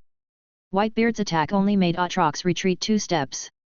A large part of his flesh and blood was scattered, but there was too much flesh and blood on the sea. He easily received replenishment. I will take away everything you have. Atrox grew deeply. He waved his sword at Whitebeard, who was attacking him. Whitebeard continued to slash out with his previous powerful attack. With the double enhancement of the Conqueror's color and tremor fruit, his attack power reached an exaggerated degree. Mazer Ho, 3,000 miles. While Whitebeard was fighting against Aatrox, Charlotte Linlin, who was beside him, also slashed out her powerful attack. In the previous confrontation with Aatrox, they had seen the powerful strength of Aatrox. They knew that no one could win alone. If they wanted to fight against him, they had to work together. At the same time, the other big pirates of Rock's pirates also launched an attack. With Whitebeard as the main attack, they assisted and struggled against Aatrox. Boom! The power of the two sides exploded in the center. Aatrox, Whitebeard and others retreated at the same time. However, compared to the former, the latter retreated further, and even flew out as if he was directly hit by the power. Whitebeard could not laugh. The faces of the others were also ashen, because at this time, they finally realized what kind of monster this Aatrox was. No wonder Roger and the Navy were defeated by him. We should have no way out. Take out your strongest strength and perish together with this devil. Whitebeard shouted. As for Aatrox, he charged forward in an instant. Along the way, artillery shells kept bombarding him, causing the sea to rumble. The huge power shook the sky and the sea, but it could not stop the demons from moving forward. That huge body could cause a huge storm just by moving forward. That was the effect of this huge body surpassing the speed of sound. As he rushed into the fleet and waved his sword, the sea was suddenly split into an unknown depth of cracks. The pirates along the way died directly. No one could block his attack at this distance. Boom! Suddenly, a huge sea king appeared in the sea. The sea king was about 1,000 meters in size. It was much larger than Aatrox. It seemed to be angry that Aatrox had disturbed its peace and opened its huge mouth to devour it. Pucci! However, just as it appeared, the body of the Sea King was split into two. A scarlet crack appeared in the middle, and the split body was sprinkled with countless blood. Fresh blood fell on Aatrox and soaked in the sea. Go to the sea with us. At the same time, the entire sea trembled violently, as if it was boiling. The entire world seemed to be falling apart, and the heavens and earth were no longer parallel. Rumble! Wahahaha! At this moment, Whitebeard's fists struck both sides, and solid cracks appeared in front of his fists. The entire sea shook violently because of his ability, and the sea rolled up thousands of waves. He wanted to sink the entire sea with everyone around him into the sea. There was nothing he could do, because Aatrox was too strong, so he had to do this. Even if he died here, he could not let Aatrox wreak havoc in the world again, because he already had a family in this world. He wanted to protect his family, and the world where Aatrox existed was dangerous for him. He wanted to pull this sea to perish together with Aatrox. However, can it really be done? Listen, extinct, dead. Boom! In an instant, Aatrox released a huge amount of power. Follow me. Charge into destruction together. Great destruction. Chapter 139, The End of Pirate. At this moment, Aatrox's body seemed to have undergone some changes. The wings on his back instantly spread open, and those scarlet wings manifested endless evil and tyranny. Your music should sing my name. Boom! The power of darkness and decay emanated from Aatrox. His body seemed to have expanded slightly, and the color of scarlet and darkness was even more vivid. He flew into the sky under everyone's astonished gazes. This boiling sea and this tilted sky became silent at this moment, as if the entire world was focused on Aatrox. Everything around him was so small and insignificant. As his body appeared again, the entire sea seemed to burn. A wave of darkness spread to the entire sea, and the people who were eroded by the darkness almost instantly turned into bones. Their flesh and blood, their souls were all taken away. They were taken away by Aatrox and forcibly absorbed into his body, leaving only a few people who were still firmly resisting. Charlotte Linlin gritted her teeth. She held her soul tool Napoleon with both hands. The flames of Prometheus and Zeus lightning condensed on it. Combined with her powerful haki, it instantly formed a huge force. Light sword. She didn't want to die here, because she still had her own goal. She still had her own ideals, she wanted to achieve the Holy Mother's 10,000 countries philosophy.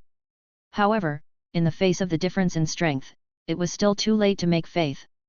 Aatrox descended to the surface of the sea, and with a stronger force, he destroyed the entire sea in an instant. Their fleet was instantly overturned, and the huge force destroyed countless pirates. Even Charlotte Linlin, who was standing in the sky above Zeus, was affected by Atrox's power.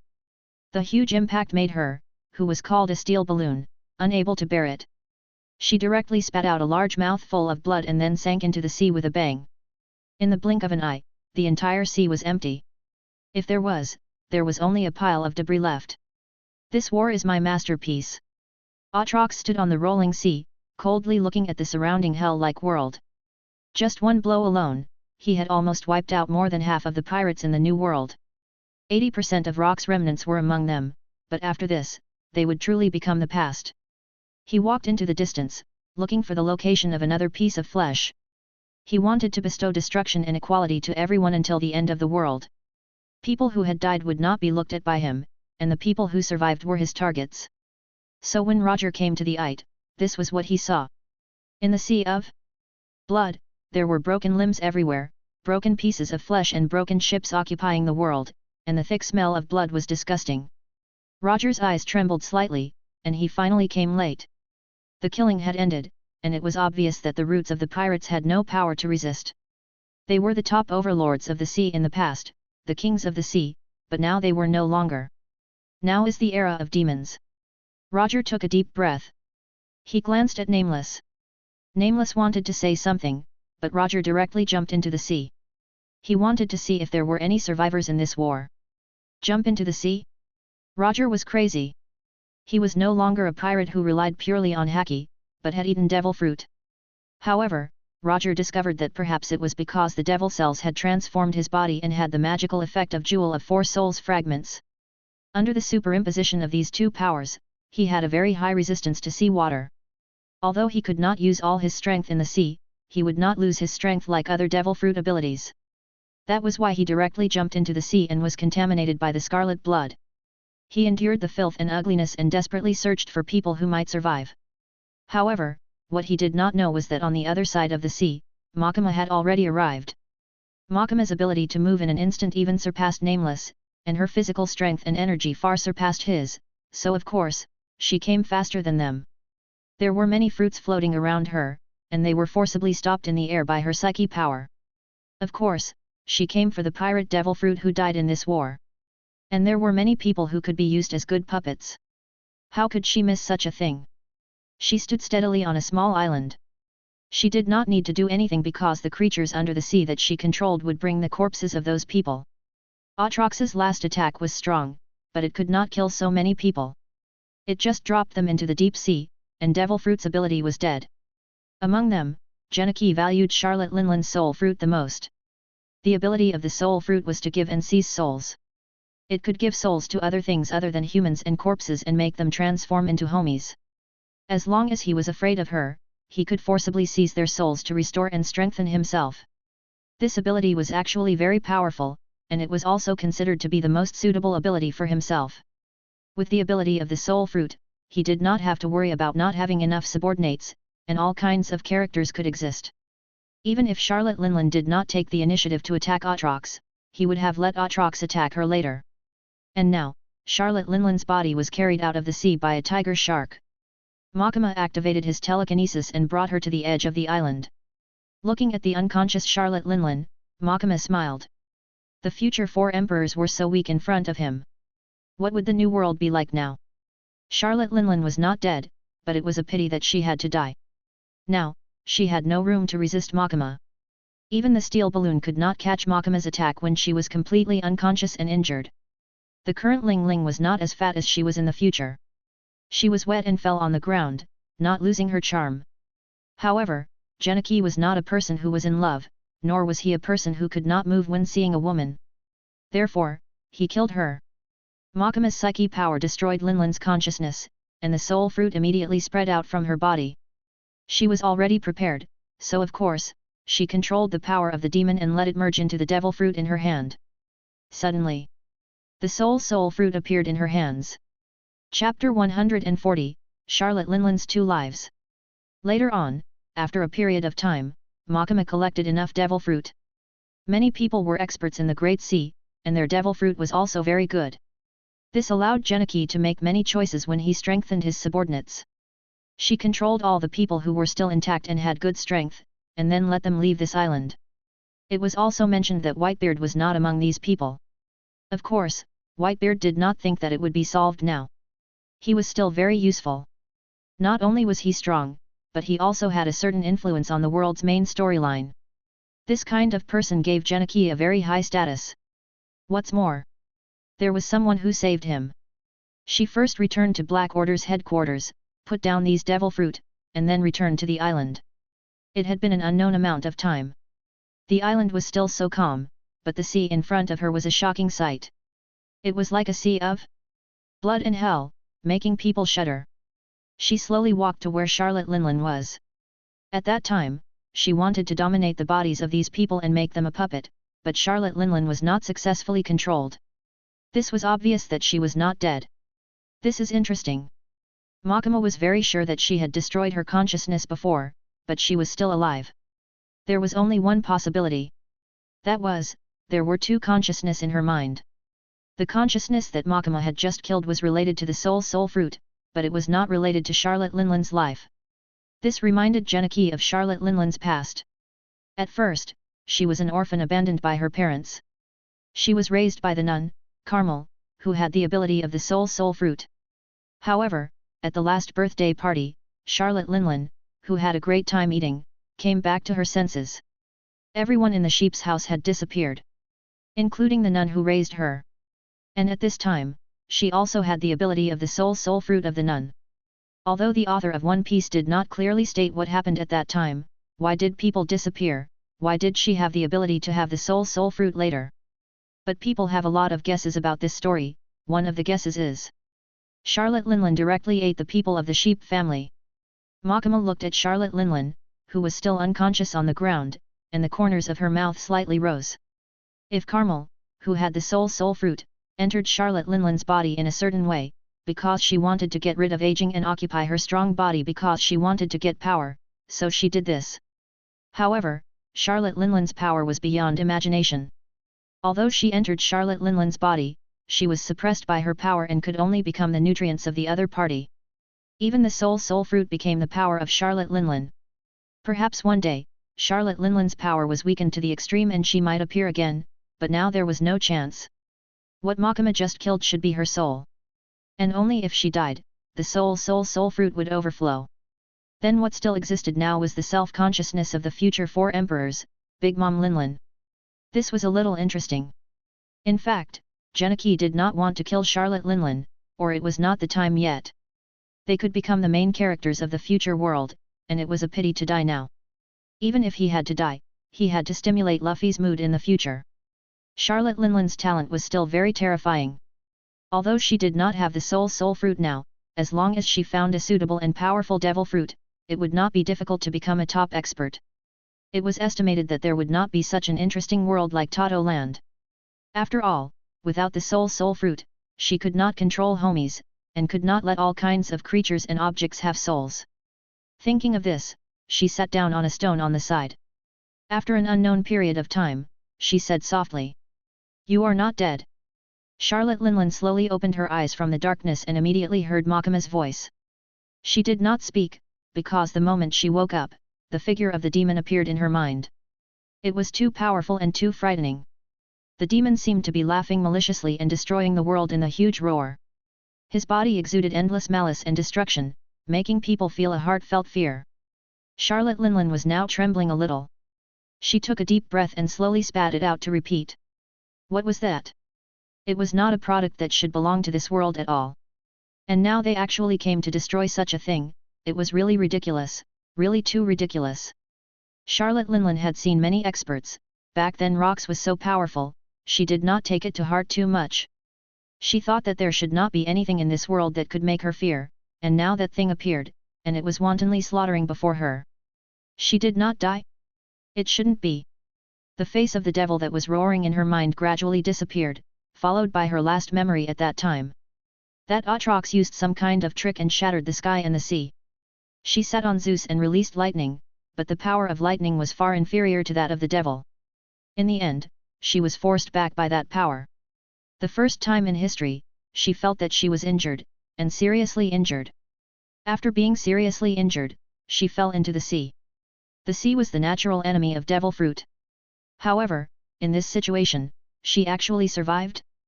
You saved me. She gradually calmed herself down and then turned to see Makima. Her small eyes shrank because she knew who this person was. Although it was the first time they met, with her strength and power, she could still know who the Marshal of Black Order's headquarters was. She is a member of the world government. Charlotte Linland's heart sank to the bottom of the valley. Although she was still alive, she was seriously injured, and she seemed to have lost something. What was lost? Zeus Napoleon? Prometheus? She suddenly seemed to recall something. The response between souls. No more.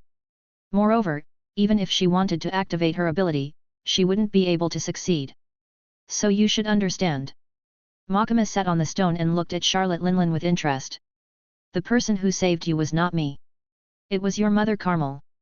Chapter 141, Do Me 3 Favors. Holy Mother. Linland suddenly became excited, and her tears could not stop flowing from her eyes. Yes, the power of the soul fruit was originally Holy Mother, and now she disappeared. Doesn't it mean that the Holy Mother exhausted her power? Don't look at her as a pirate, but how to say it. Her mind was still quite simple. Makima saw her suddenly fall into a sad state, and his expression remained unchanged. Although Carmel did not successfully possess Charlotte Linland, her image in the other party's heart was still very high. She was very good to the children of the sheep family and took care of Linland very much. In this case, the children of the sheep family naturally liked and respected Carmel very much.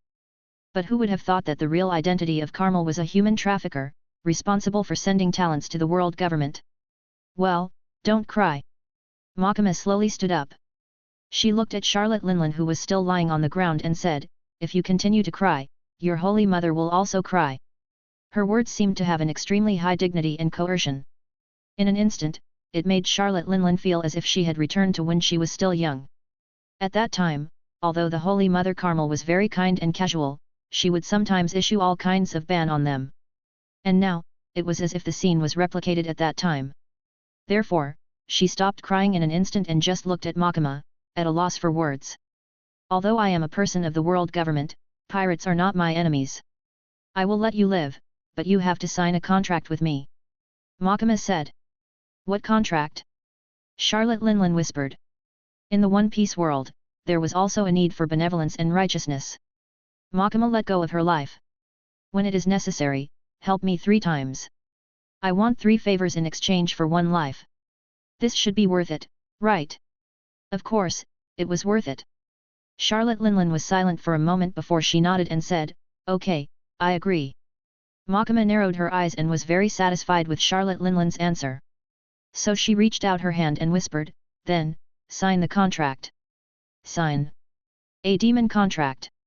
And when Makima succeeded in obtaining the soul fruit, on the other side of the sea, Roger had already dived into the sea. There were also countless corpses in the sea. Compared to humans, there were more animals. Their bodies were corrupted, as if they had experienced the cleaning of thousands of years in a short period of time. Roger's color of observation haki was fully opened, searching for people who might have survived. Whitebeard. Roger's eyes lit up after diving into the sea for an unknown period of time because he finally saw a person, a complete person in the deep sea. Whitebeard, Edward Newgate. He had lost all his strength in the sea, not to mention that he had fainted and completely lost consciousness. He was afraid that he would die in the sea soon. A mighty powerhouse of a generation was going to die here? Of course not, because Roger was here. Roger swam over quickly. In fact, if Whitebeard saw his current posture, he would struggle desperately even in the sea. Because Roger had entered the state of demonization at this moment, and his body revealed a kind of evil power, looking like a demon. Of course, Whitebeard did not know that Roger had eaten devil fruit and the devil cells. Of course, he could not recognize that this monster was Roger.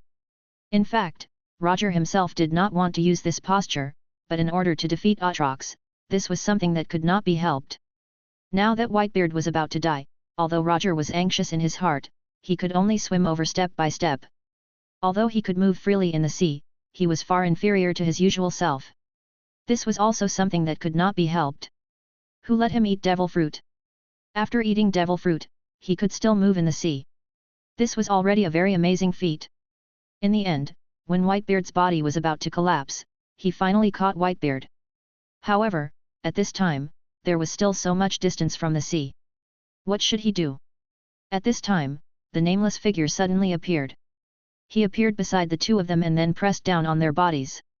After about 10 seconds, he directly appeared on the island where they were previously on.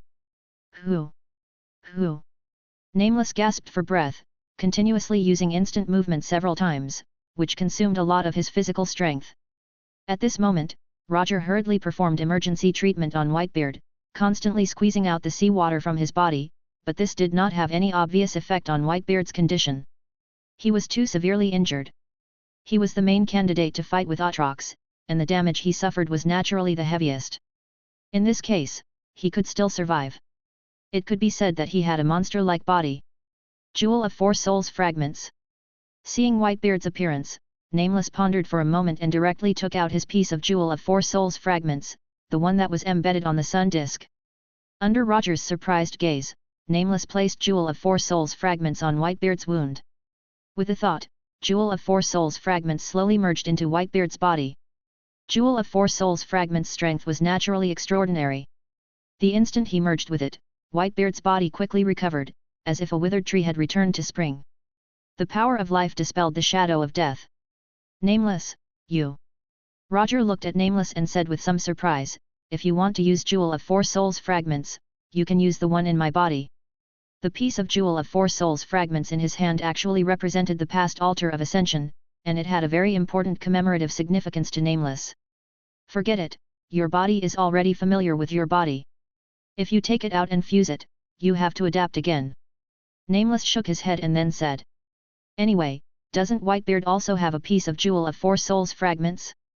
When he wakes up, let him use his piece to exchange with me. Whitebeard had a piece of Jewel of 4 Souls fragments who inherited rocks directly.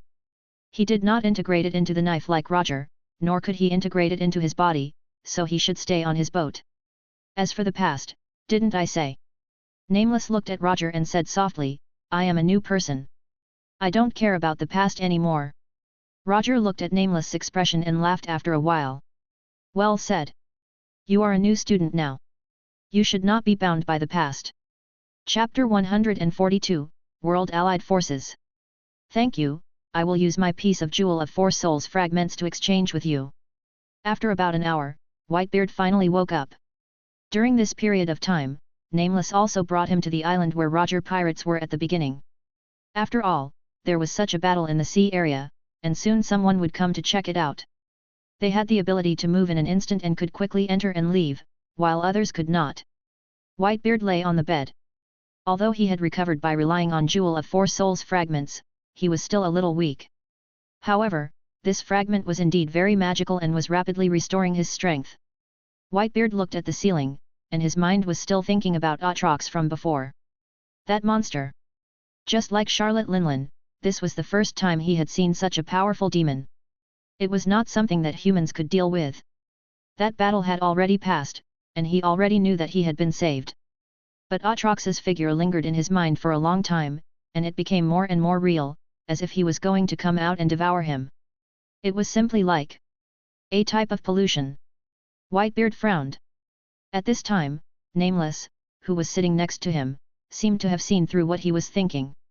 He said, there is indeed a strange fluctuation on Aatrox's body. If you have been in contact with him for too long, you may be contaminated by his power. The mind of the contaminated person will become biased towards demons. They will become more violent and have the urge to destroy. However, you have not been in contact with him for a long time. Moreover, you still have Jewel of 4 Souls fragments. You should be able to recover after a while. Aatrox used to be a noble ascender, but he was corrupted by the will of the void when he fought against the evil forces in the void. In addition, his empire collapsed later, causing him to be lost for a moment and eventually fall into the hands of Darkin. Aatrox came into contact with a big source of infection, which was also a small source of infection. Although it could not be as efficient and corrosive as the void, it was still no problem to create an effect that could make the people around him fall continuously with his own magic. Whitebeard, don't be discouraged. You are an enemy that I acknowledge. If I were to be defeated by that devil, where would I put my face? Roger laughed heartily. Roger's hearty laughter dispelled some of the dark clouds in Whitebeard's heart. He raised his head and looked at Roger, who was standing beside him, and could not help but say, You really are as annoying as ever. However, Whitebeard had indeed improved a little, because he could not die, could not retreat, and could not be so afraid. Because his family was still there, the family that he had found with great difficulty, how could he let Atrox destroy everything? Absolutely not. Whitebeard slowly sat up and said to Nameless, You saved me, but I still don't know your name. This is a three-eyed race? Whitebeard looked at Nameless curiously. The third eye on his forehead was too eye-catching, but it seemed a little impolite to do so. So he quickly withdrew his gaze. Nameless, I don't have a name. Wahahaha, Roger, you really found a good crew member. Whitebeard laughed. Roger also smiled, Of course, Newgate, my crew is the best in the world. When the laughter dissipated, Roger became serious again and said, After this battle, I think you should understand that facing an enemy like Atrox, the number of enemies is useless. Only a few elites can work together to kill him. Whitebeard nodded. It was true. That monster simply regarded humans as ants. No matter how many people there were in front of him, there was no difference to him. Because no matter how many ants there were, he only needed to step over them. And the dead people not only could not consume his strength, but would also become a part of him to provide him with the flesh and blood he needed for his activities. Facing such people with the advantage of numbers, there was no effect at all. So, let's join hands when the time is right. Roger reached out his hand and said, Gather the top warriors in this world. Whether it is pirates or the navy, let us work together to defeat Atrox, and then we will have internal disputes among humans. How about it? Wahahaha, it sounds like a fantasy. Whitebeard laughed, as if he was amused by Roger's naive thoughts. Do you think you can make so many people put down the grudges between them? And where did you find so many experts? After the battle with Ite, almost half of the top experts in the sea were killed by Atrox. And Shiki was also dead. If Shiki was still alive, he would definitely become a powerful fighter. Unfortunately. Roger said indifferently, the sea is so big, there must be some strong people that we don't know. What's more, Black Order must be against Atrox. It is not impossible to gather enough strength. We will do this. When the time is right, we will contact everyone. At least in the matter of dealing with Atrox, whether it is us pirates, the world government, or those who have not stepped into the disputes, we should be the same. Since you are so confident, there is no reason for me not to participate. Moreover, you have saved my life. Whitebeard felt that he had recovered a lot. He got off the bed and said, Then I will wait for that day. I hope that I won't wait too long. I will send you back. Nameless, who was sitting on the chair, also stood up. He nodded and said, It is more convenient. It was convenient for Whitebeard to return to his ship, and it was also convenient for Nameless to get his Jewel of 4 Souls fragments. Nameless Jewel of 4 Souls fragments had merged into Whitebeard's body, so he would need to use his piece to exchange for it.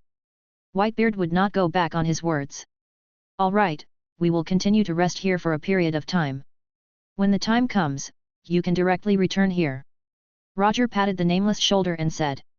He now felt that Nameless' ability to teleport was stronger. Newgate, then the next time we meet, it is time for us to throw our lives away. Wahahaha. I don't think I will lose to you if I put my life on the line. Whitebeard laughed. Pirates on the sea were like this. It was easy for them to suddenly laugh. This was very unfriendly to Nameless, who only had a few years of experience. Chapter 143, Soul Fruit. Therefore, Whitebeard left, and Nameless took him to his own fleet. Thus, 2 survivors appeared in the naval battle. One was Charlotte Linlin, who was saved by Makima, and the other was Whitebeard, who was saved by Roger. The news of the battle soon spread to the world. People were almost shocked beyond words. That was the coalition of so many elite pirates. With so many people gathered together, even the world government was nervous, but they were almost wiped out in a battle. There was only one opponent. It was too terrifying. When the news spread out, they could not believe their eyes. Even if it was said that the world government had organized an alliance army to destroy it, they could accept it, but they were only beaten like this by one person. Who could accept this? Who could believe this? It was simply inconceivable. Although most of them were Rock's remnants, it didn't mean that they were still the same as before. After Rock's pirates disbanded, the people among them had become several times stronger. They were no longer the same as before when they were in Rock's pirate group. The combat strength of this allied army was indeed worthy of being the world's top, but the result was so miserable. The big pirate Akoku, John, Silver Axe, and others were all wiped out in the fight. Even Whitebeard heard that they were saved by someone. Charlotte Linlin didn't know how she survived, but she was also injured. Fortunately, 50 to 60 of the pirates on the sea were cleared by Atrox, causing no one to take the opportunity to pick up the loot even if Charlotte Linlin was injured. The Marine wanted to pick up the loot, but they didn't have the ability to recover. Therefore, the whole world was boiling. Especially the numerous crimes that Atrox had committed, all of them showed that he was a demon that was completely different from humans. He was a world-destroying person who lived by killing and wanted to end everything. Approaching too late. No one can stop him. Is the world going to be destroyed? In front of him is the world government suffering a crushing defeat in his hands, and behind him is the death of the Pirate Alliance army. What else can stop him? Genichi is the most intuitive feeling that the emotions of the people in the world are changing. The real big shots, such as 5 elders, the fleet admiral, and the admiral, all felt incomparably nervous. The ordinary world government officials, or the nobles and kings of world government-affiliated country basically all felt fear. While the people at the bottom were a type of carnival. Yes, carnival. The most intuitive thing was that Genichi received more and more positive emotion points himself, so many that he was surprised to the extent. It was one thing for them not to be afraid of Atrox, but he actually contributed so many positive emotion points? At first, Genichi thought that Atrox's existence had bred a bunch of evil cults, but as positive emotion points grew faster and faster, he felt that something was wrong. Because there were too many people.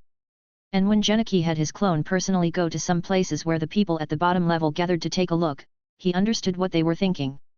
No matter what happened in this world, it had nothing to do with them.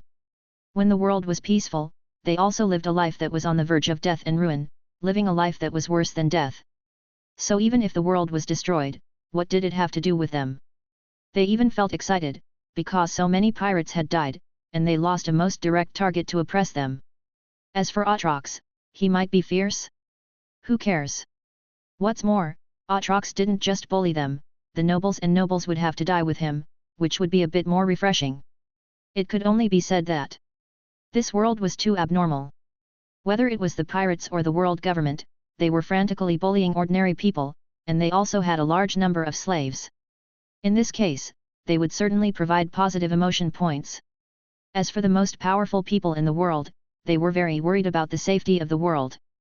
For example, 5 elders had been constantly putting pressure on Makima these days, because they were afraid that Atrox would turn the blade to them at some unknown time. And today, Makima played with 5 elders again.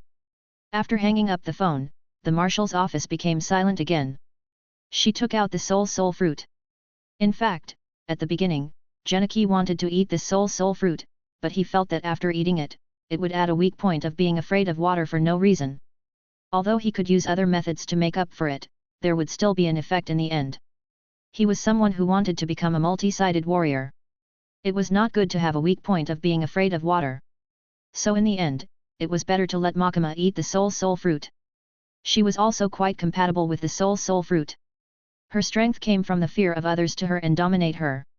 People might not be afraid of Makima, but they would definitely be afraid of domination. Therefore, it was impossible to deal with it with the soul fruit's soul whisper. It was one of the abilities of the soul fruit. As long as others were afraid of the ability, their souls would be extracted. This ability was very convenient for her to use. She took a bite of the soul fruit. The taste that was difficult to swallow entered her senses, making Genichi want to vomit, but what followed was extraordinary power. The power of the soul fruit entered Makima's body, making her stronger. Actually, Genichi didn't need to frequently go out to fight. She only needed to recruit her subordinates at critical moments. But with this fruit ability, she could also create more different types of miscellaneous soldiers to add to Genichi's design. Makima left the marshal's office. Black Order had already become more and more prosperous. Out of fear and hated towards demons, many people chose to join Black Order to fight against the demons. The same was true for Pandora Island. During this period of time, the world government had increased a lot of assistance. Whether it was supplies or manpower, they were truly frightened by Atrox's strength.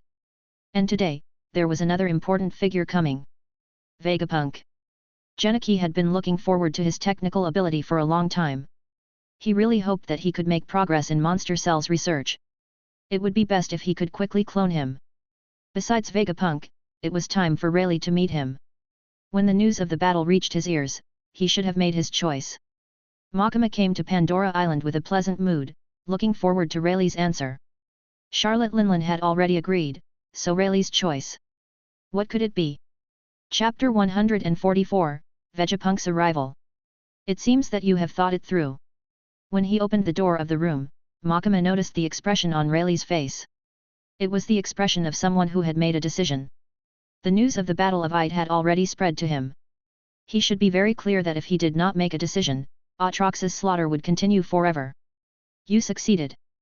But I won't serve you forever, Rayleigh said in a deep voice as he leaned back in his chair. Of course. Didn't I say that I only want you to deal with the demons? I don't want you to become my subordinate forever. Makima had her hands behind her back, as if she had already expected this answer. 5 orders. She suddenly said, I will only ask you to complete 5 orders. After these 5 orders, you will be free. 5 times. Rayleigh thought about it and nodded at the end, okay. Then I agree to your conditions. However, how are you going to deal with Atrox? He still remembered that Makima had said that she had a way to deal with Atrox. The reason why she did not move was to eliminate the pirates in the New World. Now that he had agreed to Makima's request, it was time for her to make her move. Of course, when Roger meets Atrox again, I will naturally make my move. Makima said calmly. Rayleigh looked at Makima, his heart wavering. However, in the end, he still chose to believe what Makima said. In that case, the contract has been reached. Seeing that Rayleigh did not say anything else, Makima chuckled. Don't worry. I am the only person in the entire world government who knows that you serve me. It doesn't matter how many people know about it. Doing something like this is equivalent to betrayal. I have already joined Black Order. Can I leave now? Rayleigh took a deep breath. Of course. Makima said. She stood there with her hands behind her back. Rayleigh looked at her suspiciously and stood up, but Makima really did not do anything to stop him. Was she so assured that she would fulfill today's agreement? Rayleigh did not understand, but it would be best if he could leave. He walked past Makima's back and walked towards the door. As long as he left this special cage, nothing would be able to stop him. Please remember, Dark King Rayleigh. No one can go against the contract. Makima said softly. Of course I won't go against it, Rayleigh said coldly. Then, he stepped out of the room. The moment he left the room, he went all out. There was a map of the island in the book that Makima had given him, so he knew where the exit was. He left Pandora Island as fast as he could. He didn't eat devil fruit, so even if he swam away, it wouldn't be a problem. During this period of time, some people didn't know what was going on and wanted to stop him, but how could they stop Rayleigh, who possessed color of Supreme King Haki? After stunning the guards, Rayleigh passed by a room, but he was surprised. Although he couldn't clearly see what was inside, just from the corner of his eye, he saw countless children in the room. Each of them applied for rigidity, as if they were undergoing some training. However, he didn't have the time to find out what it was. Although Makima said that he was allowed to leave, his departure did not have any official proof. If he left a bit later, there would definitely be experts who would follow him. Thus, he could only continue forward, heading towards the exit. Only after Rayleigh left did Makima move. She sat in Rayleigh's original position and waited peacefully. Vegapunk. He was coming soon. In this era, Vegapunk had yet to create his 6 clones to help him deal with matters, because he was still young and had enough energy to deal with things. If she were to ask why, she was clear about it. Because the other him was beside Vegapunk. Sing. In the descending bubble elevator, Sing was escorting Vegapunk. Vegapunk belonged to the Marine Scientific Army. Although he was also a member of the world government, strictly speaking, he was actually a subordinate of the world government. As the saying goes, the vassal of my vassal was not my vassal, so the world government did not have much jurisdiction over Vegapunk, and they often did not give him sufficient experimental funds. Vegapunk was known to be leading the world for 500 years. His brain was too dangerous. The world government wanted to use him to create powerful weapons, but they were afraid that he would lose control, so they did things to search and search. Many projects were not allowed for Vegapunk to do, and they only allocated him money to make weapons. The Marine did not care about this kind of thing. Because the Marine was a military organization, they naturally wanted to see military weapons. As for the development of civil facilities and some other technology, that was not what they cared about. And now, they were finally willing to let Vegapunk start his research on the devil. Everything about the devil is a curse. If you don't pay attention, you might be bewitched by it. You have to be careful. Singh said to a man in a white coat who was close to a middle-aged man. He was Vegapunk. In order to protect him, the Marine had directly dispatched a general like Singh. That's right, Singh had become an admiral in the past half a year, and the world government was still continuing to recruit soldiers, preparing to select a third admiral. Singh ate Sengoku's devil fruit, and at the same time, he continued to study Haki and Buddhist palm. It was not an exaggeration to say that he had reached the level of an admiral. The extent of his progress made Fleet Admiral very satisfied. He directly called Sengoku to leave the future for the Marine. I am not so easily bewitched. Besides, isn't the woman called Makima specialized in dispelling the demons? Then there will be no problem. There was also some light in Vegapunk's eyes, researching demons. This was unprecedented research, he was also looking forward to it. Especially when he heard that other than the flesh and blood of demons and devil cells, there were many other things that he was truly satisfied with. How did the Pandora demon box operate? How did the devil cells transform in the human body? What did the devil host bullet become? These doubts drove him to quickly rush to Pandora Island. Mary Gosa was also very close to Pandora. After boarding the bubble elevator, he took a ride on the ship for a while before arriving. Singh and Vegapunk communicated for a while. Although Singh did not understand any science and technology, modern people still had eyes. He could really be on the same level as Vegapunk. Chapter 145, Super Soldier Serum. After they stopped at the port of Pandora Island, Vegapunk looked at the small island. There was no scientific atmosphere here, instead, it was filled with a strange atmosphere. The sky outside was clear, but this place was inexplicably dark. Let's go. Let's go see the demons. Vegapunk slowly got off the ship and headed towards the depths of Pandora Island. Singh smiled and said, let's go see Marshal Makima first. She should be here. Vegapunk nodded. Coming to a place to pay a visit to the local master was a basic etiquette. Although in name, Pandora Island was directly subordinate to the world government, it understood everything. In fact, the person in charge was not an official sent by the world government, but the supreme commander of Black Order's headquarters not far away. After coming here, he should indeed go and meet her. Thus, in an office on Pandora Island, Makima also saw Vegapunk. She was not stingy with her praise and said to him, I've long heard of the name Vegapunk, the smartest person in the world. If it was you, you would definitely be able to bring about new developments on Pandora. In the past, Vegapunk, Judge, and Queen had conducted research together, especially on the aspect of life factors. Thus, they should be interested in monster cells. However, compared to monster cells, Genichi had to first let him study something else. Supreme Commander, you flatter me. Humans are unable to control their desires, and my desires are coincidentally studying science. I also hope that this time on Pandora Island, I can satisfy this desire of mine a little. Vegapunk looked at Makima with some surprise. He had long known that Black Order's marshal was a woman, and perhaps a woman who had come from thousands of years ago, but he did not expect her to be so young. If that's the case, I think Dr. Vegapunk can't conduct research on demons yet. Makima sat on a chair, crossed her arms on the table, and said to Vegapunk. The demons will release the desires of adults, and then dominate the people at that point, so as to occupy the body. You are the most important talent of the world government. I can't let you take this risk. There is no risk in doing research. Vegapunk shook his head. I have already made preparations.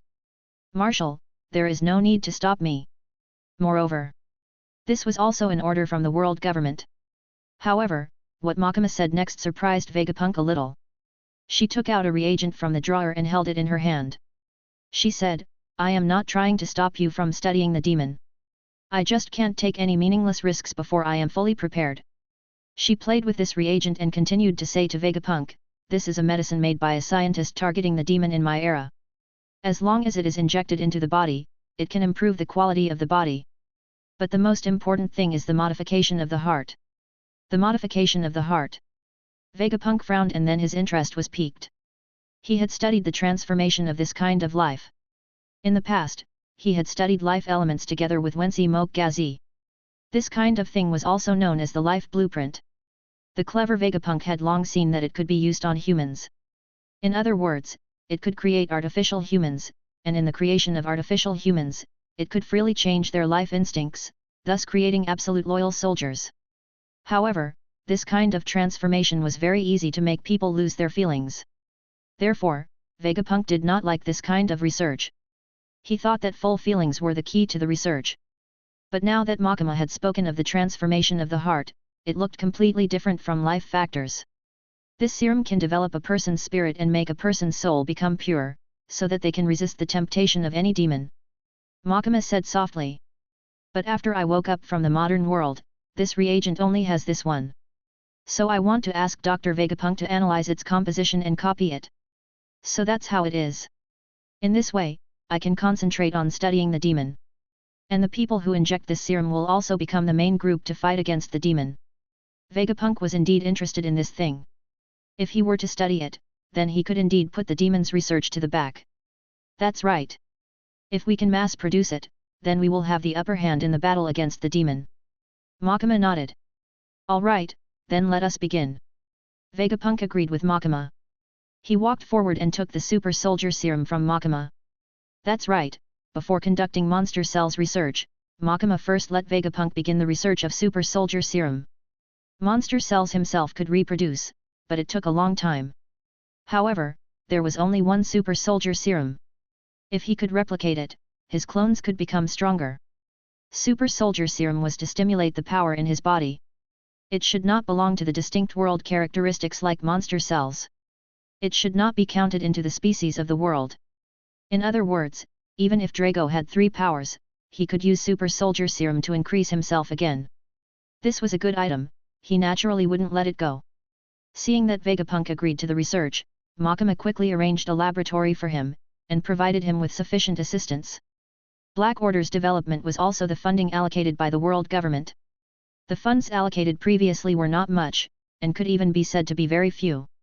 However, the research funds allocated to this Pandora Island were a lot. At the very least, with the current few research projects, this amount of funds was definitely more than enough. After Pandora Island was arranged, Makima released his energy from this place. Sengoku and the children continued to practice their supernatural abilities on time every day. These days, the talent of Sengoku was almost estimated by Makima. He was indeed a talented supernatural cultivator, even stronger than the average artificial human who was born with psychokinesis. It should be a talent second only to nameless. This kind of talent, coupled with the amplification of his own haki, should be able to allow him to reach a relatively strong level. As for those children, they are generally not good. Although some of them are talented, they are far inferior to the artificial humans created by human manufacturing machines. However, there is still a long time, and she is not very anxious. And the most important thing now is. In fact, it is the punishment for Aatrox. Chapter 146, Portable Pyramid. The greatest benefit of a character card was to face Luffy later. It would be a waste if millions of characters like Aatrox were to be wiped out in this era. Therefore, Genichi thought that it was better to let him be silent for a while. If people were constantly under the pressure of high intensity, they might become numb. Giving them despair was a way to gain a large amount of negative emotion points. After that, he gave them hope, which would also allow them to obtain a large amount of positive emotion points. Genichi was now very interested in positive emotion points.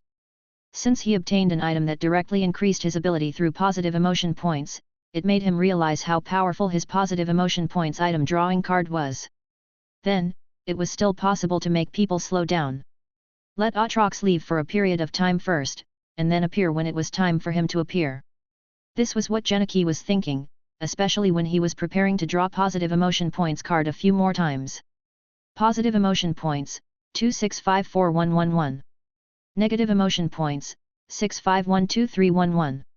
This was his current amount of emotion points. He really didn't expect that one day, positive emotion points would be able to increase it by more than 2 million at the same time as negative emotion points. Just how much people were gloating over the outcome of the battle. Although their quality was not high, their numbers were too many. Genichi did not even dare to think about how many people there were at the bottom. If they were slightly stronger, they might be able to directly double the number of positive emotion points that Genichi had.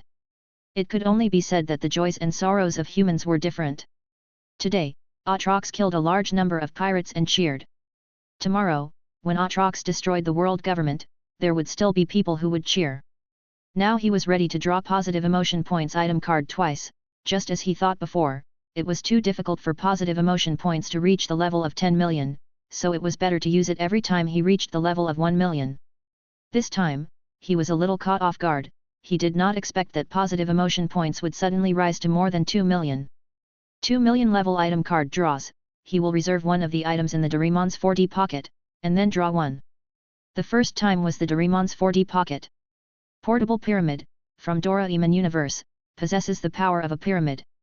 It can awaken the potential in a person's body and greatly increase the ability of a person. There was a transparent pyramid in Genichi's hands. Only some of the outermost structures emitted a green light. This was the portable pyramid. As long as he carried it on his body, he would be able to stimulate the power in his body. It looked ordinary, but since it could be considered a million level item card, and it was also a card that had been upgraded by high-end shopping, it must have extremely powerful strength. Even if he drew something lower than it, the ability it inspired must be unbelievably strong. This thing was good. Then he drew the card again. This time it was immediately drawn, so he did not hold the item of Doraemon Universe. Remnants of Bo-shun, from the last Valkyrie universe. It was originally the remnants of the monster that once destroyed half of the underworld, the sixth sky demon Bo-shun. He could use a special method to turn it into the seed of Bo-shun. The person who was infected by the seed of Bo-shun would eventually turn into Bo-shun. If you can directly contain the residue of Bo-shun, you can also obtain power, but you cannot turn it into the real Bo-shun. It contains a huge amount of negative consciousness, and it has a dark soul that has no light at all. This time, what appeared in Genichi's hand was a lump of minced meat. This minced meat contained extremely powerful power. The monster that once appeared in the underworld of the last world of the Valkyrie. After his death, this residue was picked up by Beelzebub and used a special method to cultivate the seed of Bo-shun. Genichi did not have this technique, but the introduction said that it could be directly contained. This was very interesting. According to the introduction, if it directly contained the residue of Bo-shun, it would not be replaced by Bo-shun, but would it be affected by Bo-shun's dark soul? It looked like it had turned black. Genichi suddenly had an idea. He called out Himura Kenshin and placed the residue in Jiangxin's hand. Sixth heavenly demon Wangxun happened to have a place for him to show off, and it was also a place that was very suitable for Jiangxin. That was Wano country. Although it was not the time yet, he could already make some arrangements in advance. To be honest, he was still full of resentment for Wano country, so he took this opportunity to torture Kojiki Odin, who everyone loved. And the portable pyramid, he placed it on Kukiki Byakuya. Since he wanted Atrox to temporarily leave, then it was time for him, the gatekeeper of hell, to appear. And when he pulled out these two cards, it was time for his clones to move again. Rayleigh, who had left Pandora Island and Black Order headquarters, had already returned to the sea. He was looking for news of Roger pirates. He randomly found a boat to sit on and was heading towards the depths of the New World. At this moment, he was reading the newspaper and understanding what had happened recently. He stood on the deck of the passenger ship and looked at the sea in the distance. "Hey, it seems that you have already signed a contract with the Supreme Commander." At this time, a voice suddenly came from behind him. He suddenly felt cold. Even if he was reading the newspaper and thinking about things, there was actually someone who could appear behind him without him noticing. Moreover, what he said made Rayleigh frown. He actually knew that he had signed a contract with Makima. But when he turned around, he knew that this was a matter of course. Because this person was tall and sturdy, wearing a blue mask on his face. He had vaguely heard of such a person. Black Order's Admiral, Thor. Rayleigh's expression did not change. Makima had signed a contract with him and said that no one knew what their relationship was, so it was impossible for Thor to know. He should only know that he had signed a contract with Makima, so he could only leave. However, he should not know exactly what contract he had signed. Do you have something to say? Or is it that your Supreme Commander wants to go back on her word? Rayleigh asked. Of course not. A hint of a smile could be heard in Thor's words, but under the mask, one couldn't see his true expression. But since you have already left Pandora Island, that means you can deal with Atrox. Let's go meet up with Roger Pirates first. When the time comes, we will go together. To the entrance to Hell. Chapter 147, Alabasta. At the same time, Garp was in the Kingdom of Alabasta. This country was in the first half of Grand Line. The royal family was even one of the 20 kings who created the world 800 years ago. When the 20 kings and their descendants moved to marry Gosa, the Nefeltari family refused and continued to stay in this country. They could have become celestial dragons, but in the end, they still thought that they would build a harmonious country with ordinary people. Garp, who only had one arm left, walked in the desert with a team of marines. This time, he did not come to see the royal family, but to find Altar of Ascension. According to Makama, there were many Altar of Ascension in this world. In the end, Altar of Ascension was surrounded by the biggest and real Altar of Ascension. After careful investigation, there were indeed some ancient ruins in some places. Some of them were on uninhabited islands, some were in places unknown to the large countries. At present, they had found about 5 or 6, but they were all products that had become rotten after a lot of time. Perhaps that thing had a strong effect, but now it had become a pile of rubble. The most valuable thing was some murals recorded on it. Today, Garp brought a team of marines to a new island. Alabasta was a country with a long history. Although it could be said to be nothing much for thousands of years or tens of thousands of years, it was already very amazing in this world. After Garp lost his arm, he was appointed by Fleet Admiral Kong to look for Altar of Ascension. This was also something that could not be helped. Before he was used to fighting single-handedly, his strength would inevitably drop by a lot. The Marine Scientific Unit was originally researching artificial limbs. Unfortunately, Vegapunk was brought to Pandora Island at a crucial time to study demons. This was something that could not be helped. Garp did not feel depressed. In the first half of the journey to Four Seas and Weiwei, he would look for Altar of Ascension as a distraction. Why don't we go and ask the king directly? Behind Garp, his son, Monkey D. Dragon, said under the scorching sun, Nefeltari have been royal in this country for hundreds of years. They must know something else. Dragon came specifically to protect Garp because he was afraid that Garp would be met with an enemy or an accident when investigating Altar of Ascension. In the past, Garp had dealt with too many pirates on the sea. His name was equivalent to a demon to some pirates.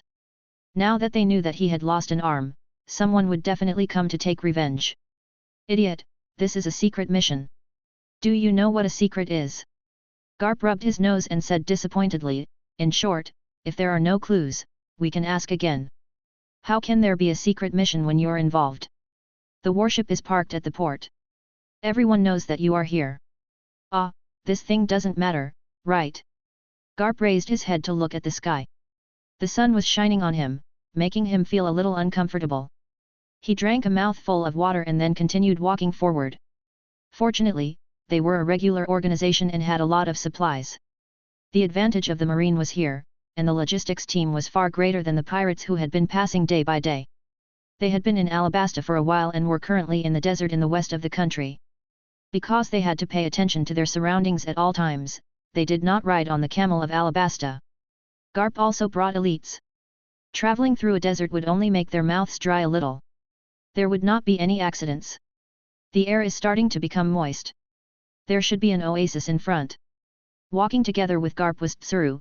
He was a vice admiral and also a marine at the same time as Garp and Sengoku. At this time, she wasn't as old as when she was chasing Doflamingo, she was still in her prime. She noticed that there was some change in the air, so she said to Garp, go there and resupply, and ask if there are any clues. Garp nodded, and they quickened their pace, and soon found that there was a green area in front of them. In Alabasta, there were many deserts but also many oases. Stop! Just as they were about to enter the oasis, an army suddenly walked out. The leader was a man with strange curly hair. He was tall, but he was not very old. He was wearing the uniform of the army and looked a little young. Who are you? It seems to be the army of Alabasta, but why are they stationed here? He frowned, but Garp said with a big face, can't you see? We are the marine, and now we have to go in to replenish food and water. Speaking of which, who are you? In the face of Garp's questioning, the other side straightened his chest and said proudly, I am Igaram of the Kingdom's Guard, why are you marine here? Ah? Are you an idiot? Didn't I say that we are here to buy some water and food? Garp was a little speechless. There were many soldiers behind him, and he was a little wary of the marine. Why did the marine come to Alabasta? There are no pirates here. I don't need to answer this question, do I? Garp said unfortunately. The headquarters of the marine is a subordinate of the world government. Although Alabasta is said to be the union of the world government, it doesn't represent the world government, so it can't be directly under the jurisdiction of the marine. Therefore, there is no need for Garp to tell him his purpose. Strictly speaking, the marine also had to obey the orders of the world government and the royal family, but this relationship was not very reliable. Garp did not even care about the orders of the world government, so how could he care about the League Nation of the world government? Since there are no pirates here, why don't you let them in? Dragon asked while frowning. This, our abnormal behavior, can I understand that you have something to hide from the marine? Even if the marine had a place that they could not go to, it was an important place like the palace. Their actions were indeed a little abnormal. This should not be an important place, why would Alabasta leave the royal guards here to guard? All right, Igaram, let the marine in. While the two sides were confronting each other, a figure came out from the oasis. Then, a man came out. He was also very young and looked about the same age as Yin Kalai Mu. When he appeared, the guards all bowed to him. Your Highness, why are you here? Igaram asked. Chapter 148, The Entrance of Hell. Cobra? Garp did not pay much attention to this name, but the sensitive dragon and Tsuru knew what this name represented. Nefertari Cobra was the prince of Alabasta. Although he was only in his teens, he was very kind to commoners and was loved by many people. The next king would be him. And now, he was also in this oasis? Was it a private visit? He felt that it should not be because the surrounding defense was very tight, and it did not seem like a normal walk. Garp, on the other hand, did not notice it. He said to Igaram rather aggressively, Look, your highness said that we can come in. Damn it, Igaram gritted his teeth. The young him seemed to be unable to stand Garp, but Cobra had already given the order, so he could only obey. Well, the marine is an important force to maintain the law and order of the sea. There is no reason to stop them here, right? Cobra and Igaram were also childhood playmates. He patted him on the shoulder and said to Garp. Everyone can enter, but please do not go to the central pyramid. Pyramid. Garp looked up and noticed that there was a pyramid in the oasis. Because of the distance, he could only see the tip of the pyramid. There was a pyramid in the oasis? Why did it feel strange? Garp frowned and said directly, We are only here to replenish our supplies. Of course, if it involves our mission, I don't think I can agree to your conditions. Mission? Cobra said doubtfully. A mission involving demons. Then just come in. Nefertari won't have anything to do with the demons. After Cobra finished speaking, he turned to Igaram and said, Don't seal Yuba. It is the freedom of the people to go in and out. If it is not a dangerous area, then we have no right to restrict their activity area. But Igaram seemed to want to say something, but in the end, he could not say it. He followed Cobra and left quickly.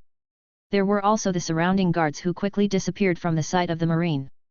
Speaking of which, these guards were quite ordinary. It was estimated that any one of the marine brought by Garp could pick up a group of them, but within the scope of order, strength was not useful.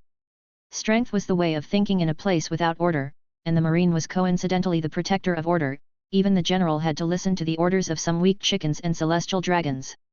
Only Garp didn't care much about these things, but after all, he was a marine, so he would still listen to the orders of the world government. And using the world government's orders to suppress the United States seemed good. It feels a bit strange. At this time, Tsuru walked to the side of Garp and said in a deep voice. They seem to value the pyramid very much. Maybe it is a symbol. That Cobra doesn't look like someone who will collude with the demons, nor does he look like someone who wants to use Altar of Ascension's power.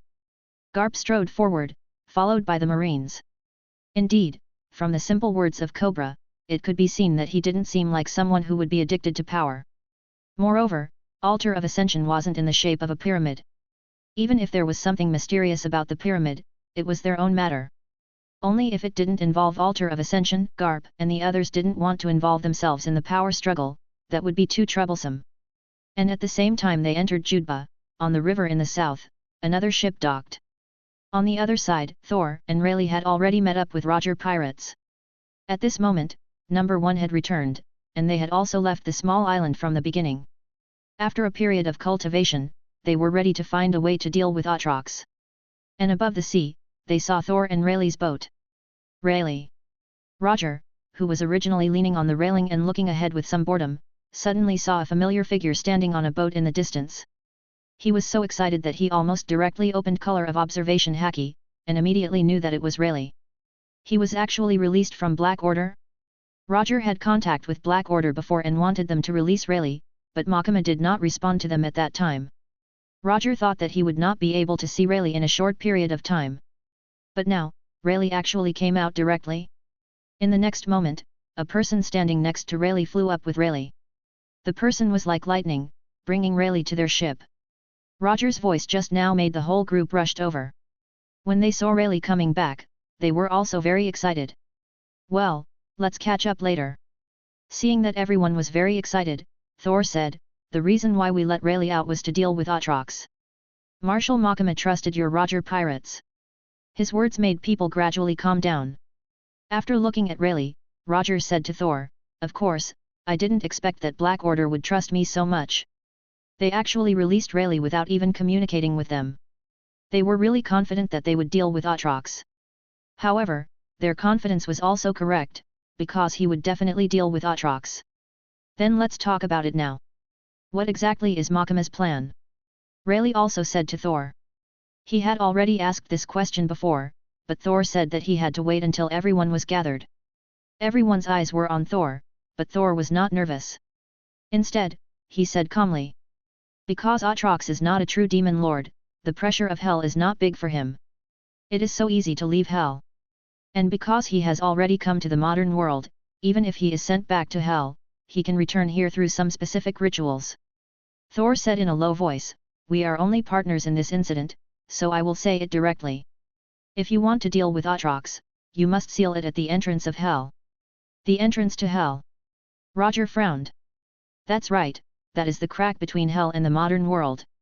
The believers of the demon can transmit their call and corresponding ritual to hell, and then summon Atrox again. However, the entrance to hell is the crack between two worlds. No matter whether it is the modern world or the hell, it cannot be transmitted there. As long as Atrox is sealed in it, then the disaster can be ended. Thor said. Chapter 149, Gatekeeper of Hell, Descendant of Death. 800 years ago, 20 kings created the world and established the world government. Later, they agreed to collectively move to the Holy Land Mary-Gosa and become the most noble celestial dragons to rule the world. Strictly speaking, it wasn't 20 kings, but 19, because one family decided to voluntarily withdraw when they were about to move to Mary-Gosa, choosing to continue staying in their own country. That was the Nefertari family from Alabasta. They refused to become celestial dragons, stating that they didn't want to create a huge gap with the common people, a decision incomprehensible to other celestial dragons. Especially the current celestial dragons, with their arrogant mindset, found it even more incomprehensible why the Nefertari family chose to abandon their celestial dragon status and become commoners, a downright shameful betrayal. So it was at this moment that the 5 elders spoke. If there's anything special about Alabasta that made Nefertari feel uneasy and decide to stay, we might understand their decision now. One of the elder statesmen, older in age, spoke in a deep voice, should we send Cap to investigate? Start by contacting the Black Sect and see if that woman has any clues, another elder said. Currently, when it comes to matters involving demons and hell, we can only rely on her.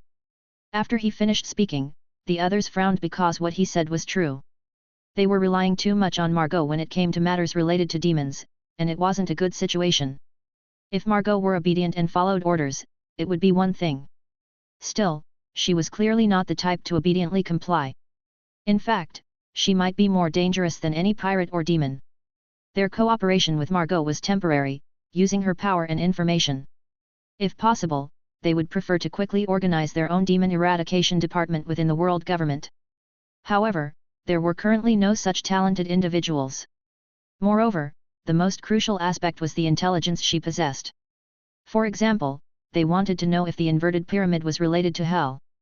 This kind of information wasn't known to any archaeologist at the moment, except for Margot, an ancient relic herself. Ask away, someone sighed. At least for now, we maintain a pleasant cooperative relationship. So, in the Black Sect's headquarters, Margot received a call from Mary Gosa. The Den Mushi in front of her turned into an elderly man with a white beard. Margot smiled and said, "The 5 elders calling directly. What can I do for you?" "Inverted pyramid, what is it?" The question the 5 elders wanted was directly spoken through the Den Mushi. There was no need to elaborate on unnecessary details in their relationship. The situation was urgent, and straightforward questions were in order. From a mystical perspective, the inverted pyramid is a structure connecting the human world to the underworld. The inverted pyramid tomb, extending downward into the ground, is a symbol of the Grim Reaper. There were many such structures in my era. What do you mean? Margot said. The 5 elders continued, a pyramid named Inverted Pyramid has appeared in Yuba Oasis in Alabasta. Outwardly, it doesn't seem different from a normal pyramid, except for its name. If it's related to demons, the Black Sect should act. I see. Margot fell silent for a moment, seemingly pondering something. Finally, she slowly said, "It's the gateway to hell." Gateway to hell. The surprise from the 5 elders was evident. Margot continued, "The external pyramid is just its manifestation. In reality, the true inverted pyramid is nestled between the human world and the realms of hell." A gateway to hell? Such a thing existed? Does this mean it's possible to explore the depths of hell? The existence of demons had always been a one-sided statement by Margot. Although many creatures that could be called demons had appeared, whether it was exactly as Margot described required more clues for confirmation. The 5 elders had been wanting to cultivate their own power in this aspect because they didn't completely trust Margot. Now, if they could enter hell, it would greatly relieve the pressure. However, I advise the 5 of you not to get too excited. At this moment, Margot's voice once again entered the ears of the 5 elders. She calmly said, "Hell has its gatekeeper. The inverted pyramid tomb is a symbol of the Grim Reaper, and it naturally houses the descendants of the Grim Reaper." Descendants of the Grim Reaper. Another unfamiliar name surfaced, causing the 5 elders to furrow their brows once again. That's right. Although I haven't seen that gatekeeper, because there is a gatekeeper, demons in hell cannot leave on a large scale. They can only come to the human world through some form of summoning. His strength may be stronger than anyone else. A gatekeeper of hell. The 5 elders looked at each other, falling into silence for a while. If the gatekeeper of hell could indeed prevent demon lords from leaving hell, his strength must be formidable. Even if hell itself had a suppressing effect on demons, it didn't mean there was only 1 or 2 demons in hell. In that case, what should they do? At this moment, Margot's voice once again reached the ears of the 5 elders. "But since we're talking about the entrance to hell, I think I have a way to deal with Atrox." She repeated what Rayleigh had said to Roger before and added, "I'm not sure about the attitude of the Grim Reaper's descendants towards the current world. Still, if Atrox falls into his domain, at least for a short time, he won't be allowed to return to the human realm." After thinking for a moment, she said, "So, if you follow your plan, we'll have the Marines cooperate with you." The 5 elders nodded at Margot. Chapter 150, The Navy's Movement, the Dragon Entering the Pyramid. Cap was eating when he saw Tsuru approaching, and she had a serious expression on her face. "What's wrong?" Admiral K issued an order. Tsuru sat across from Cap, looking at a table full of meat with no appetite. She said to Cap, "Aokiji will be arriving shortly." Aokiji. Cap was surprised. The Marine headquarters had suffered severe damage, and now they were deploying another admiral? What's going on? That pyramid is suspicious. Admiral K didn't explain clearly, but it seems that the Marines won't be the main force in this operation. Roger's pirate crew will be coming. Roger. Hearing that familiar name, Cap got excited. What is he coming to do? He had joined forces with Roger in the God Valley against Rox, and later in Jartsburg against Atrox. Why was Roger coming again? One was a Marine, and the other was a pirate. Was it appropriate for them to meet again? Marigold made a deal with Rayleigh.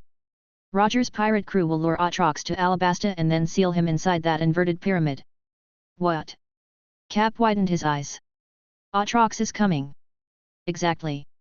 So our task now is to clear the battlefield and make sure all civilians are evacuated. Tsuru nodded. Evacuating civilians wasn't just about justice, it was also to prevent them from becoming a source of power for Aatrox. But was this all the Marines could do? Cap grumbled, how are we going to seal Aatrox? Cap knew Roger had become much stronger now, but he still didn't believe Roger could defeat Aatrox. Pirates and the Black Sect are sending their top fighters. Together with the Marines, defeating Aatrox is not impossible, Tsuru said in a deep voice. Tsuru stood up again, addressing all the Marines. Now, everyone starts evacuating civilians from here to all areas downstream of the Holy River, at least 10 kilometers north of Yuba. The Marines who were having their meals didn't know what was happening, but when they heard that a Vice Admiral had issued orders, they quickly stood up, assembled, and prepared for the mission. Only Cap looked a bit uneasy. After the Marines left, Tsuru walked over again. I know you don't like cooperating with pirates, but in the face of demons, at least we are all humans. I know, Cap said somewhat displeased. I just hate what I have become now. I feel like I can't do anything. Even the demon lords are only 8. You faced Swallowtail, Shura, and Uraj. Weren't you formidable? Tsuru said with a hint of teasing. Come on, don't be upset. We need to inform the King of Alabasta quickly. With the King's order, the evacuation work can be done better.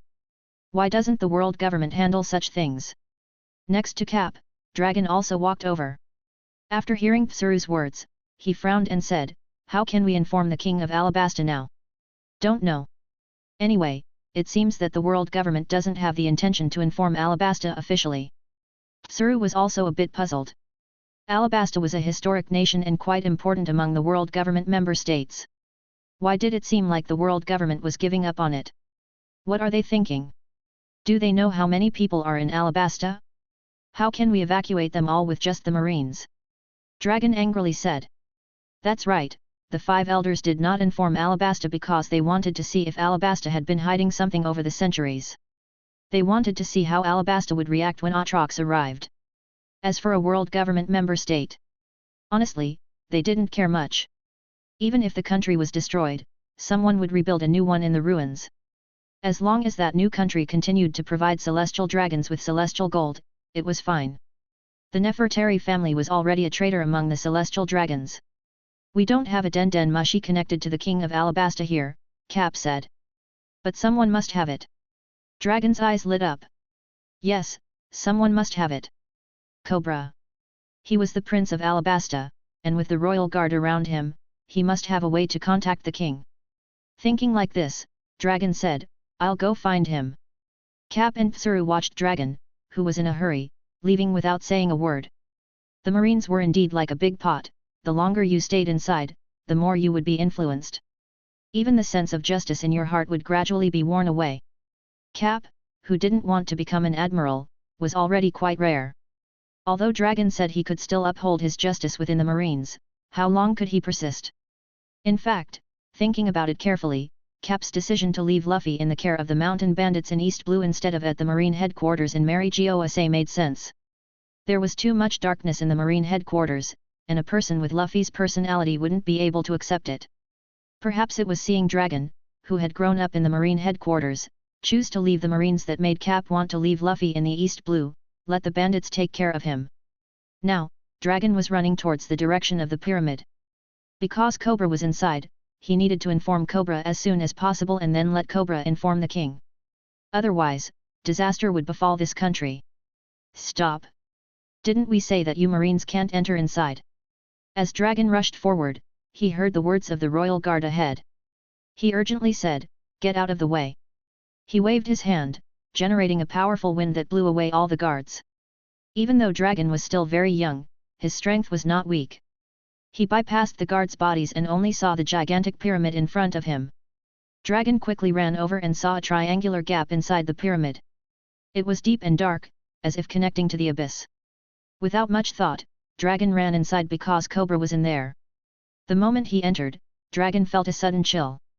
It was as if something was staring at him. In this dark world, a strong killing intent descended, almost paralyzing him. Although it was dark, the layout of the pyramid was vaguely visible. He could see that it was not just going upwards but also going downwards.